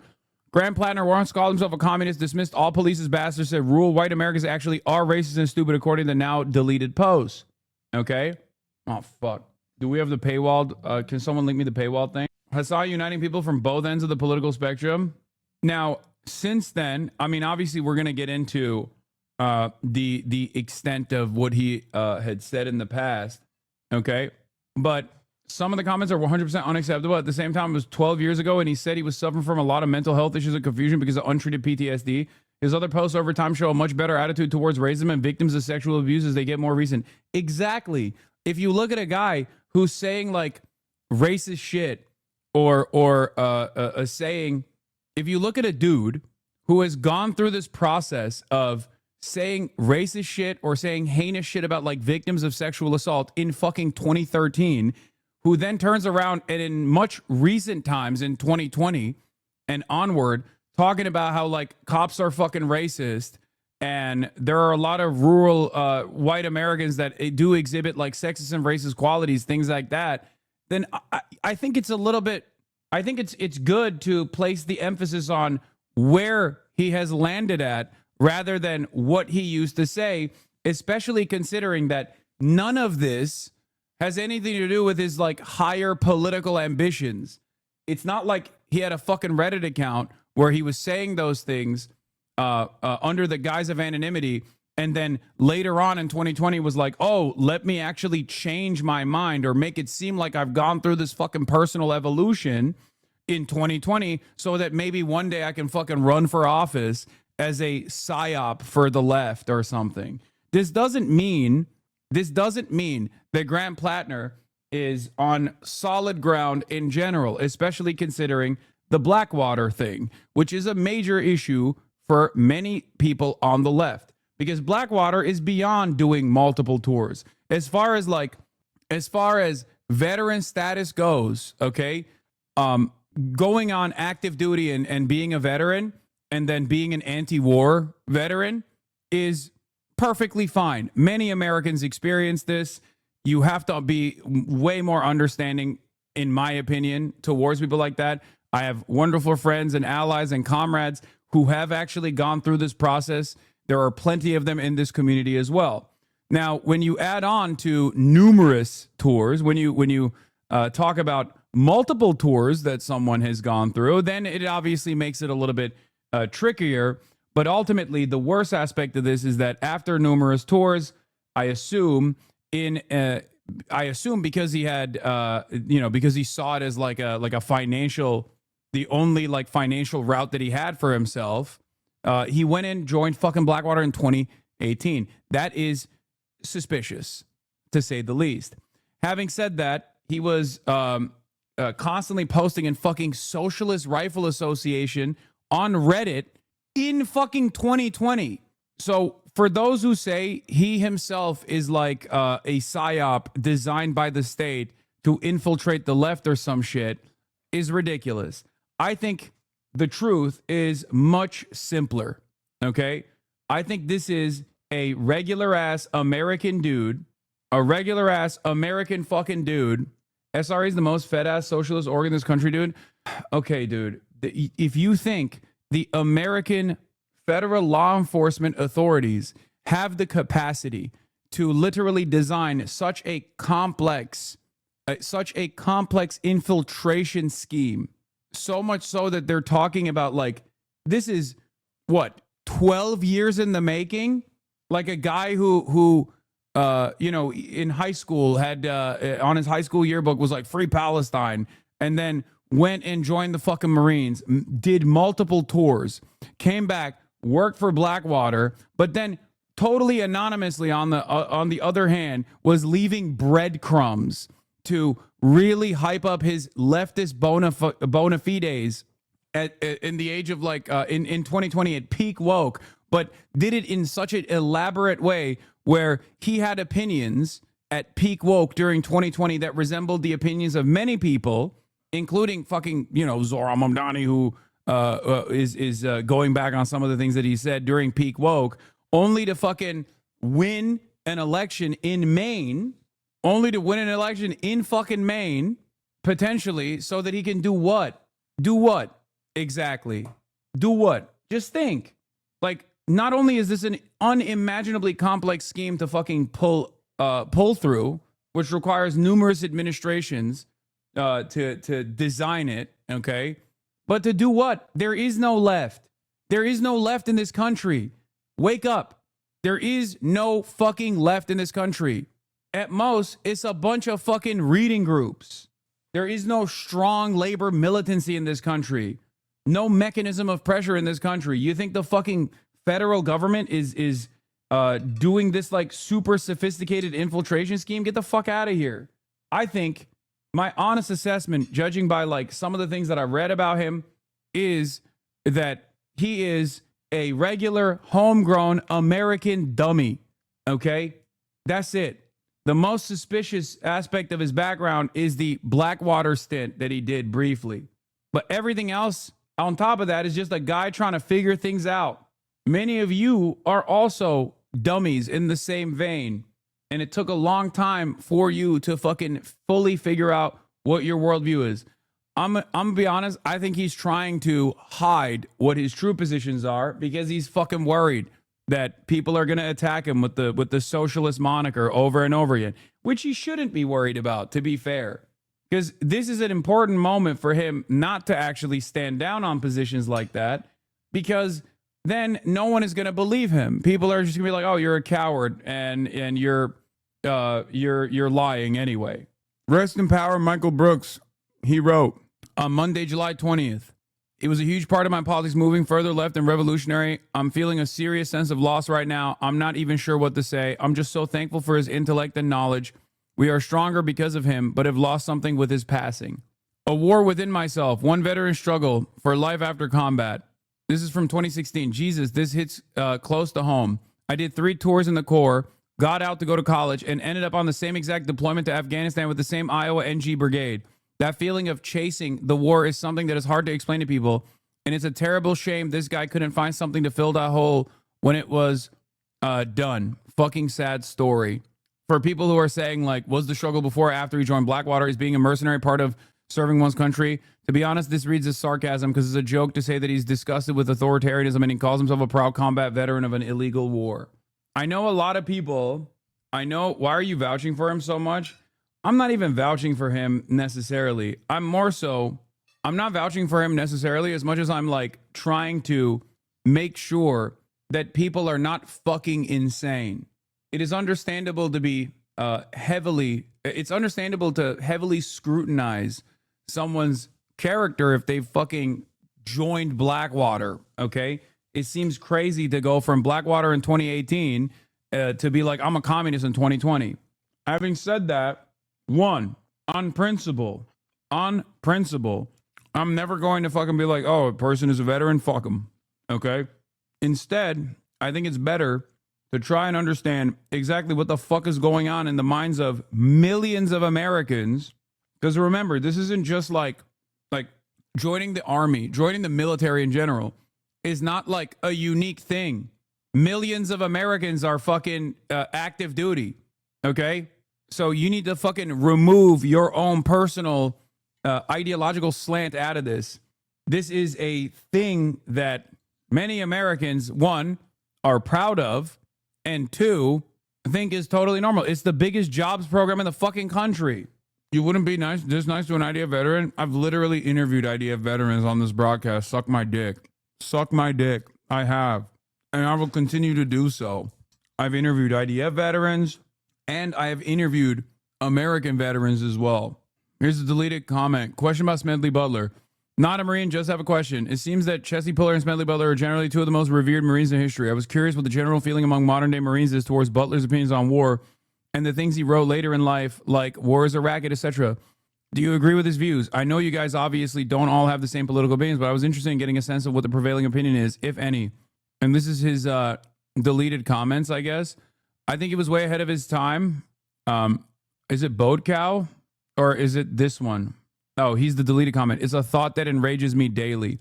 I think he was way ahead of his time and gave us a first warning about war profiteering. Unfortunately, that message is lost in the simplification of his image to be based around combat heroics. I second this. How many billions of dollars did I help Dick Cheney and his lot make in Iraq? War is almost definitely a racket. Our friends die while they make money is a thought that enrages me daily. There are 2 things that you need to understand. 2 things that you need to understand no matter what, okay? You're building a fucking broad coalition. It's going to have veterans in it, especially in a country like the United States of America. That's number 1. Number 2, it is probably one of the easiest vectors of radicalization. And Nazis take advantage of that all the fucking time by creating unique groups such as Atomwaffen specifically to fucking target veterans and active duty service members. Okay, that's two. A lot of you come across ridiculous when you take this approach. Okay, people have the capacity to change. People have the capacity to change. People find themselves a victim to the social conditioning no matter what. If you think I'm normalizing the United States military, by the way, for saying that, and this doesn't extend to Blackwater, okay? It doesn't. It does not. But if you think I'm normalizing the United States military, then you are already living on a totally different fucking planet, okay? There is no normalizing that is required. It's the same as fucking cops, okay? We might not like cops in this community, but it doesn't matter because everybody else does. And let me tell you, they like cops a whole lot more than they like fucking socialists, okay? Should we let murderers get away with their crimes too? After all, they can change too? Yes! Yes! Yes! I'm in favor of rehabilitation as long as someone is taking atonement. Yes! Yes! A murderer that serves their fucking prison sentence should be rehabilitated and integrated back into society. I'm not a fucking stupid draconian American, okay? Yes! God damn. I hate some of you motherfuckers so much. What atonement is he taking? What punishment has he gotten? Great question. Great fucking question. As a matter of fact, when things are not punishable by law and unironically revered as a matter of fact, and you still realize that that shit was fucked up, that takes a lot of fucking effort. It's called self-reflection, self-crit for all the fucking lefty LARPers in the chat. Also, on top of that, a lifetime of fucking PTSD probably isn't great either.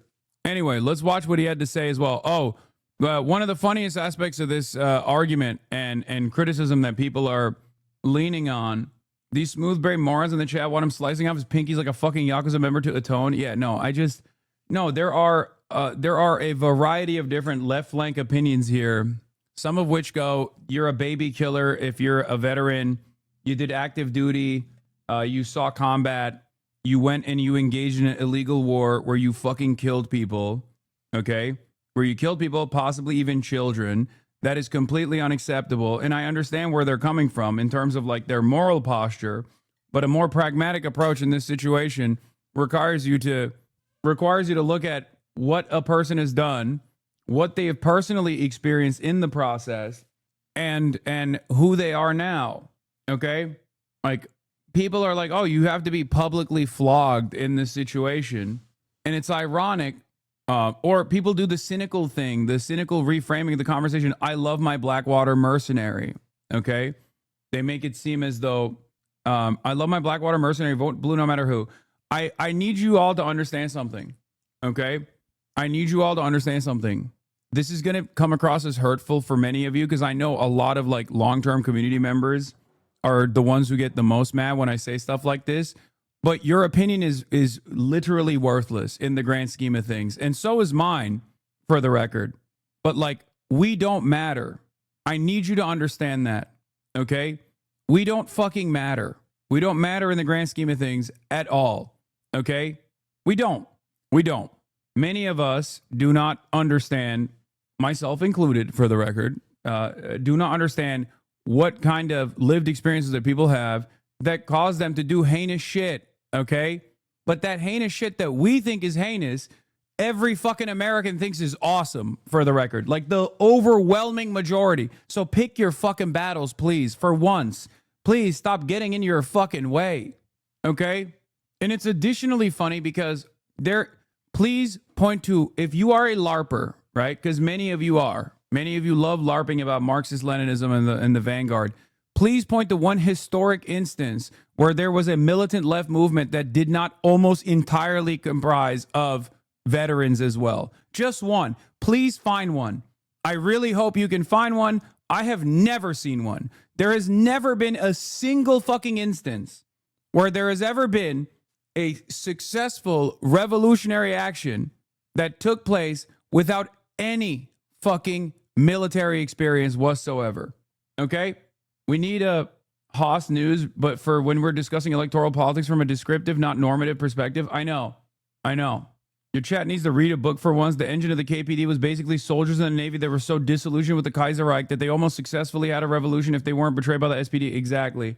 I'm not ready to dismiss Blackwater concerns. I worry about what that means, but I also understand that if you leave the military with no transferable skills and a deeply disturbed mental state that brings you back to the only thing you know how to do, it's hard to understand. Yes, that is the problem here. And that is my assessment as well.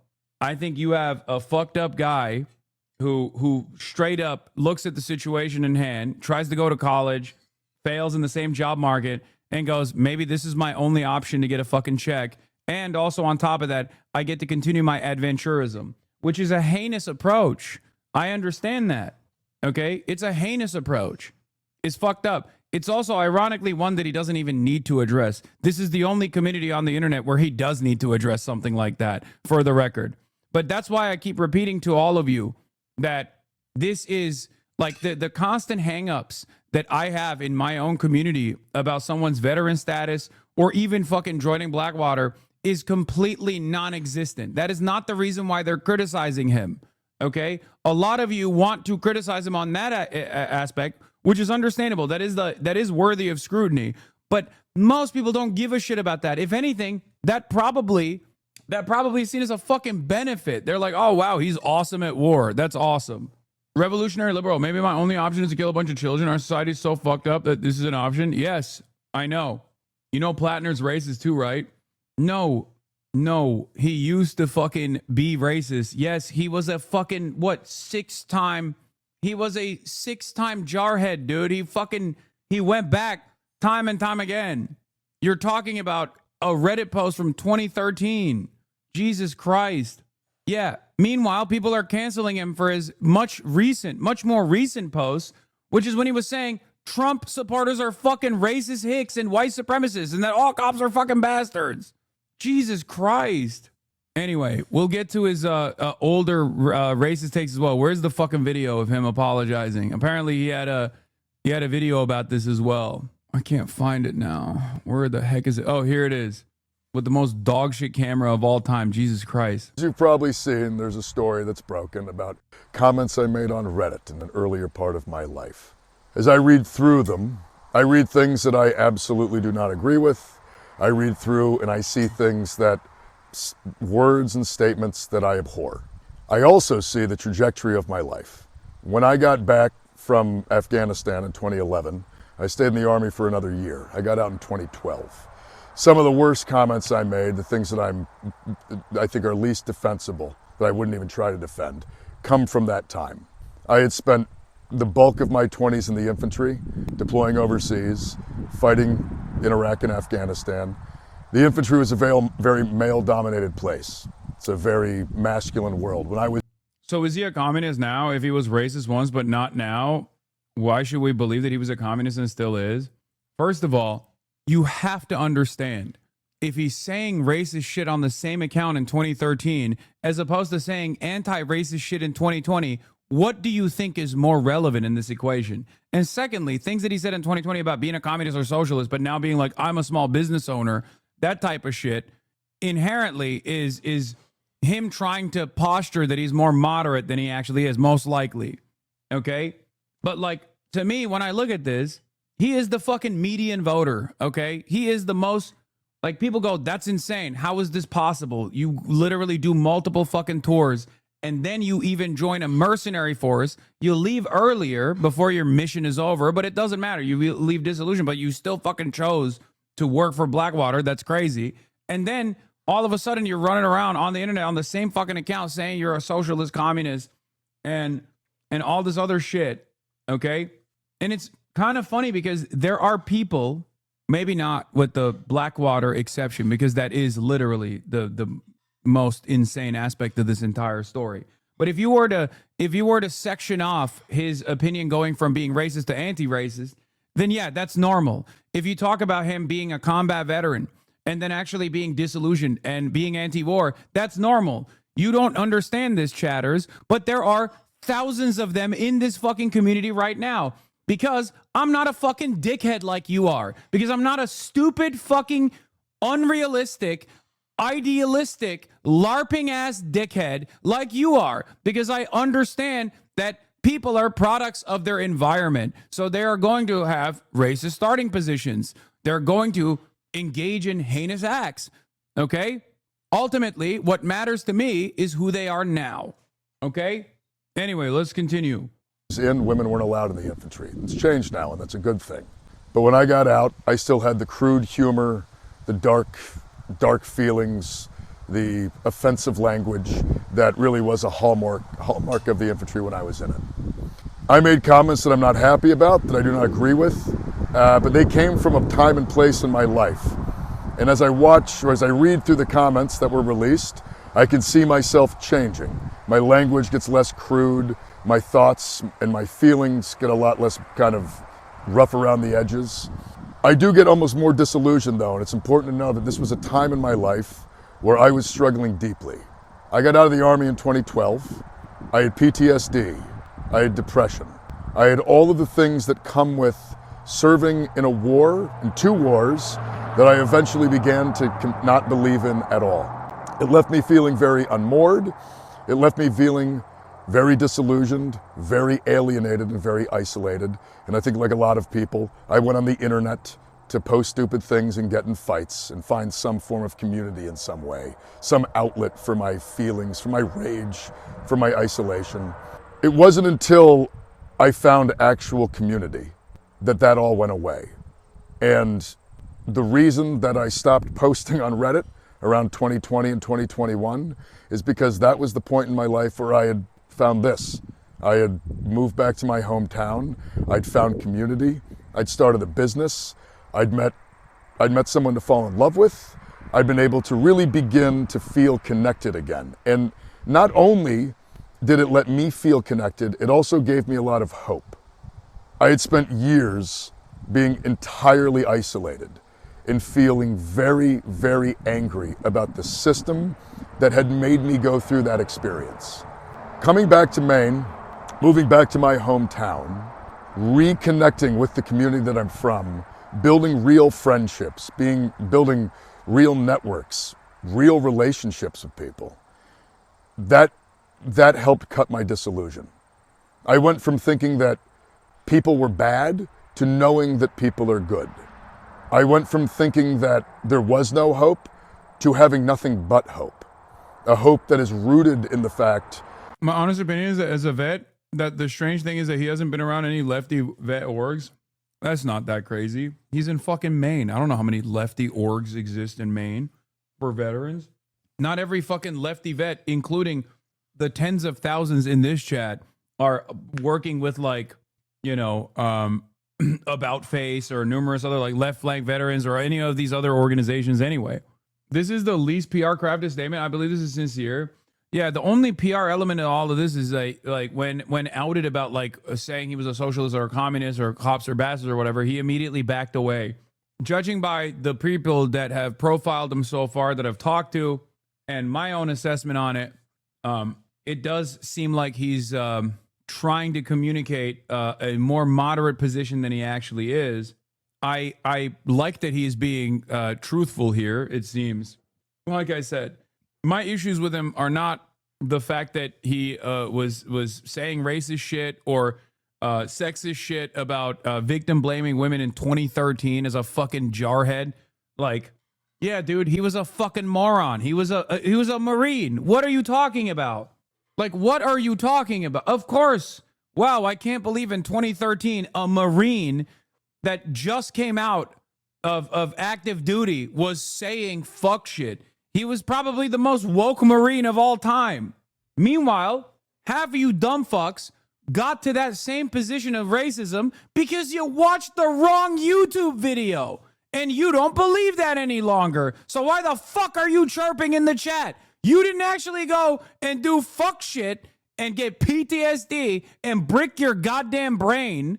And you still arrived at his dumbass fucking positions about women and black people. Why? Because you watched one Roblox video and it took you down a right-wing fucking pipeline. And you found yourself rehashing Sargon of Akkad takes. So shut the fuck up. You don't have a moral higher ground than others. because of your different journey through radicalization or your actions. Treat people like normal fucking people. God damn. Do Iraqis have a moral high ground? Are you Iraqi? Shut the fuck up. Shut the fuck. If you were to ask an Iraqi person, would they prefer a fucking Marine Corps dipshit who actually became anti-war over a Marine Corps dipshit who didn't? Who do you think they would choose? It's always out of touch white motherfuckers living in America that have this kind of attitude, this black and white attitude. Or sometimes an unwashed Maoist in fucking Argentina. God damn. I'm Iraqi and I do not forgive him for his service, but I do hope he wins. Well, you're better off than fucking I'm Iraqi. Hassan, sit this one out. First of all, I don't care. Just so you understand. I sit this one out before you explain. My bad. Damn, you really are native. What? You really are native US, huh? What do you mean? There is no irredeemable quality to a person, okay? Unless they're just like straight up a pedophile and exhibit no self-criticism for that sort of behavior, okay? There is no one that is irredeemable. And you have to have a different approach. You especially have to have a different approach to people who have done fuck shit, who society doesn't even think is doing fuck shit, okay? Like someone who was a cop that turned around and said, I was a cop for, 4 years or whatever. I did heinous shit. The job literally broke me. It made me into like a racist person. I hated who I'd become and I quit. And now I'm spending my time being like, policing is fundamentally broken as an institution. If you think I'm going to turn around and be like, fuck that guy, he was a cop at some point, he could suck my dick, you're fucking stupid. And the same goes for this guy, okay? Especially because society does not fucking broadly view cops in the same narrow way that we do here in this fucking stupid ass, leftist, LARPy ass community, okay? And the same especially goes for veterans, okay? These are people who most Americans look at and go, thank you for your service. Even if it's cynical, even if it's not real, even if it's not a real thank you for your service, they still do it anyway, okay? The institution itself is seen as an incredibly respectable institution, okay? Relax, no infighting king, big bro. No, it's just like fucking so annoying where it's like, I can't tell if it's like anarchists in the chat or whatever the fuck people are saying. Yeah, if he was running around still being like, yo, my service was awesome, actually. There's a difference between someone who is like every other dumb fuck Democrat that the DNC puts forward, being like, oh my God, I loved being the baby annihilator in the fucking Air Force. I'm much more patriotic than the Republican on the other side. Like, and that's the norm, by the way. The Democrats do this all the time, but none of you fucking leftists have that level of goddamn smoke for people like that. Seemingly, when people are super honest about their service and love how sick it is, you have no smoke for them. You have no smoke for the veterans who are just literally still running on how awesome it was that they served. And the one time there's a fucking guy who's like, oh my God, I can't believe I served. This was really fucked up of me. You go, fuck this guy. You are destined for a lifetime of Amy McGraths. And you deserve it. You deserve Amy McGraths all around the country. And I hope you get it. That's what you deserve. You deserve the John Kerrys of the world. You deserve the Amy McGraths of the world. That's what you deserve. I'm sick and tired of this shit. It's a fundamental principle for me to analyze someone on what they are, who they are now, what they represent now, what they say now. And when making this fucking analysis, I also look at whether or not the actions that they partook in, no matter how irredeemable we see it here, right? Is that even considered irredeemable in broader society? Because that plays a role in whether or not this person felt it necessary to take atonement out of shame or because they personally arrived at that conclusion. Any veteran that realizes what they did was fucked up is not coming to that conclusion because people yelled at them. They're coming to that conclusion because they personally engaged in self-criticism. They personally arrived at that conclusion because society broadly does not give a shit. They literally say, you're awesome. Thank you for going and engaging in the most righteous act of murdering brown children, okay? That's how Americans look at it. You guys are fucking stupid. You don't realize that that's how society broadly reflects on these things. So if someone realizes that this is wrong, when society doesn't think that they're wrong, that they're in the wrong, then that's a good thing. That requires a lot more self-criticism, restraint, and critical thinking than any number of different things that you've changed your mind on. And yes, even being a Nazi is redeemable. Yes, everything is redeemable. Shut the fuck up. Derek Black is a former Nazi who was born into a very famous Nazi family. I've talked about him quite a bit. There are entire groups and organizations designed around life after hate, trying to rehabilitate fucking Nazis. And by the way, being a Nazi is literally not treated in the same fucking way as being a veteran is. So obviously his own personal journey through rehabilitation is way different than a fucking neo-Nazi. How are you comparing a fucking combat veteran in the Marine Corps to a neo-Nazi? This is how busted your brain is. In the eyes of the average American, if you were to be like, every combat veteran is a neo-Nazi, they'd beat you with hammers, okay? They would fill a sock with used batteries and bludgeon you to death if you were to make such a comparison. Some of you do need to get your ass beat a little bit to be like a little bit more normal in your analysis.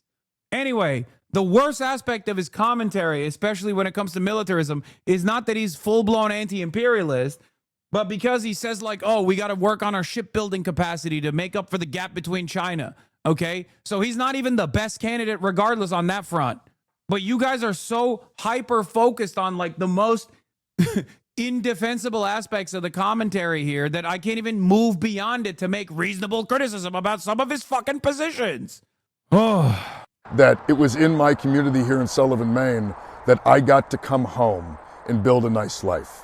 That all changed for me, but it took me a long time to get there, and it was a very long journey. And along that journey, I was in different places that I'm not in now. I had different feelings that I don't have now. I had different thoughts and opinions that I certainly don't have now. But I am very proud of the person I am today. And it was that whole journey that got me here. And while I won't defend things I said in the past, I will just say that if it wasn't for that entire journey, I would not be who I am today, and I'm incredibly proud of who I am today.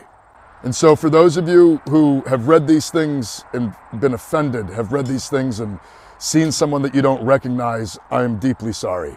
It's something that I see someone that I don't recognize either, not in who I am today. It is somebody that I do recognize though, somebody who is struggling, somebody who is having a very difficult.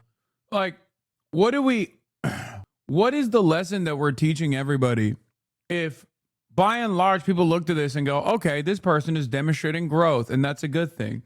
And the most leftist community is like, fuck that! There is no growth! There is no such thing! Fucking kill yourself! The only way to take atonement is to kill yourself! What does that look like to the outsiders, you think? Do you think that we are actually building a serious movement? Do you think that we are actually doing a good thing? No redemption! And then we sit around and we go, oh, why is the right so effective at mobilizing? I don't understand. Why is the right so good at mobilizing? Why do they have such a wide array of different people, regardless of their heinous worldview? I feel like I'm in a constant state of relitigating 2016 era peak woke politics in this stupid fucking community every goddamn day, because all of the rad lib baby leftists that come in here have the exact same hangups. We can't allow microaggressions in this community. I can't believe how you have a blind spot for this. You have a blind spot for that. No interest in allowing people to fucking learn and grow. Taking the most goddamn cynical approach to every single person. How are you any different than the fucking edgelords on the right? Yeah, your politics are good, but the fundamental driving mechanism behind your politics is identical to the fucking nihilistic edgelords, where you just think, you care. Oh, this person actually is demanding forgiveness. We must not give them forgiveness. Fuck that person. They fucked up. Or when I try to explain something, you immediately go, oh, well, it seems to me like you love how many babies he murdered, how many babies he definitely murdered. He ran around murdering babies in Iraq. That was his position. He was there specifically for baby murder, and he murdered a lot of them, and he was drinking their blood in the process of murdering those children. And then now that his appetite has been satiated, he came back and he felt bad about murdering the babies. There's a huge difference between a random person becoming a better person and someone who wants to become a political representative. Yeah, I agree with you 100%. If we're going to talk about the actual political representation, thank you for bringing this up, you have to match it against who else is running in the race. Are we going to do that right now? Who you got in that fight? Janet Mills? How many babies has she killed? I guess she's better, right? You're morally consistent. You and Chuck Schumer are on the same wavelength on that one. Yay, lesser evilism. There's a difference between advocating for vote blue no matter who versus looking at a situation in a fucking Republican district with a populist left candidate who literally, even if he won and was objectively dog shit, just on the virtue of the proof that left populism is a viable vehicle for change within the ranks of the only existing party in the two parties that at least has like a socialist flank to it, is good. Just on the virtue of saying this is proof in the pudding that it works. She supports Israel. Pretty sure she's pro-dead children. No, but she didn't actually tour. She didn't actually go to the Marine Corps. And I'm willing to bet she didn't have some stupid fucking takes in 2013 in a subreddit. So obviously she's more moral than this guy is. She is. Okay? Clearly, you have to vote for Janet Mills. I'm saying, as the most moral person, as the real leftist in this fight, as someone who abhors electoralism, only to fucking chime in on electoralist conversations to tell everybody how fucking stupid they are because socialism is going to happen one day, one way or another, most likely magically, okay? I'm going to tell everybody that, you know, vote blue no matter who, that's what you're doing, and that instead of meticulously analyzing what a person is saying and then matching it up against their opposition, I'm just going to act like this dude is a fucking neoliberal Pete Buttigieg type. Unless it's Zohran Mamdani, brother, there are people who literally think Zohran Mamdani is also fake too. I'm going to be honest. I can't wait to go to prison. Straight up. I can't wait to go to prison or get fucking shot and killed by a psychopath because I can't deal with the left anymore. I can't. Like, we got an administration that is deploying the fucking military on numerous Democratic-run cities. They're kidnapping people for looking Mexican with the most ferocious gang of mass thugs you've ever fucking seen with no training whatsoever. They're just rounding people up. They're tear gassing children. They're tear gassing people with regular frequency. Okay. And they're shameless about their posture towards fascism. It's no longer a posture of indifference, but welcoming fascism with open fucking arms. Okay. They're eroding all of the constitutional norms that remain, whether it be due process or free speech. The administration has basically said, if you're anti-capitalist, if you are anti-Christian, if you're anti-American, you know, family or whatever fucking idiotic assessment that they've made, then you are branded as a terrorist on the domestic level and you will be fucking prosecuted. I cannot wait. Please arrest me now, because I would rather go to fucking prison than have to deal with dumb fuck lefties who look at all of this and go, I'm sorry, fuck this guy, actually. And there is no alternative to fuck this guy. I just wanted to say fuck this guy.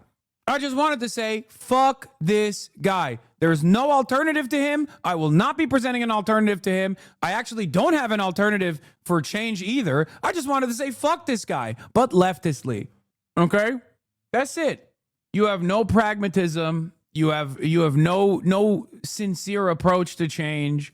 You don't even want to take a shot in the fucking dark on a dude who is infinitely closer to your worldview and your politics, at least in the way that he's presented it, than 99% of Congress. That's it. You are way more ruthless to what you think could be perceived as your allies than your enemies. Okay? That's it. You are at your heart exhibiting infantile disordered thinking. And you also simultaneously are reactionary. You're infantile and you're reactionary. And I know this is going to ruffle a lot of feathers. I know it's going to piss a lot of people off. I'm going to say it. I have to say it. Okay? That's it. This is our community. This is what we have. We have nothing.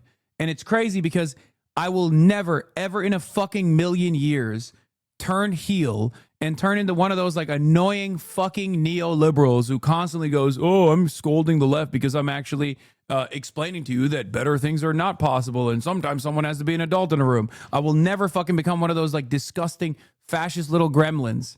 For so many years, I've never stopped my advocacy and I will continue doing it. But goddamn, some of you fucking dumbasses really need to just rein it in, dude. Rein it the fuck in. The way we approach everything is so unimaginably gross. It's so gross. It's so close-minded. It's so ridiculous. It's so privileged in many ways where we're just like, listen, I didn't go through these experiences, so I'm obviously morally infallible as opposed to this fucking guy, you know? And before any number of you dipshits turn around and cynically try to tell me, what do you think a Rocky feels about this? You already know my position on this, okay? You're not from there. You're from America. You live in fucking Connecticut, okay? In your father's McMansion. Shut the fuck up. Time settling into a society that he felt betrayed by and left behind by after having to go fight in Iraq and Afghanistan. I'm sorry for this. Just know that it's not reflective at all of who I am. This is not a critique, I agree with you, but could you juxtapose it with your stance on Kamala during the election cycle? I think that could help illustrate this current situation to a lot of chatters. Easy. Kamala Harris was the vice president of an administration that was conducting a genocide, and she refused to actually call it out or even demand that they stop it. Graham Plattner, on the other hand, literally was a fucking crony who actually did participate in unjustifiable illegal incursion and an illegal occupation of Iraq, recognized that was fucked up, literally is anti-genocide right now. Very easy. Just on that issue alone, super easy fucking assessment to make.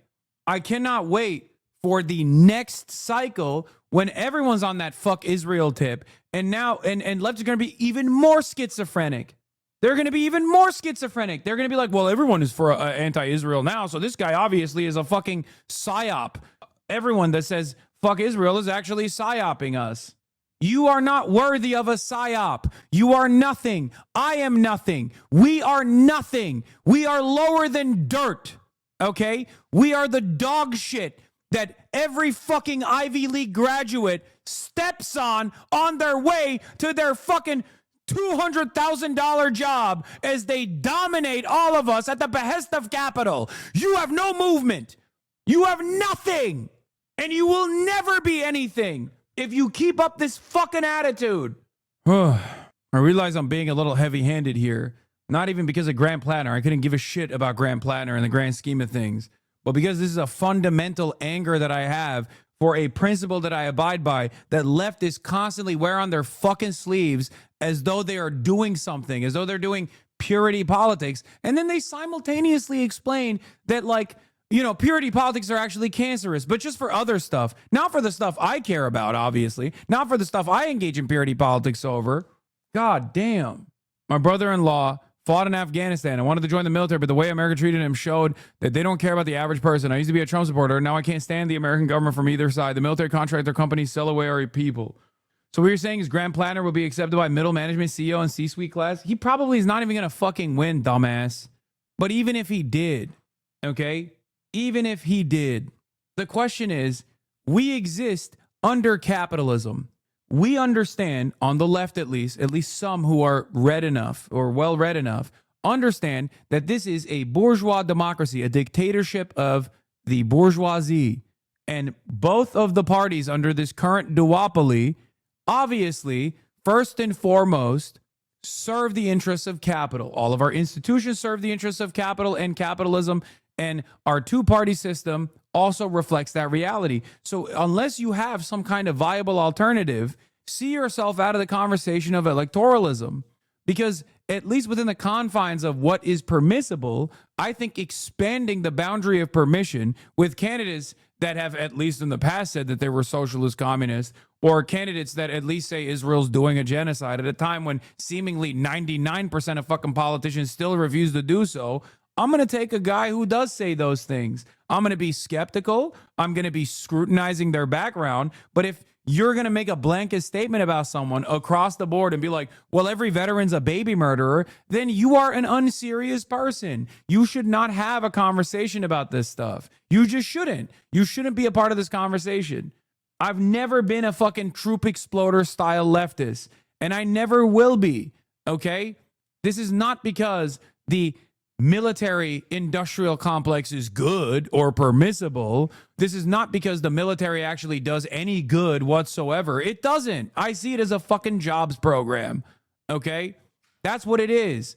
But because it's a jobs program, that means there's a level of normalization of what the military does. So you have to work within those confines when you're fucking messaging, and you can't be one of those dumb fuck baby leftists that LARPs as though you're a revolutionary and you're going to be the real warrior of class. Meanwhile, everyone in the military has already done irreparable harm and therefore are irredeemable. You are delusional. You are so fucking outside of the confines of what is normal politics in the United States of America that no one will ever take you seriously. No one will ever listen to what you have to say. People will just go, okay. And they will never treat you with the same fucking level of respect ever again. I'm warning you right now.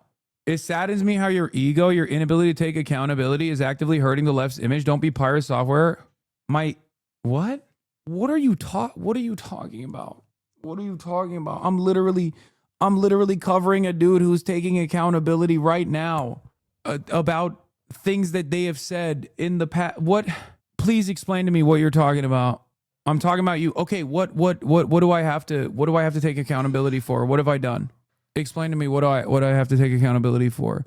Do you think the left needs to take a step back from trans issues in order to regain momentum? Wait, please tell me you're not actually in here talking about drama. Oh my God, please tell me that wasn't like, hey man, enough about like American politics and the left's inability to organize. Can we talk about drama again, please? Is that what that was? That's the D community talking point about Kaya. We don't see it. Yeah, it was. This person is basically saying like, look, it doesn't even matter if you were right. It's just that you didn't approach it with the seriousness, and it made it so hard to defend you amidst the conversation about Graham Plattner's run against Susan Collins. No, it was Kaya Gate. Now you understand why I say I welcome death. I welcome being arrested by this administration if it happens. We are never getting health care. It's not happening. It's just not happening. We're not. We're in a fucking death spiral in this stupid fucking country. And people seemingly enjoy it. People like these conditions. They're like, hey, there's new shit that I can get mad at every day. I don't want you to judge me on the dumbest thing I ever wrote on the internet. I would prefer if people could judge me on the person I am today. And I just want to say thank you all very much for your time. Incredible stuff. Yeah, this was another one that I thought was really funny. Politico. New Graham Plattner once wrote that an armed working class is a requirement for economic justice. He also said if people expect to fight fascism without a good semi-automatic rifle, they ought to do some reading of history. Funny, when boilerplate pro-gun rhetoric is recontextualized in left-wing political demands, how much pearl clutching it solicits. When tyranny in question is moderately higher taxes and integrated schools, we yawn. When it's workers' rights, it's presented as per se a scandal. Yeah, great stuff. That's exactly what it is. If it's tyranny of the right-wing sort, if you're combating tyranny of the right-wing sort, fascist tyranny, then it's actually a threat. If it's when right-wingers talk about tyranny, they mean like having to exist around a trans person. Then an international call to arms is appropriate and just. Awesome. The left is like restorative justice, and then let's not shun people who try to restore. Yeah, no, a lot of people on the American left especially are not invested in restorative justice. Yeah. Leftists are attacking him for his military service. Mainstream media, on the other hand, is attacking him for his ostensible leftist values. Look at how they are defending the Nazi group chat on the right. How can people be this blind? Exactly. This is why we will never have anything. We are deeply unserious. We will never be organized. We don't deserve anything. I'm sorry. We just don't. That's it. You guys did it. You successfully broke me. Okay. No amount of like right-wing smear campaigns or even liberal smear campaigns getting on board and being like Hasan is a fucking dog abuser is going to break me in the same way that listening to a bunch of fucking annoying leftists will. It be your own ones. Then stop streaming and get out of the way. Sure, chatter. Okay. You got this from here on out. Join DSA chat. Oh, yeah. Notice what the mainstream outlets are looking at and yelling about with Graham Plattner's background. And then think about what you're pissed off about. They do not ever bring up his military record as a negative. As a matter of fact, the things that they're presenting as negative are things that are objectively not negative. Sometimes you need to suck it the fuck up. Obviously, I'm not going to fucking quit anything. I'm too angry and too stubborn to do so. It would be a dramatic fucking layup for all of the worst pedophile, rapist, neo-Nazis on the internet. Only the racist stuff was negative? Yes. But that's not how the media is covering it. The media is covering it as a big controversy because he said he was a commie and that the only way to fucking fight back against tyranny is by people arming themselves. But leftistly. Yeah. The worst shit that he said was actually the shit that he actually said that I think is fucked up, that I will not be spending any time on, is all the way back in 2013 when he belittled a victim of, well, not belittled, but a victim blamed a victim of sexual assault, talking about how they got fucked up, like too fucked up or something. And also a comment about black people not tipping. All the way back in 2013 in an anonymous Reddit account. And obviously on that same anonymous Reddit account, his opinions on all of those issues have evolved in the past, in the 7 years from 2013 to 2020, where he became ultra woke. So woke that he has to actually feel like he needs to moderate his position so that mainstream media stops yelling at him. I'm literally black and hardly tip, but I don't tip white people. What the fuck is that statement, chatter? First of all, I didn't even know that was like a stereotype or something. But that's... It is broski. He said, I don't tip white people. Oh, that's funny. Can you please just endorse the Republicans so the most annoying people in the chat will shut the fuck up? No, I refuse. I'm endorsing the only honorable and just person in the fucking main elections. Project. And her name is what is it? The fucking old ass person, the Janet Mills. Okay?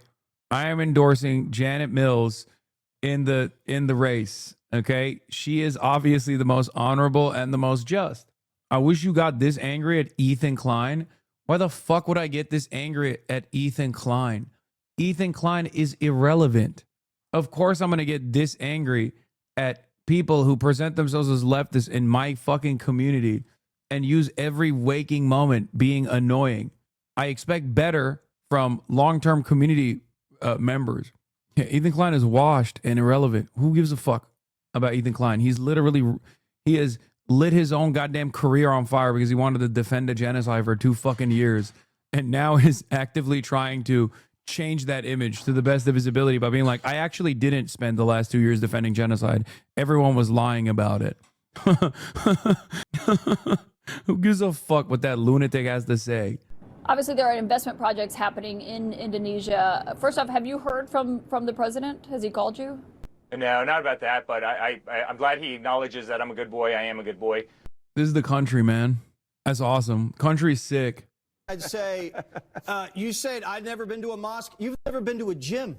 You couldn't even bench 100 pounds. You said you bought pot at a pot shop. Were you high when you came up with these policies? Are you high now? That's how you got to throw him off his game, because he's all smiles. He's all super relaxed.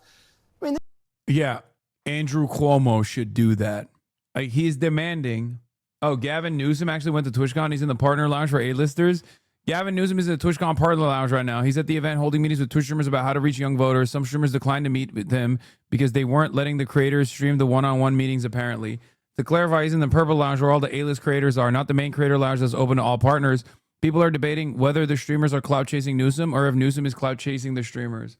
The answer, yes.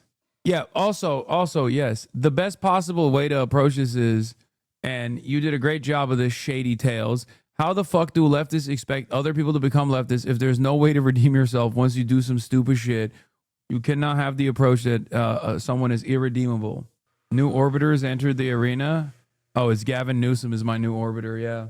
Why did they let him in? I don't know, because he's the fucking governor of the state that Twitch's headquarters are in.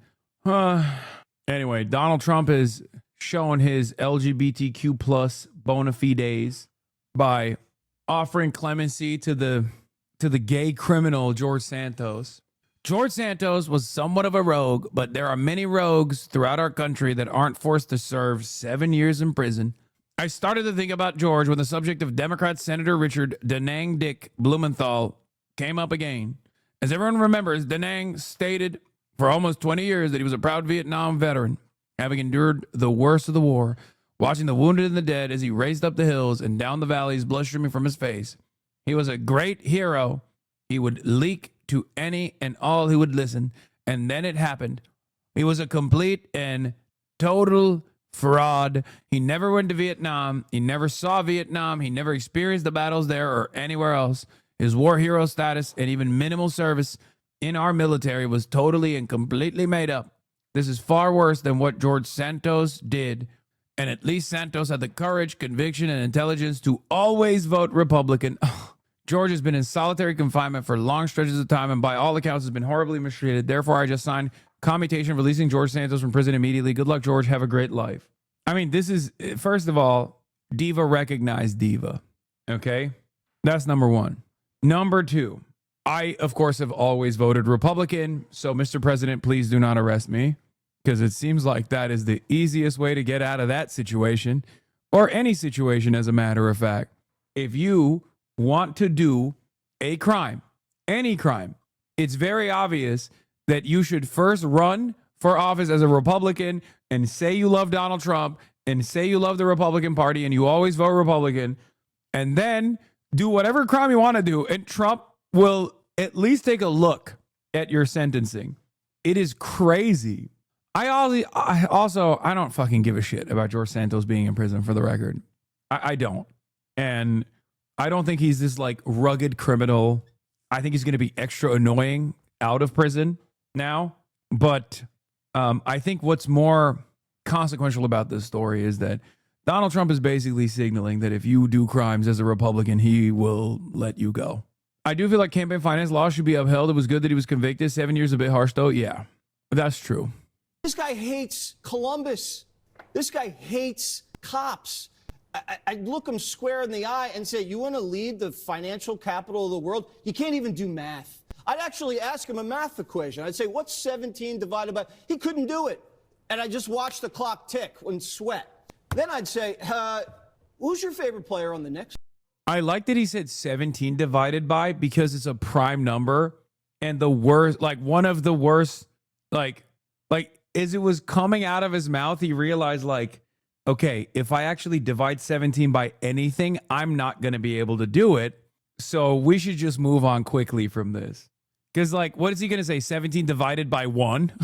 Okay, well, Hasan, hear me out. What I heard you say is I'm leaving the left, and I think we as a community should sadly watch you go as you run on a pro-Trump platform, and I hate you for it. Yes, that's what I'm doing. Today is the day I left the left, and I'm becoming a Trump supporter. Name one player on the Knicks. Just name one player. And then I'd say, who's your favorite pitcher on the Yankees? Ever. You can name any pitcher on the Yankees. Name one. I think what's funnier about this is that Zohran could answer all of these questions, and I'm not certain Andrew Cuomo would be able to. Like that's, and the hilarity of this situation is that most voters that watch that debate, that was also their takeaway. That Zohran at least like knows what the fuck he's talking about. Andrew Cuomo is unnecessarily contentious with even simple questions like, what's your name? He's like, I'm sorry, what? What did you ask me? That's what it came across as. And yeah, Zohran is already a Mets fan regardless, even though he expertly chose the Knicks. And then I'd say, could you imagine this guy throwing out the first pitch at a Yankee game? He's got no arm, he's got no brain, he's got no taste. Where's your favorite slice, buddy? Name your favorite slice in New York City. He could. Wait, what? This is like the strong suit of Zohran. Brother, he unironically addressed all of Zohran's strongest elements. Like the fact that he is more of a real New Yorker than Andrew Cuomo is transparent. It is a part of the core identity of his campaign. Andrew Cuomo, if left to address any of these questions, would wither away. He has answered all of these questions, by the way. It's so funny that Jesse Waters is just like chirping about shit. Like he just gave up on like the he's Mohammedan elements. Okay. He just gave up on that and instantly hit the he's actually not a real New Yorker shit, which is funny because these are literally some of his strongest qualities that have made many other New Yorkers who might have been racist towards him, given his Muslim background, have decided, nah, he's a real New Yorker, just like us. Earlier this month, a conservative magazine revealed Democratic candidate Jay Jones sent texts suggesting that a Republican lawmaker should be shot and killed. Now, Jones has apologized for those comments, which came up repeatedly at a debate last night. At the same time, some younger Republican leaders are losing their jobs over their racist texts. Oh my God, CBS is literally, this is the most right-wing framing on this issue. Torian Small has our report. We have to warn you ahead of time. It mentions those offensive statements. We have seen a window to who Jay Jones is. Republican Jason Miyares, Virginia's incumbent attorney general, led off Thursday's debate with pointed criticism of Democratic candidate Jay Jones. Jay Jones had said that he wanted to piss on the grave of his political opponents. Miyares was referring to excerpts obtained by the National Review of text messages Jones sent in 2022 about then Virginia House Speaker Todd Gilbert, a Republican. In them, Jones writes in part, "Put Gilbert and the crew with the two worst people you know, and he receives both bullets every time." He later made reference to Gilbert's children. CBS News using National Review headlines. Oh my Lord. Oh my Lord. This, I need everyone to understand, and I need everyone to spread the word that CBS News is now a right-wing institution, is a right-wing outlet. The most consequential aspect of this Barry Weiss move is that CBS is still seen as like somewhat liberal by many people who are oblivious to this deal that took place. And for like a brief interim period, people will not realize that this is basically Fox News, but not as unhinged. The National Review is a right-wing dish rag. What the fuck? There is a reason why many, unless they do like investigative reporting every now and then, because like sometimes they do, right? No serious reputable media outlet, like no objective or no media outlet that wants to present themselves as objective, will ever report on National Review headlines. Dying in their mother's arms, writing, "Only when people feel pain personally do they move on policy." Thursday, Jones offered this apology. I am sorry to Speaker Gilbert. In an effort not to give credit to National Review. Like there would be, CBS probably did its own reporting, and it would most likely would give credit to its own reporting on this issue rather than National Review. I'm sorry to his family. I'm sorry to my family. And I'm sorry to every single Virginian. It comes amid another controversy over political rhetoric. Earlier this week, Politico reported on a trove of racist, anti-Semitic, and violent messages allegedly exchanged by leaders of the Young Republicans, a national political advocacy group. It's called the Young Republicans, but these are, full-grown adults, 18 to 40 years old. Jason Bieferman broke the story and joined the Takeout with Major Garrett to discuss. They referred to Black people as monkeys, or the watermelon people. They called rape epic. Like there is no reason to bring up Virginia Democrat text messages on a story about a young Republican group chat. Do you see what I mean? Like they're talking about this because that is the same framing on Fox News.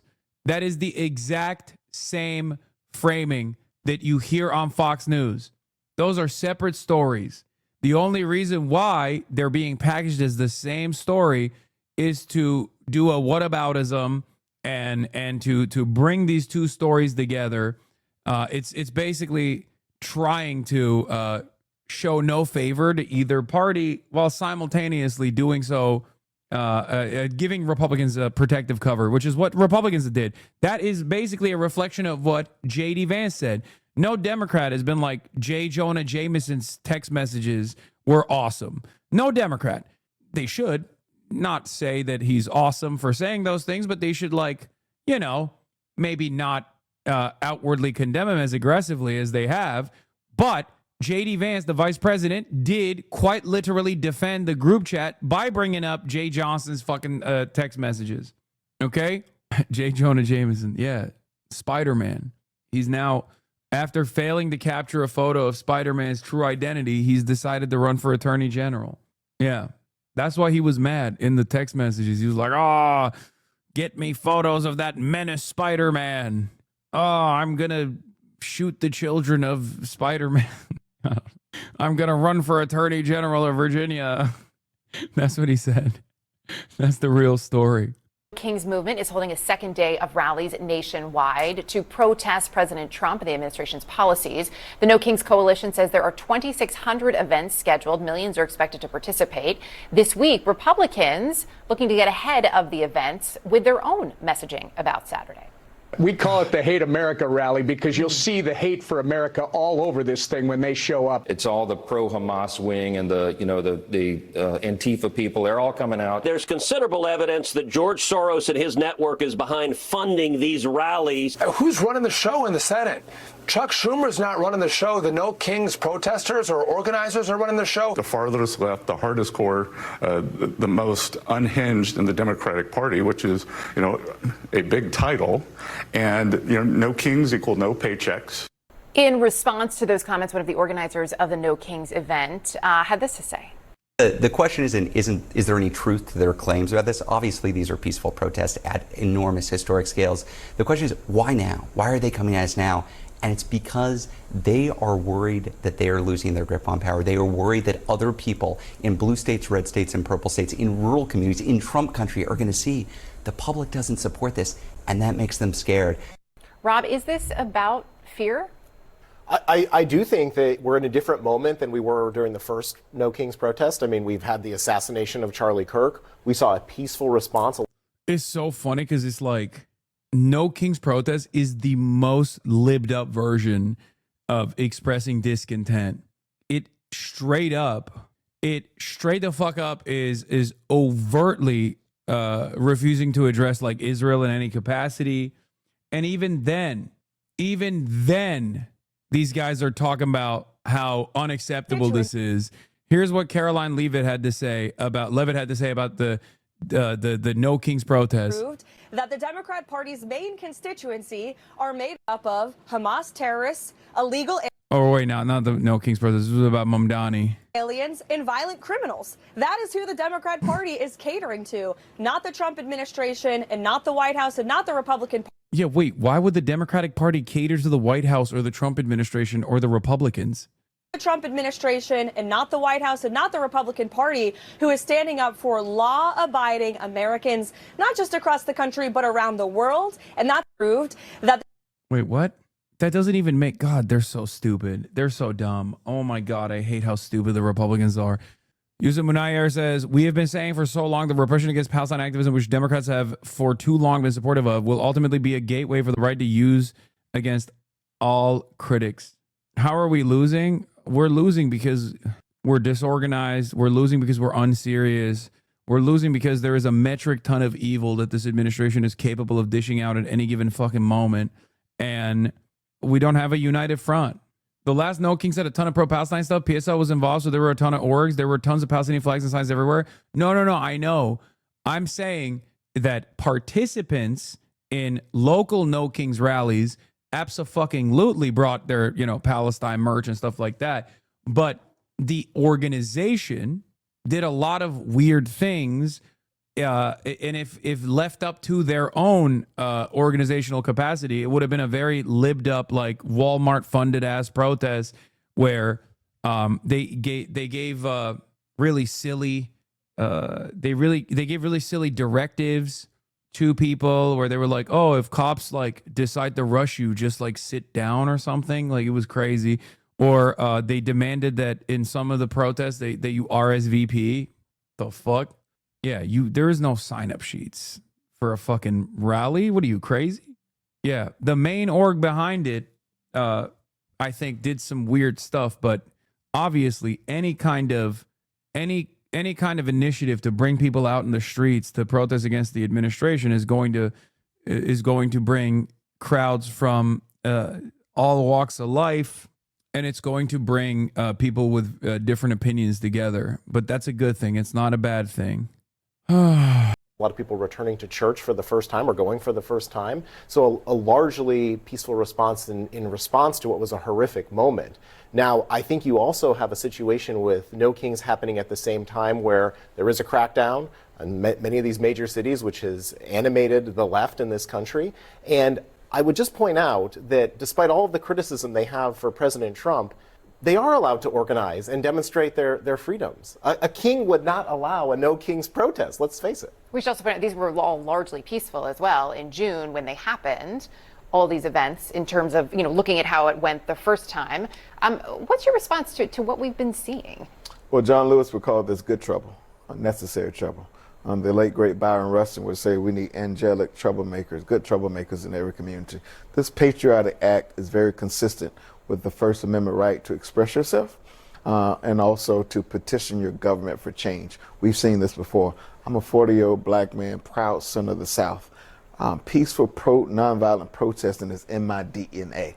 That's how we've always advocated and pushed for change. So this conversation is not new to some of us. The difference is the right, the extreme right, in many cases are trying to act as if it's something is not. We've seen them protest, and that's okay. And so in this case, it should be okay for us to peacefully protest. Unlike January 6th, we had people storming the Capitol saying, hang the vice president, putting nooses up in places and spaces and so forth. Totally different. What has changed, though, since June, given what we are seeing in a lot of major cities, and what could that mean? I was there in June. I covered the president's birthday military parade, and there were No Kings protests kind of happening outside adjacent. And one thing that really surprised me, because I covered the summer of 2020. Your people are out there, Hassan, go get them. What do you mean? I said to myself, okay, this is going to get out of control. And then it didn't. It was like nobody there wanted to be out of control. Everyone I interviewed was like, let's keep it peaceful. Let's keep it fun. We're just here to express our, joy at the president's birthday and the military, or our dismay at the president. Great, great, great America. Now, as you said, in the meantime, Charlie Kirk has been killed. The rhetoric has been ramped up about this is anti-American. These are pro-Hamas supporters. The thing that worries me is that it just takes one person. It doesn't matter what party they're from. It takes one person to act out, and then things go sideways. And you're right. We have a right to protest, and we should. But everyone, just cross your fingers. There will be extra scrutiny. It's impossible to ignore that. If you're planning on attending a No Kings rally this weekend, know your rights. You have the right to peacefully protest, including along sidewalks and on the streets, as long as you do not obstruct traffic or building access. When in public areas, you also have the right to take pictures and video of anything in plain view, including law enforcement. If you get stopped by the police, ask if you're free to go. If they say yes, calmly walk away. If you get arrested, ask for a lawyer immediately. Do not sign, say, or agree to anything without a lawyer present. For more information on your protest rights, visit aclu.org. Do you genuinely think peaceful protest in the street does anything meaningful? Yes. Yes. Yes, it does. Yes. It's better than not doing it. Okay? Of course it does. What the fuck are we doing, man? You want to know how hard it actually does move the needle? The Los Angeles Police Department seemingly asked the judge to lower restrictions on violence against the press before the No Kings protest. /KYR. Okay? Yes. Every bit helps. It helps a lot more than fucking sitting around and watching me stream on Twitch. That's for sure. I think it helps in so many different ways. It helps because one thing that you very quickly realize is that there is a lot more like-minded individuals out there, even if they don't fully subscribe to your worldview. It's one of the most amazing feelings to just experience solidarity of that sort is amazing. Okay? Exercising your rights and realizing that there are more of you than there are of the people that want to stop you is a good thing. Okay? LAPD wants judge to lift an order restricting use of force against the press. Ahead of the Saturday's No Kings protest, the LAPD has filed an emergency motion asking a judge to lift an injunction that restricts the use of force against the press. The injunction creates undefined and operationally impracticable standards that expose the city and its officers to contempt for good faith actions taken to protect the public, according to lawyers of the city. Adam Rose, press rights chair at Los Angeles Press Club, told LAist in a written statement, Karen Bass is quick to run to the media for attention to criticize Trump for violating court orders, rightfully so. But when the media is assaulted by her own LAPD, she never says a word. Rose continued, instead of holding the department accountable, the city is spending even more money to hire an outside law firm so they can effectively beg a judge for permission to keep assaulting journalists for just doing their job. The mayor of Los Angeles needs to take charge, and Bass has been completely absent. The emergency request comes ahead of around 80 different No Kings protests planned across greater Los Angeles area to demonstrate against what they call authoritarian power grabs by the Trump administration. Protests, especially protests of this sort, to show exactly how many people are out there that are saying enough is enough, fuck the Trump administration. It's massively consequential. It's very important, okay? Very, very important. You should all show up. Nathan Thrall spoke to Isaac Chotiner. First time someone has seemingly requested to speak to Isaac Chotiner about the absence of accountability for Israel, the Gaza ceasefire that is being mistakenly described as peace, and the West's embrace of the perpetrators of a genocide. Here's one of the choice moments from this. Okay, but why isn't the international condemnation of Israel's falling popularity registered with the Israelis and convinced them that they should change course? Why do you think they have drawn the opposite lesson? There's a huge difference between changing public opinion and policy changes that actually affect Israelis, and we have really not seen the latter. During a genocide, the Israeli arms industry was booming. They were making record profits, and we have, at a bare minimum, almost 70,000 dead in Gaza. It took that to even get the first bills for banning settlement products introduced in some countries in Europe, but you still cannot get an EU-wide ban on settlement products. It's a non-starter, so Israelis don't feel any real consequences. I agree with everyone on the left. Because Israelis are being coddled by the leftists? Wait, what? You're so fucking stupid. The leftists are irrelevant. The leftists have no fucking power. It is because Israelis and Israel as a country is being coddled by all of the institutional power that exists in the Western world. What the fuck are you talking about, leftists? Leftists are the only fucking people that actually want to protest against Israel and demand boycotts against Israel and demand divestment against Israel and demand sanctions against Israel. How the fuck do you say it's the leftists that are actually responsible because we're coddling Israelis? What the fuck is wrong with you? God damn, dude. If there's one fucking unit of people out there that is like unironically taking this seriously, it is the left, objectively. I agree with everyone on the left who believes this shift in global public opinion is important, but what it means is so often overstated. The U.S. is arming Israel, and Europeans are Israel's #1 trading partner. It's embarrassing to see how many people are calling this deal a peace deal. Not just Trump, but Chancellor Friedrich Merz of Germany. The Europeans will likely reverse even their modest steps. The Eurovision Song Contest was going to hold a vote in November on not having Israel compete next year, and that vote has now been postponed. You see headline after headline about how Europe is preparing to re-embrace Israel. Yeah, Germany literally used the ceasefire to roll back the sanctions. It was so gross. What? I just canceled my DSA membership and wrote to them and told them why. I was very off-put in your comment to Hasan and I'm canceling. Okay, shut the fuck up. That's not funny. Don't make jokes like that in this chat, okay? Yes, I did. What are you, fucking insane? Do not do that. That's, please say you're joking. Say you're joking. I'm not taking that seriously. I hope that's a joke. It's because I said John Lewis was a liberal, which he was. Oh, you should not look at the Discord right now. I never do. That chatter is not an official representative of DSA, by the way. And also, you should never, ever in a million years, I can't believe I'm saying this, reconsider your stances about an organization due to how you thought they treated me or something. That's crazy. The Discord is mad you mentioned the Discord. Sorry. I no longer support PETA in service of Hasan. PETA defended me on the Hollywood Reporter. They were like, we believe him. So, shouts out PETA. 5 years ago, this is what Grant Plattner said. Customs and Border Protection now considered a security agency like FBI and Secret Service. They already do that. Here in Maine, they have jurisdiction over the entire state because of our border with Canada and our coastline. They go to the bus station in Bangor and ask people for their papers. It's goddamn disgusting. I think my fear here is that these guys are going to, or Grant Plattner is going to Grant Plattner is actually going to be a pussy about all of this stuff and perhaps moderate a little too hard. That's my big fear. Okay? That's the big fear I have. And of course, it's so great to have both of you here. We have so many audience. Like that's that is to be fair, he still says that about ICE. Yeah, I think he should be fucking more bold. Who gives a shit? The idea that you have to like moderate your position because you think that like there is this main Republican voter that was going to vote for you but is now fearful because you said you were like a socialist or communist. Like, you don't have to run around being like, I'm a socialist, I'm a communist, but it doesn't hurt to just like own your discontent.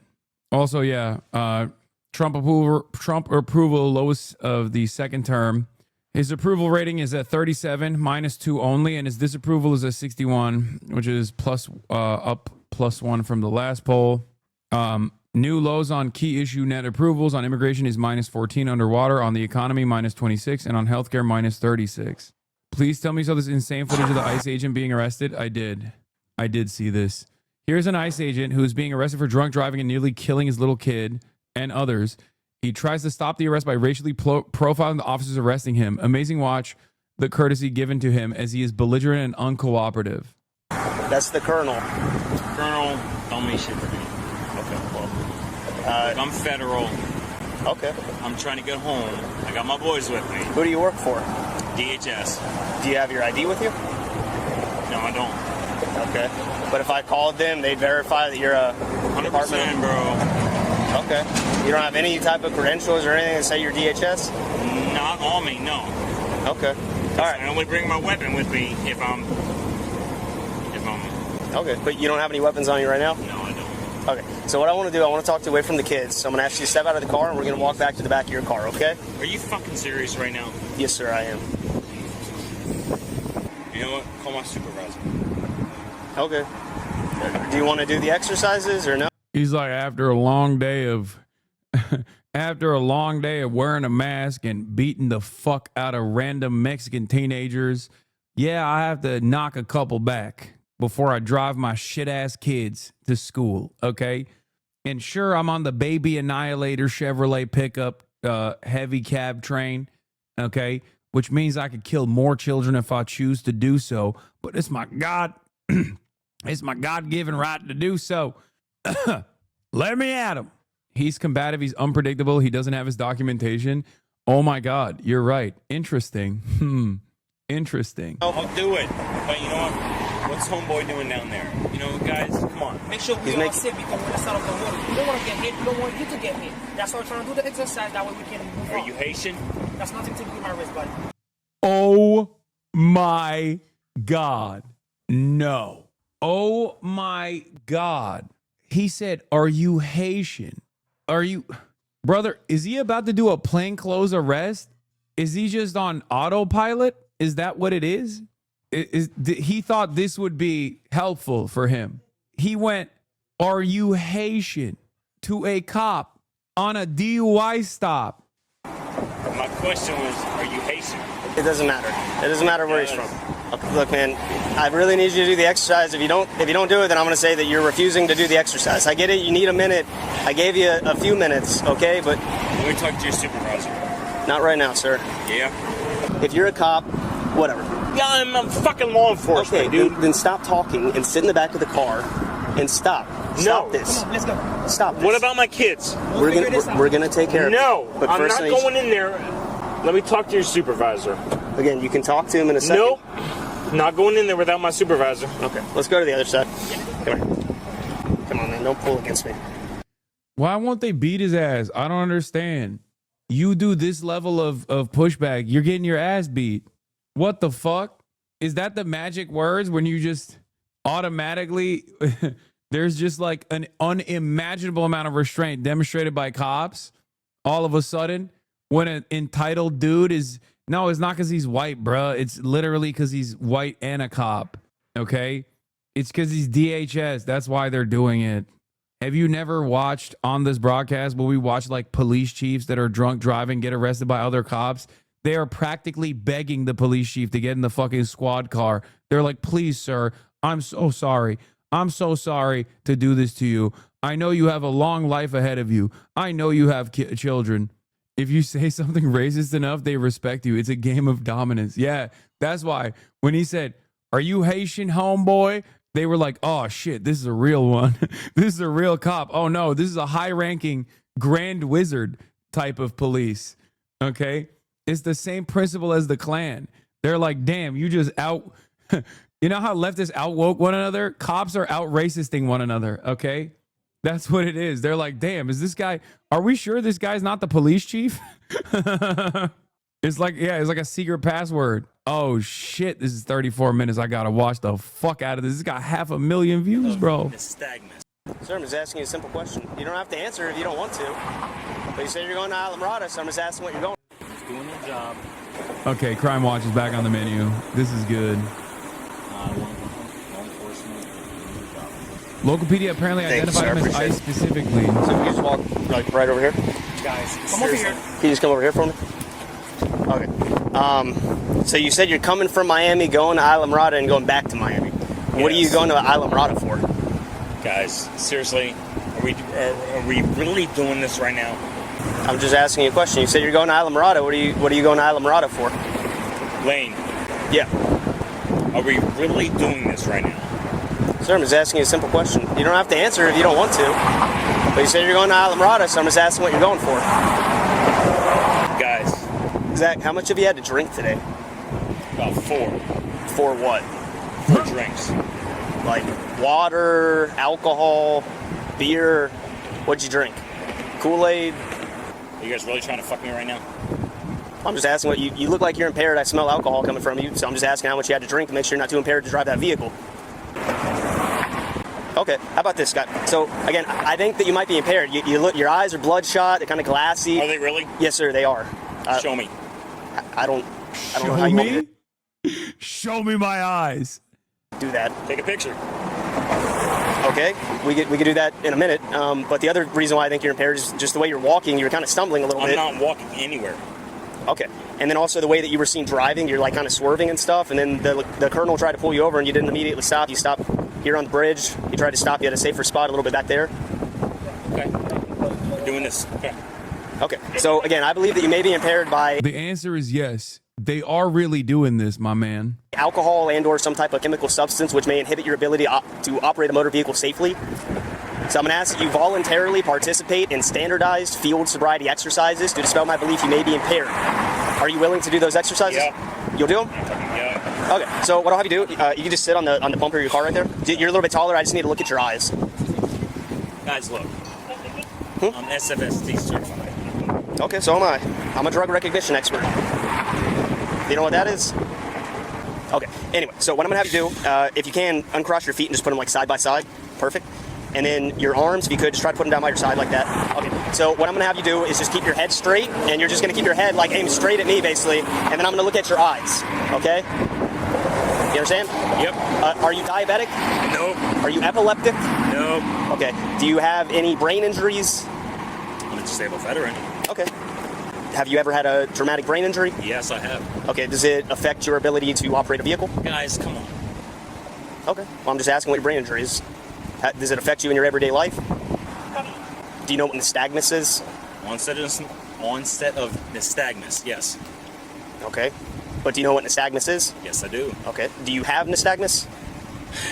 Guys, are we really doing this? Okay, do you have any medical issues that I need to know about? Are you on blood thinners, painkillers? Lane. Yep. Talk to me. I'm talking to you right now. I'm just talking to you, man. I'm just trying to get... It's all right. It's all right. Take a deep breath. No, if you haven't drank too much to not be able to operate a vehicle safely, then you know. Lane. Yeah. Come on, guys. We are both law enforcement. I'm going through a divorce.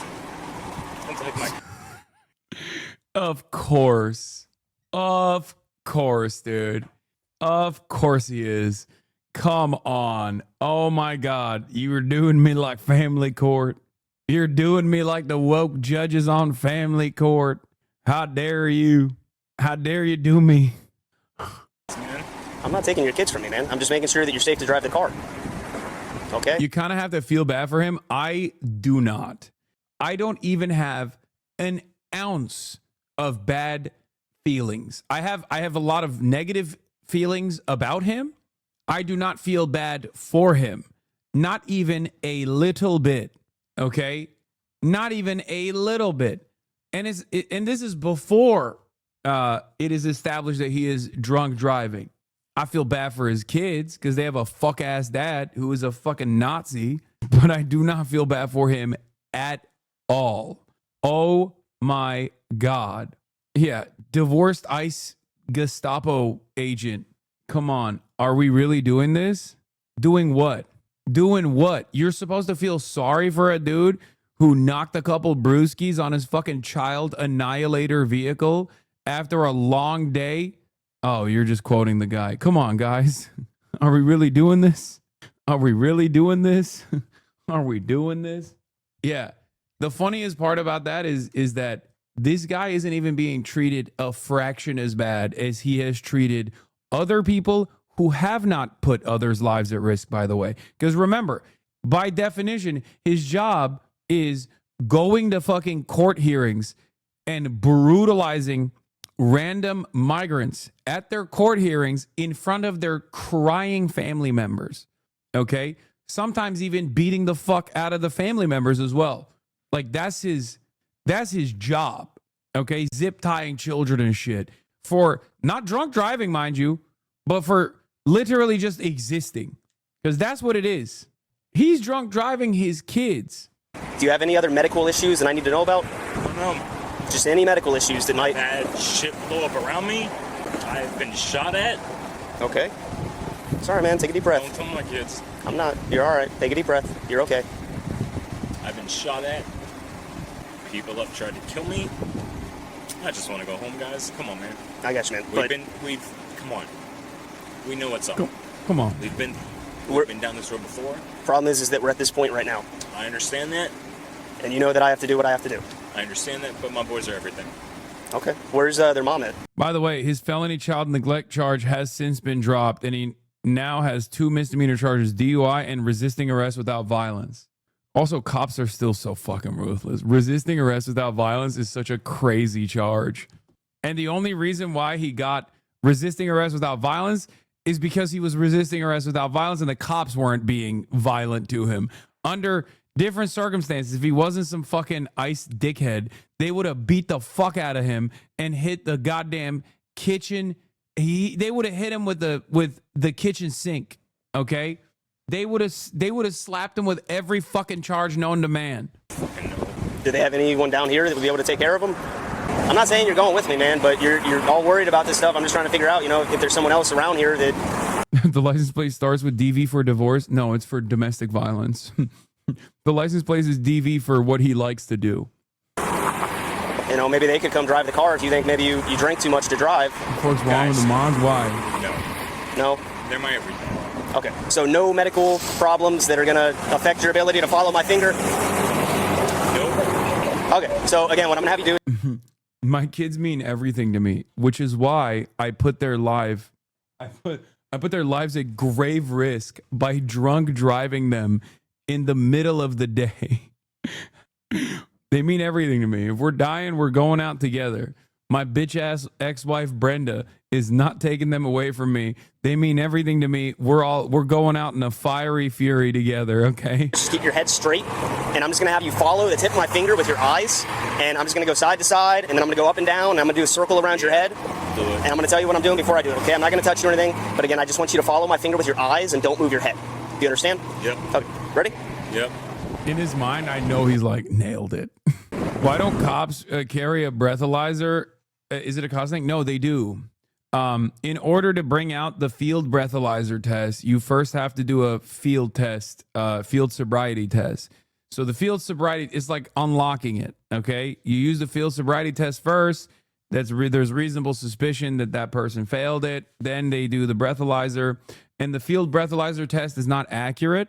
And it is only used as reasonable suspicion to detain that person further and take him to the precinct or make them get a blood work done. So I'm sure that they already have the field breathalyzer ready to go. And in many states, you can actually refuse to take the field breathalyzer test, at which point they will arrest you and there are consequences for it.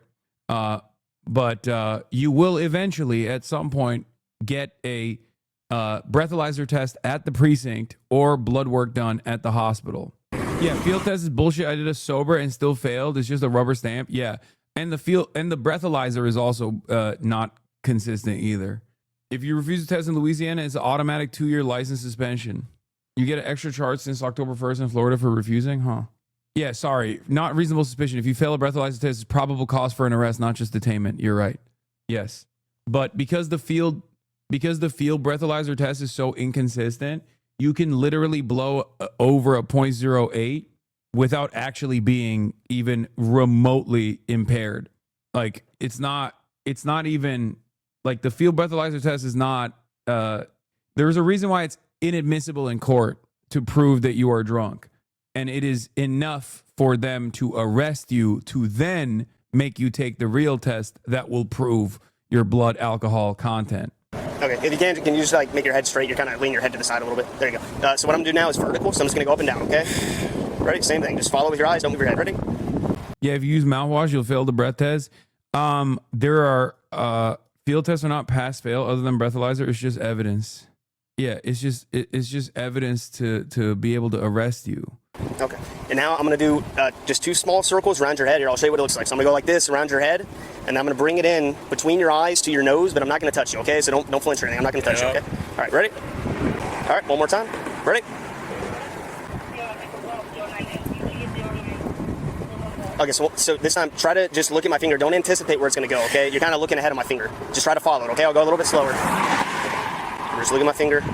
He's too tactical. He's too tactical. That's what it is. Okay. So the next thing I'm going to have you do is the walk and turn. We'll probably do it right here. How easy this would be for you to do in flip-flops, or if it'd be easier in your... Lane, I just want to get my kids home. I got you, man. Come on. I'll tell you a true story. I went through the same thing 2 years ago. You did? Of course he did. Of course he did. He's a cop. Yeah. Oh my God. Cops love drunk driving. Chat. That is... Oh, that's so funny. Oh my God. Of course he got fucking popped himself. I swear to God, bro. He means divorced? No. This. I'm going through a divorce right now. Look, man, you drank too much to drive a car. No, I haven't. You did. Okay? Let me get my kids home. You can't drive a car right now, man.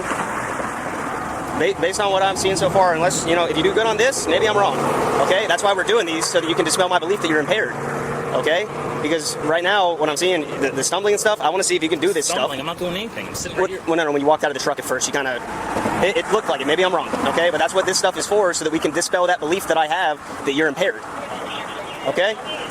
So the next thing we'll do is the walk and turn, okay? So what I'm going to have you do is just put your left foot on this line right here. Here, if you can, just step forward. I don't want you to be touching the truck at all.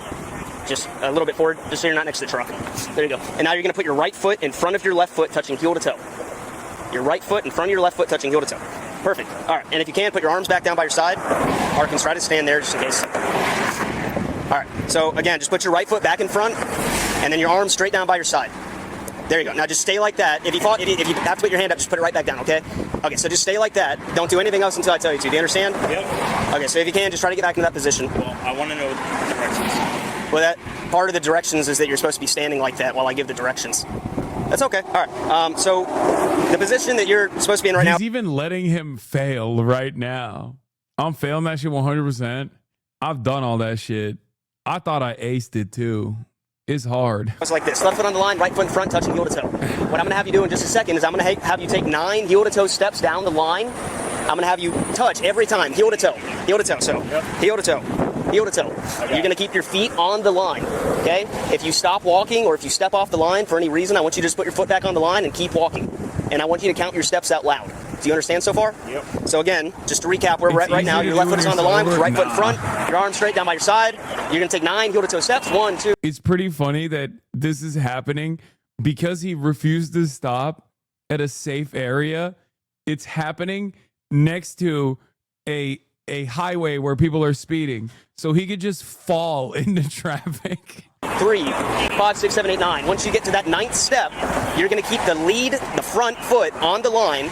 and then you're going to use your back foot to take a series of small steps to turn around, and then you're going to take 9 heel-to-toe steps back down the line. Do you understand so far? Yep. Okay, so I'm going to show you how it's going to look. So again, my left foot is on the line like you. My right foot is in front, touching heel-to-toe. 1, 2, 3, 4, 5, 6, 7, 8, 9. Take the back foot off, leave the lead foot on the line like this. This guy was a theater kid, I think. And dance. 1, 2, 3. 1, 2, 3, 4. 1, 2, 3, 4. You're going to take a series of small steps like this. And then you're going to take 9 heel-to-toe steps back down the line. 1, 2, 3, 4, 5, 6, 7, 8, 9. Do you understand those instructions, sir? Yep. Okay, could you get back in the starting position for me, please? Dog, he can't even stand up straight without holding on to his fucking tail light. He's so cooked. Just left foot on the line and right foot in front. No, I got you, Lane. Okay. Give me a minute. Okay. He's blasted. He said, give me a minute. Oh, no. Oh, no. Bro, he is so cooked. He said, give me a minute. Also, I need you guys to understand something. There are no minutes being given to normal people in this situation. Okay? That's crazy. Even the request for a minute here is the more time he spends, the more sober he's getting. No. Depending on, first of all, you don't know when he stopped drinking. Okay? You don't know when he stopped drinking. So this could be him getting progressively drunker at this point. So that's number one. And number two, at that point, there is no sobering up. Okay? Yeah, he could be on a he could be coming off of it, or he could be getting into his peak. But I will say the fact that he can't even stand up straight without like getting help from his truck means that he's cooked. Okay, he's taking more than a minute. Yeah, he unlocked the secret weapon. He said, "Give me a minute." And the guy said yes. And he thought, okay, that means an hour. A minute could be an hour long. Dog, you got it, man. You can do it, okay? You don't understand. Okay. He's trying to buy for time. I just don't want to be standing on the side of the road any longer, man. Talk about this. Okay. Would you like to try the one-leg stand instead? I can show you the one-leg stand if you'd like to. Okay. Guys, I'm going through a divorce right now. You're understand all this. He keeps repeating that he's going through a divorce right now. My kids. Just give me a minute, hurry. Okay.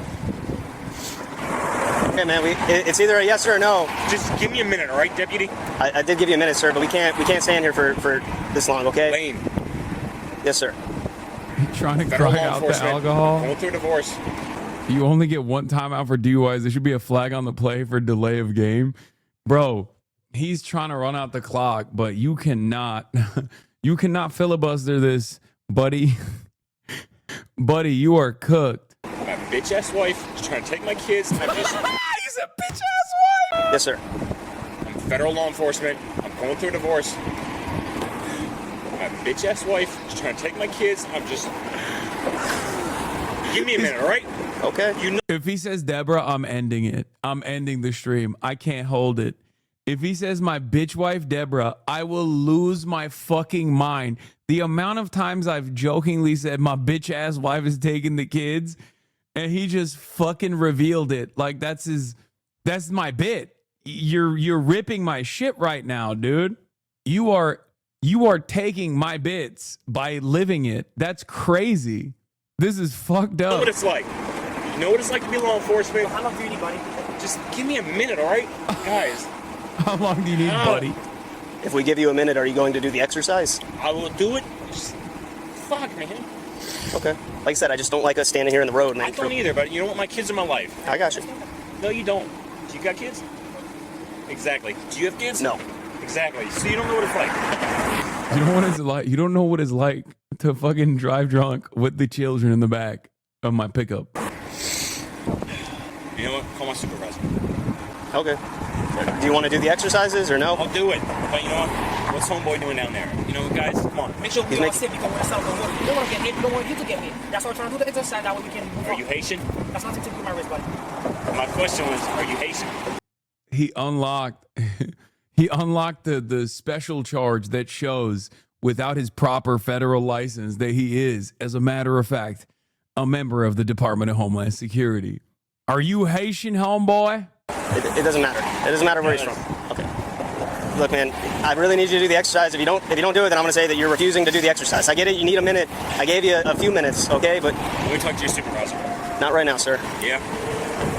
That's not how this works. You can talk to him at... It is how it works because you guys are local. Okay, that's not a statute or a law or a policy or anything that we have. He's the second from the top underneath of the sheriff. Okay? He's the one that pulled you over. Okay? If you want to talk to him, we can, but right now I'm in the middle of an investigation, and you're not going to talk to my supervisor in the middle of my investigation. When I'm concluded with my investigation, whichever way that goes, whether it's you in your car driving away or you in the back of my car in handcuffs, if you want to talk to my supervisor then by all means you can. But when I'm in the middle of an investigation, it's you and me, no one else. Okay? So this is the last chance I'm going to give you, okay? Do you want to do the walk and turn exercise? Yeah, I'll do it. Okay, so again, put your left foot on the line, and then put your right foot in front, touching heel to toe, and your arms straight down by your side. Okay, I'm going to show you the instructions again real quick, just to refresh your memory, okay? So left foot on the line, right foot in front, touching heel to toe. 9 heel to toe steps. 1, 2, 3, 4, 5, 6, 7, 8, 9. Keep the front foot on the line. Take the back foot off the line, and you're going to take a series of small steps with the back foot to turn around, and you're going to take 9 heel to toe steps back down the line. Do you understand the instructions? I do. Okay. I want to talk to you, sir. Again, sir, once we're done with the investigation, you are more than welcome to talk to anyone that you would like. Okay, you may begin. Oh, it's over. Oh, hell nah.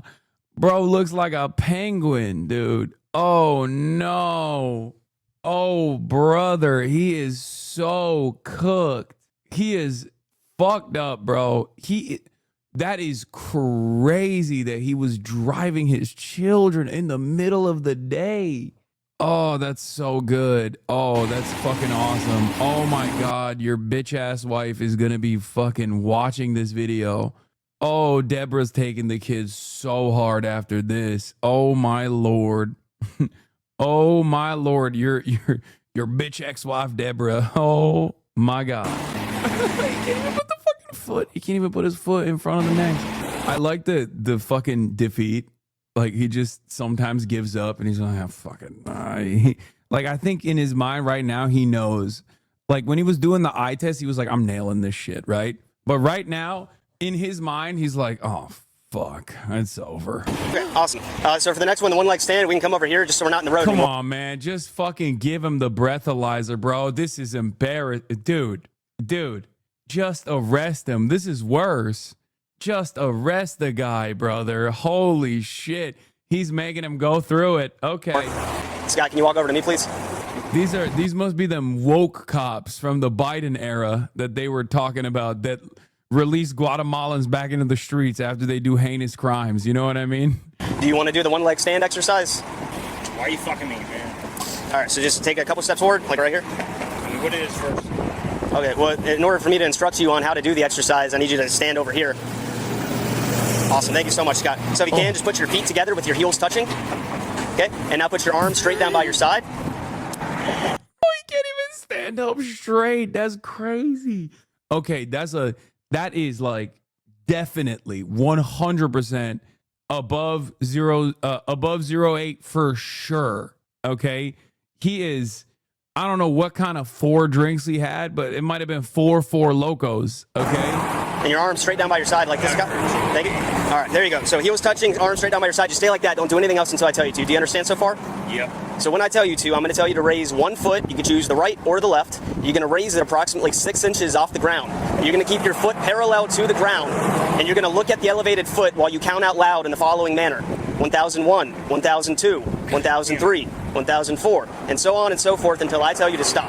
Do you understand the instructions so far? Yep. Okay, so again, the way that it's going to look, your arms are straight down by your side, your feet are together. I'm going to tell you to begin, and you're going to choose either your left foot or your right foot. So when I say begin, if you want to pick up your left foot, you're going to pick it up about 6 inches off the ground, again, keeping your foot parallel to the ground while you keep your eyes on the elevated foot. Do you understand that so far, Scott?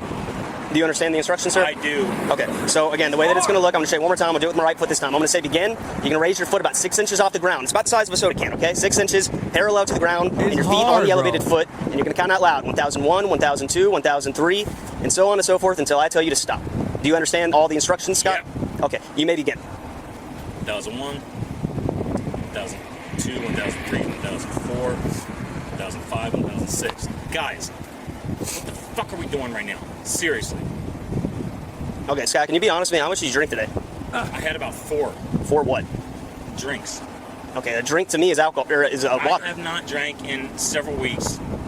You don't drink alcohol? I have not drank alcohol in several... Guys, get the fuck out. Do you take any depressants? I take medication because I'm a war vet. What type of medication do you take? Oh, I don't know what the fuck it's called. Okay.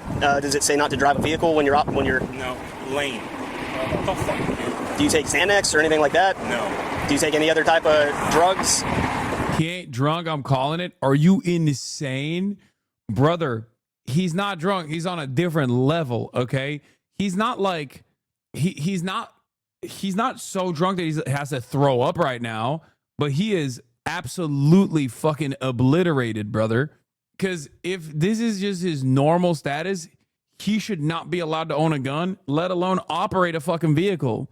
Okay? He can't stand up straight, brother. What are you talking about? He has just had one driving beer, man. Yeah, just to take the Dude, I get it. Have you never been anxious? It helps you focus. It takes away the anxiety. Just one road soda. Just one for the road. Well, he had 4 by his own admission. Don't do this. Scott, look, man, your eyes, you know what nystagmus is. You told me that. Onset of nystagmus, yes. Okay, onset of nystagmus prior to 45 degrees is one of the things. Okay? But I really need to know what you drank, where you drank it. Is that Alamorada, I can't remember what the fuck it's called. Brewery? No. The fuck is it? Was it a bar or a restaurant? No, it's Oceanside. What the fuck is it called? It's all right, Scott. What did you do there? I had 3 drinks. Okay. What did you get? I don't know. The bartender made it up. Was it like a cocktail, like a mixed drink or a beer? It was a cocktail. Come on, guys. Like whiskey, vodka, tequila, rum, gin? I don't know. Okay. You don't know if it was like... And I have not drank in weeks. Did you eat anything today? Yeah. What'd you eat? I made the boys pancakes. This morning? Dinosaur pancakes. And what else do we have? I don't think he knows, brother. I think you got to come up with that on your own. Pancakes, that's all I remember. Okay. All right, Scott, I need you to come back here with me, please. I'm not going to do this in front of your kids, man, but you got to come with me. Come on. I'm not going to do it. Now you can put your hands back there. If you're going to pull away, then I'll do it in front of your kids. Okay. Don't squeeze my hand. Let go. I'm not doing shit. Guys, I am law enforcement. Okay. I was gonna do this away from your kids, man, but you're gonna pull away from me, then I'll do it in front of them. I'm not pulling away. I'm not fucking moving. Just relax, buddy. You keep hitting me right now. Thanks. COMMIE, welfare check 6810 Front Street. You have anything in your pocket? Not mistaking anything right now? Nope. How is this resisting nonviolently? I mean, he was being argumentative, and under normal circumstances, violently resisting arrest would be literally up to the cop. I think I've like a obstruction charge or a nonviolent resisting arrest charge is like oftentimes when you have like an annoying elderly adult or like a child or something. Okay, like not even a child, usually just like an annoying elderly adult that cops still want to hit with like additional charges. But the difference between like a violent obstruction charge, like a violent resisting arrest charge, and a non-violent one is also entirely up to how nice the cops are to you. It's going to be reference to a white female with Well, sir, I'm doing my job today. Advised to Valley Park near Hawkfish. She can lead you guys to Try to keep your hands turned the way that I have this one. Your left hand right now? Okay. Try to get this. Sit. Also, you know they annoyed him because they didn't do the before they put him in the car. They don't ask him like, "Do you want it in the front?" That's the courtesy. That's the courtesy from cop to cop. Cop to cop courtesy implies that you get to still obviously sit in the back of the cop car. You can't be in the front, but they'll put it in front of you. They'll put your hands in front of you as opposed to behind your back, because that is a very awkward position. And it's especially an awkward position when you're in the back of a fucking cop car being handcuffed like that. Go back and go on the left side. Guys, Lane, why are you doing it? It's clear to the right. Yeah. You can go to my hood. God damn it. Just right up against my hood, sir. It's funny that he has a brewery shirt on. Do you have anything on you that's going to hurt us? Fuck no, man. Okay. So Scott, unfortunately, right now you are under arrest for driving under the influence. Okay. Lane. Scott, I believe you're impaired. Guys, don't do this. I believe you're too impaired to operate motor vehicle safely, Scott. One in custody, second one. I do not have anything. We're gonna go to the passenger side over here. Lane. White. What about my kids? We're gonna have to figure that out next. Damn it, Lane. Do you have any shield back there? Guys, please, I am going through. Is the cop's name Lane or something? Is that why he keeps saying Lane? Or is he saying lame, like with an M? Oh, the cop's name is Lane. Okay, I thought he was like, lame. This is lame. We're divorced. Don't do this to me. Scott, are you able to fit in there? Lane, look, man. We wear the same shit. Lane, just talk to me for a minute, all right? I guess really bargaining. We're at the bargaining phase. Come on, we wear the same badge. Come on, I won't deport your deputy here. I've noticed that he's got a slight hint of an accent. Okay, come on. I get it. I get it. Listen, man. Go through a fucking divorce. He's gonna lose his 50K signing bonus. If you think ICE is gonna drop him, you are out of your dang mind. I suspect. I don't know. Actually, ICE probably doesn't have the same crazy unions that the cops do, right? I don't know if they. I mean, I'm sure they have like a crazy. I'm sure they have crazy legal counsel, but the fuck? Because Lane, come on, man. This is gonna fuck me, dude. Please don't do this to me. I got arrested for DUI 2 years ago. This has everything. This video means everything to me.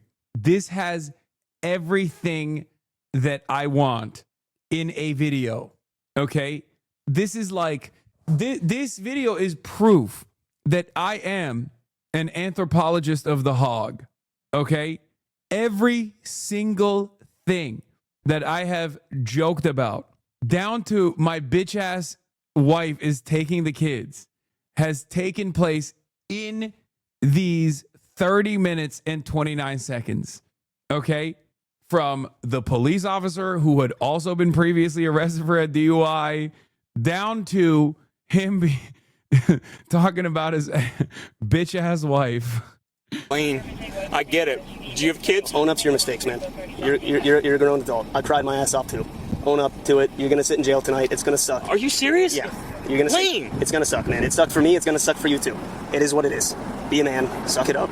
That's what everyone tells us. I know. I get it. Whatever. If you're a cop, whatever. Yeah, I'm a fucking law enforcement, okay, dude. Then stop talking and sit in the back of the car and stop. Stop this. Let's go. Stop this. What about my...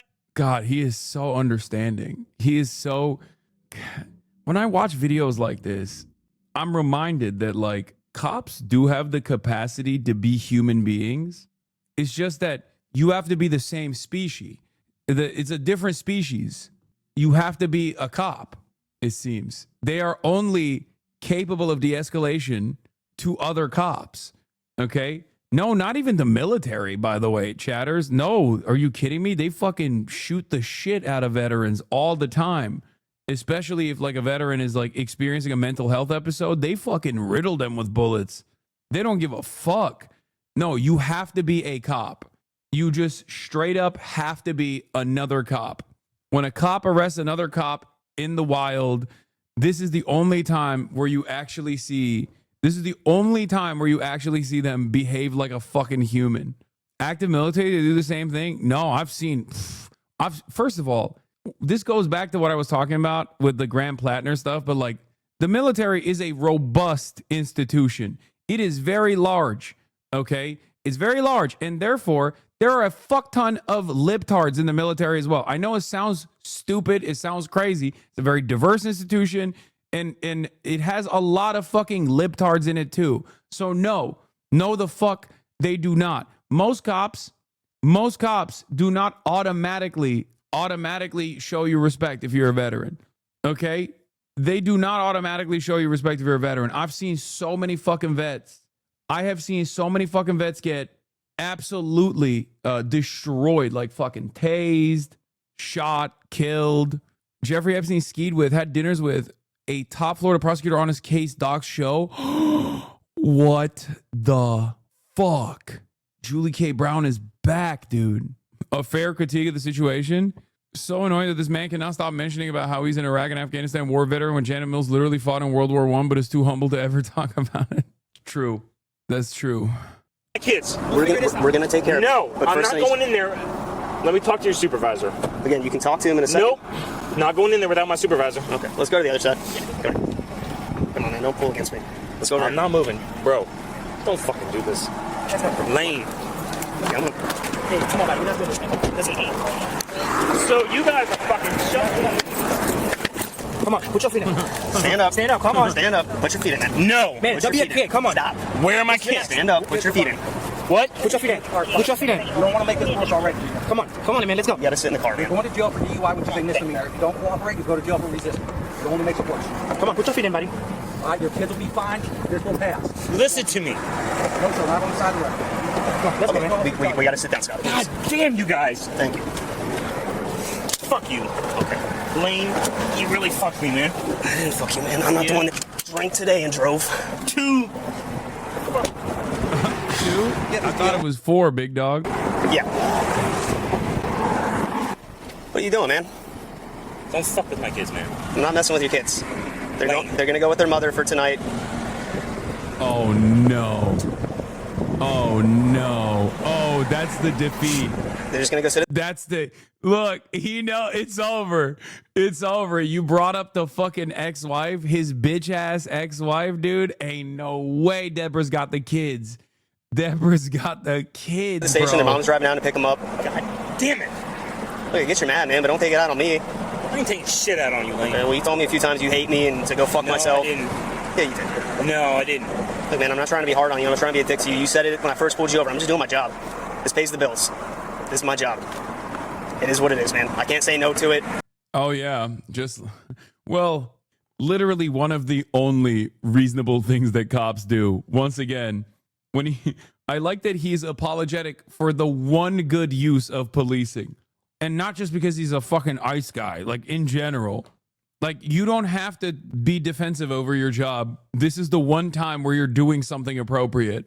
He's conflicted because he's doing something good for once as a cop. It is what it is, man. Let me see my kids. Brother, I really do not want them to see you in the way that you're in right now. Right now, they're fine. They think Dad's chill. He's just going to go hang out with us for a few hours. No, they don't. Guys. They do. Lane. I'll be cool. We can't do that right now, man. Are you fucking with me? I'm not bringing your kids over here on the side of the road. I'm not putting them over there. Let me go see them. We can't do that right now, Scott. Lane. We can't do that, man. Lane. Everything will be fine, man. You should go for the night. Everything will be cool off. And then go for the night. And tomorrow you'll be, Bro, every time he speaks, this man's reaction gets more and more severe. I feel like he gets extra heated every time he has to hear this dude speak. But dude, really, just think. You gotta calm down. You gotta calm down. Calm, but I'm listening to my kids. I got you, but you gotta calm down, okay? Lane, I promise you, unhook me. Let me just go see my boys, man. I cannot do that, Scott. God damn you, Lane. I'm sorry. All right, man. You don't have anything else on you, right? I ain't got shit, bro. And just let me know. Just so you know, this is still on. We're gonna go to the pink door over there. That was amazing. Why is Lane doing this? Because Lane is woke. Rat bastard Lane. The moral of the story is, it turns out it is ACAB, okay? It turns out there is not a thin blue line, but a woke blue line. And that blue line crosses over to ICE territory sometimes. And is really fucked up. Yeah, he was hit with 2 cases of child endangerment and 2 misdemeanor charges, 1 for a DUI and 1 for nonviolent resisting arrest. He also had another charge, but they dropped it. What was the other one that they dropped? I read it out loud earlier. Fuck, I forgot. Yeah, Lane clearly wants illegal immigrants to be in this country, okay? That's what it is. Oh, they dropped the endangerment charge? They dropped the child endangerment charge? Oh, shit. Okay, yeah. Your crime reacts used to be so popular.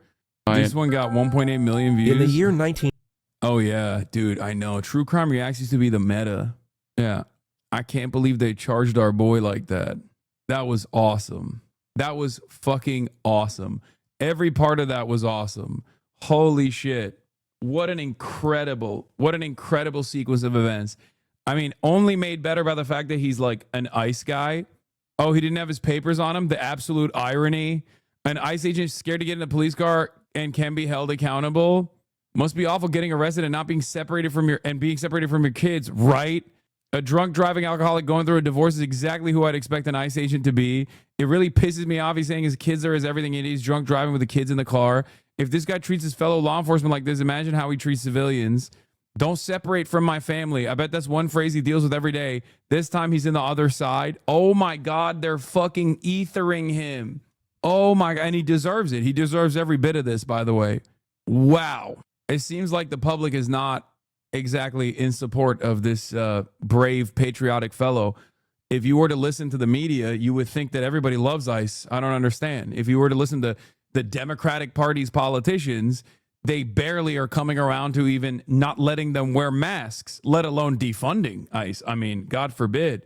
Kind of feels like an unrestrained sequence of incredible violence, ultra violence that these guys are subjecting random people to is creating a lot of discontent. Yeah.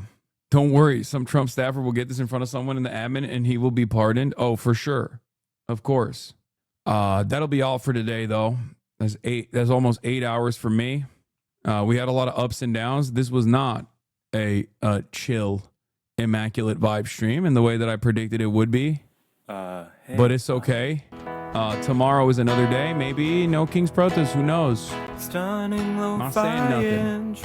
But we will definitely be covering all of the No King's protest rallies tomorrow as well. I'm here with you, and I will see you tomorrow. Peace, everybody. Bye-bye. Sunny Los Angeles, California, says Hasan. The stun lock to the stun lock to the topic that's just begun. There he is again. Hasan is streaming. Hasan is streaming. There he is again. Hasan is streaming. Hasan is streaming. Reviewing the P.O. box, Uncle Uyghur's face. Sudden discord, agitprop, gray names take on race. Tiny Bernie Sanders, LGBTQ Air Force. The whole left at your fingertips, and Anye out your door. The H3 Crowder debate, the Young Turks online show. 3 full fucking years of this, and plenty more to go. 90-day fiance talks of champagne bourgeoisie. A Trump rally live reaction, a mass riot in DC. There he is again. Hasan is streaming. Hasan is streaming. There he is again. Hasan is streaming. Hasan is streaming. Reading live stream fail comments. Austin show chat advice. In all the ways the right-wing pipeline can suck you in online. JCS react lord friend gets broken cover blown. A full-blown mass pandemic, months of streaming in your home. Total radicalization coming out to find. The system you were taught to trust in was broken the whole time.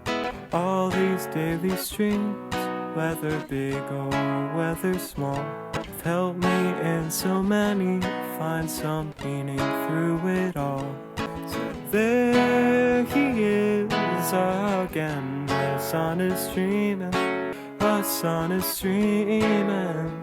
There he is again. Hasan is streaming. Hasan is streaming. Hey, what can you say? 3 minutes.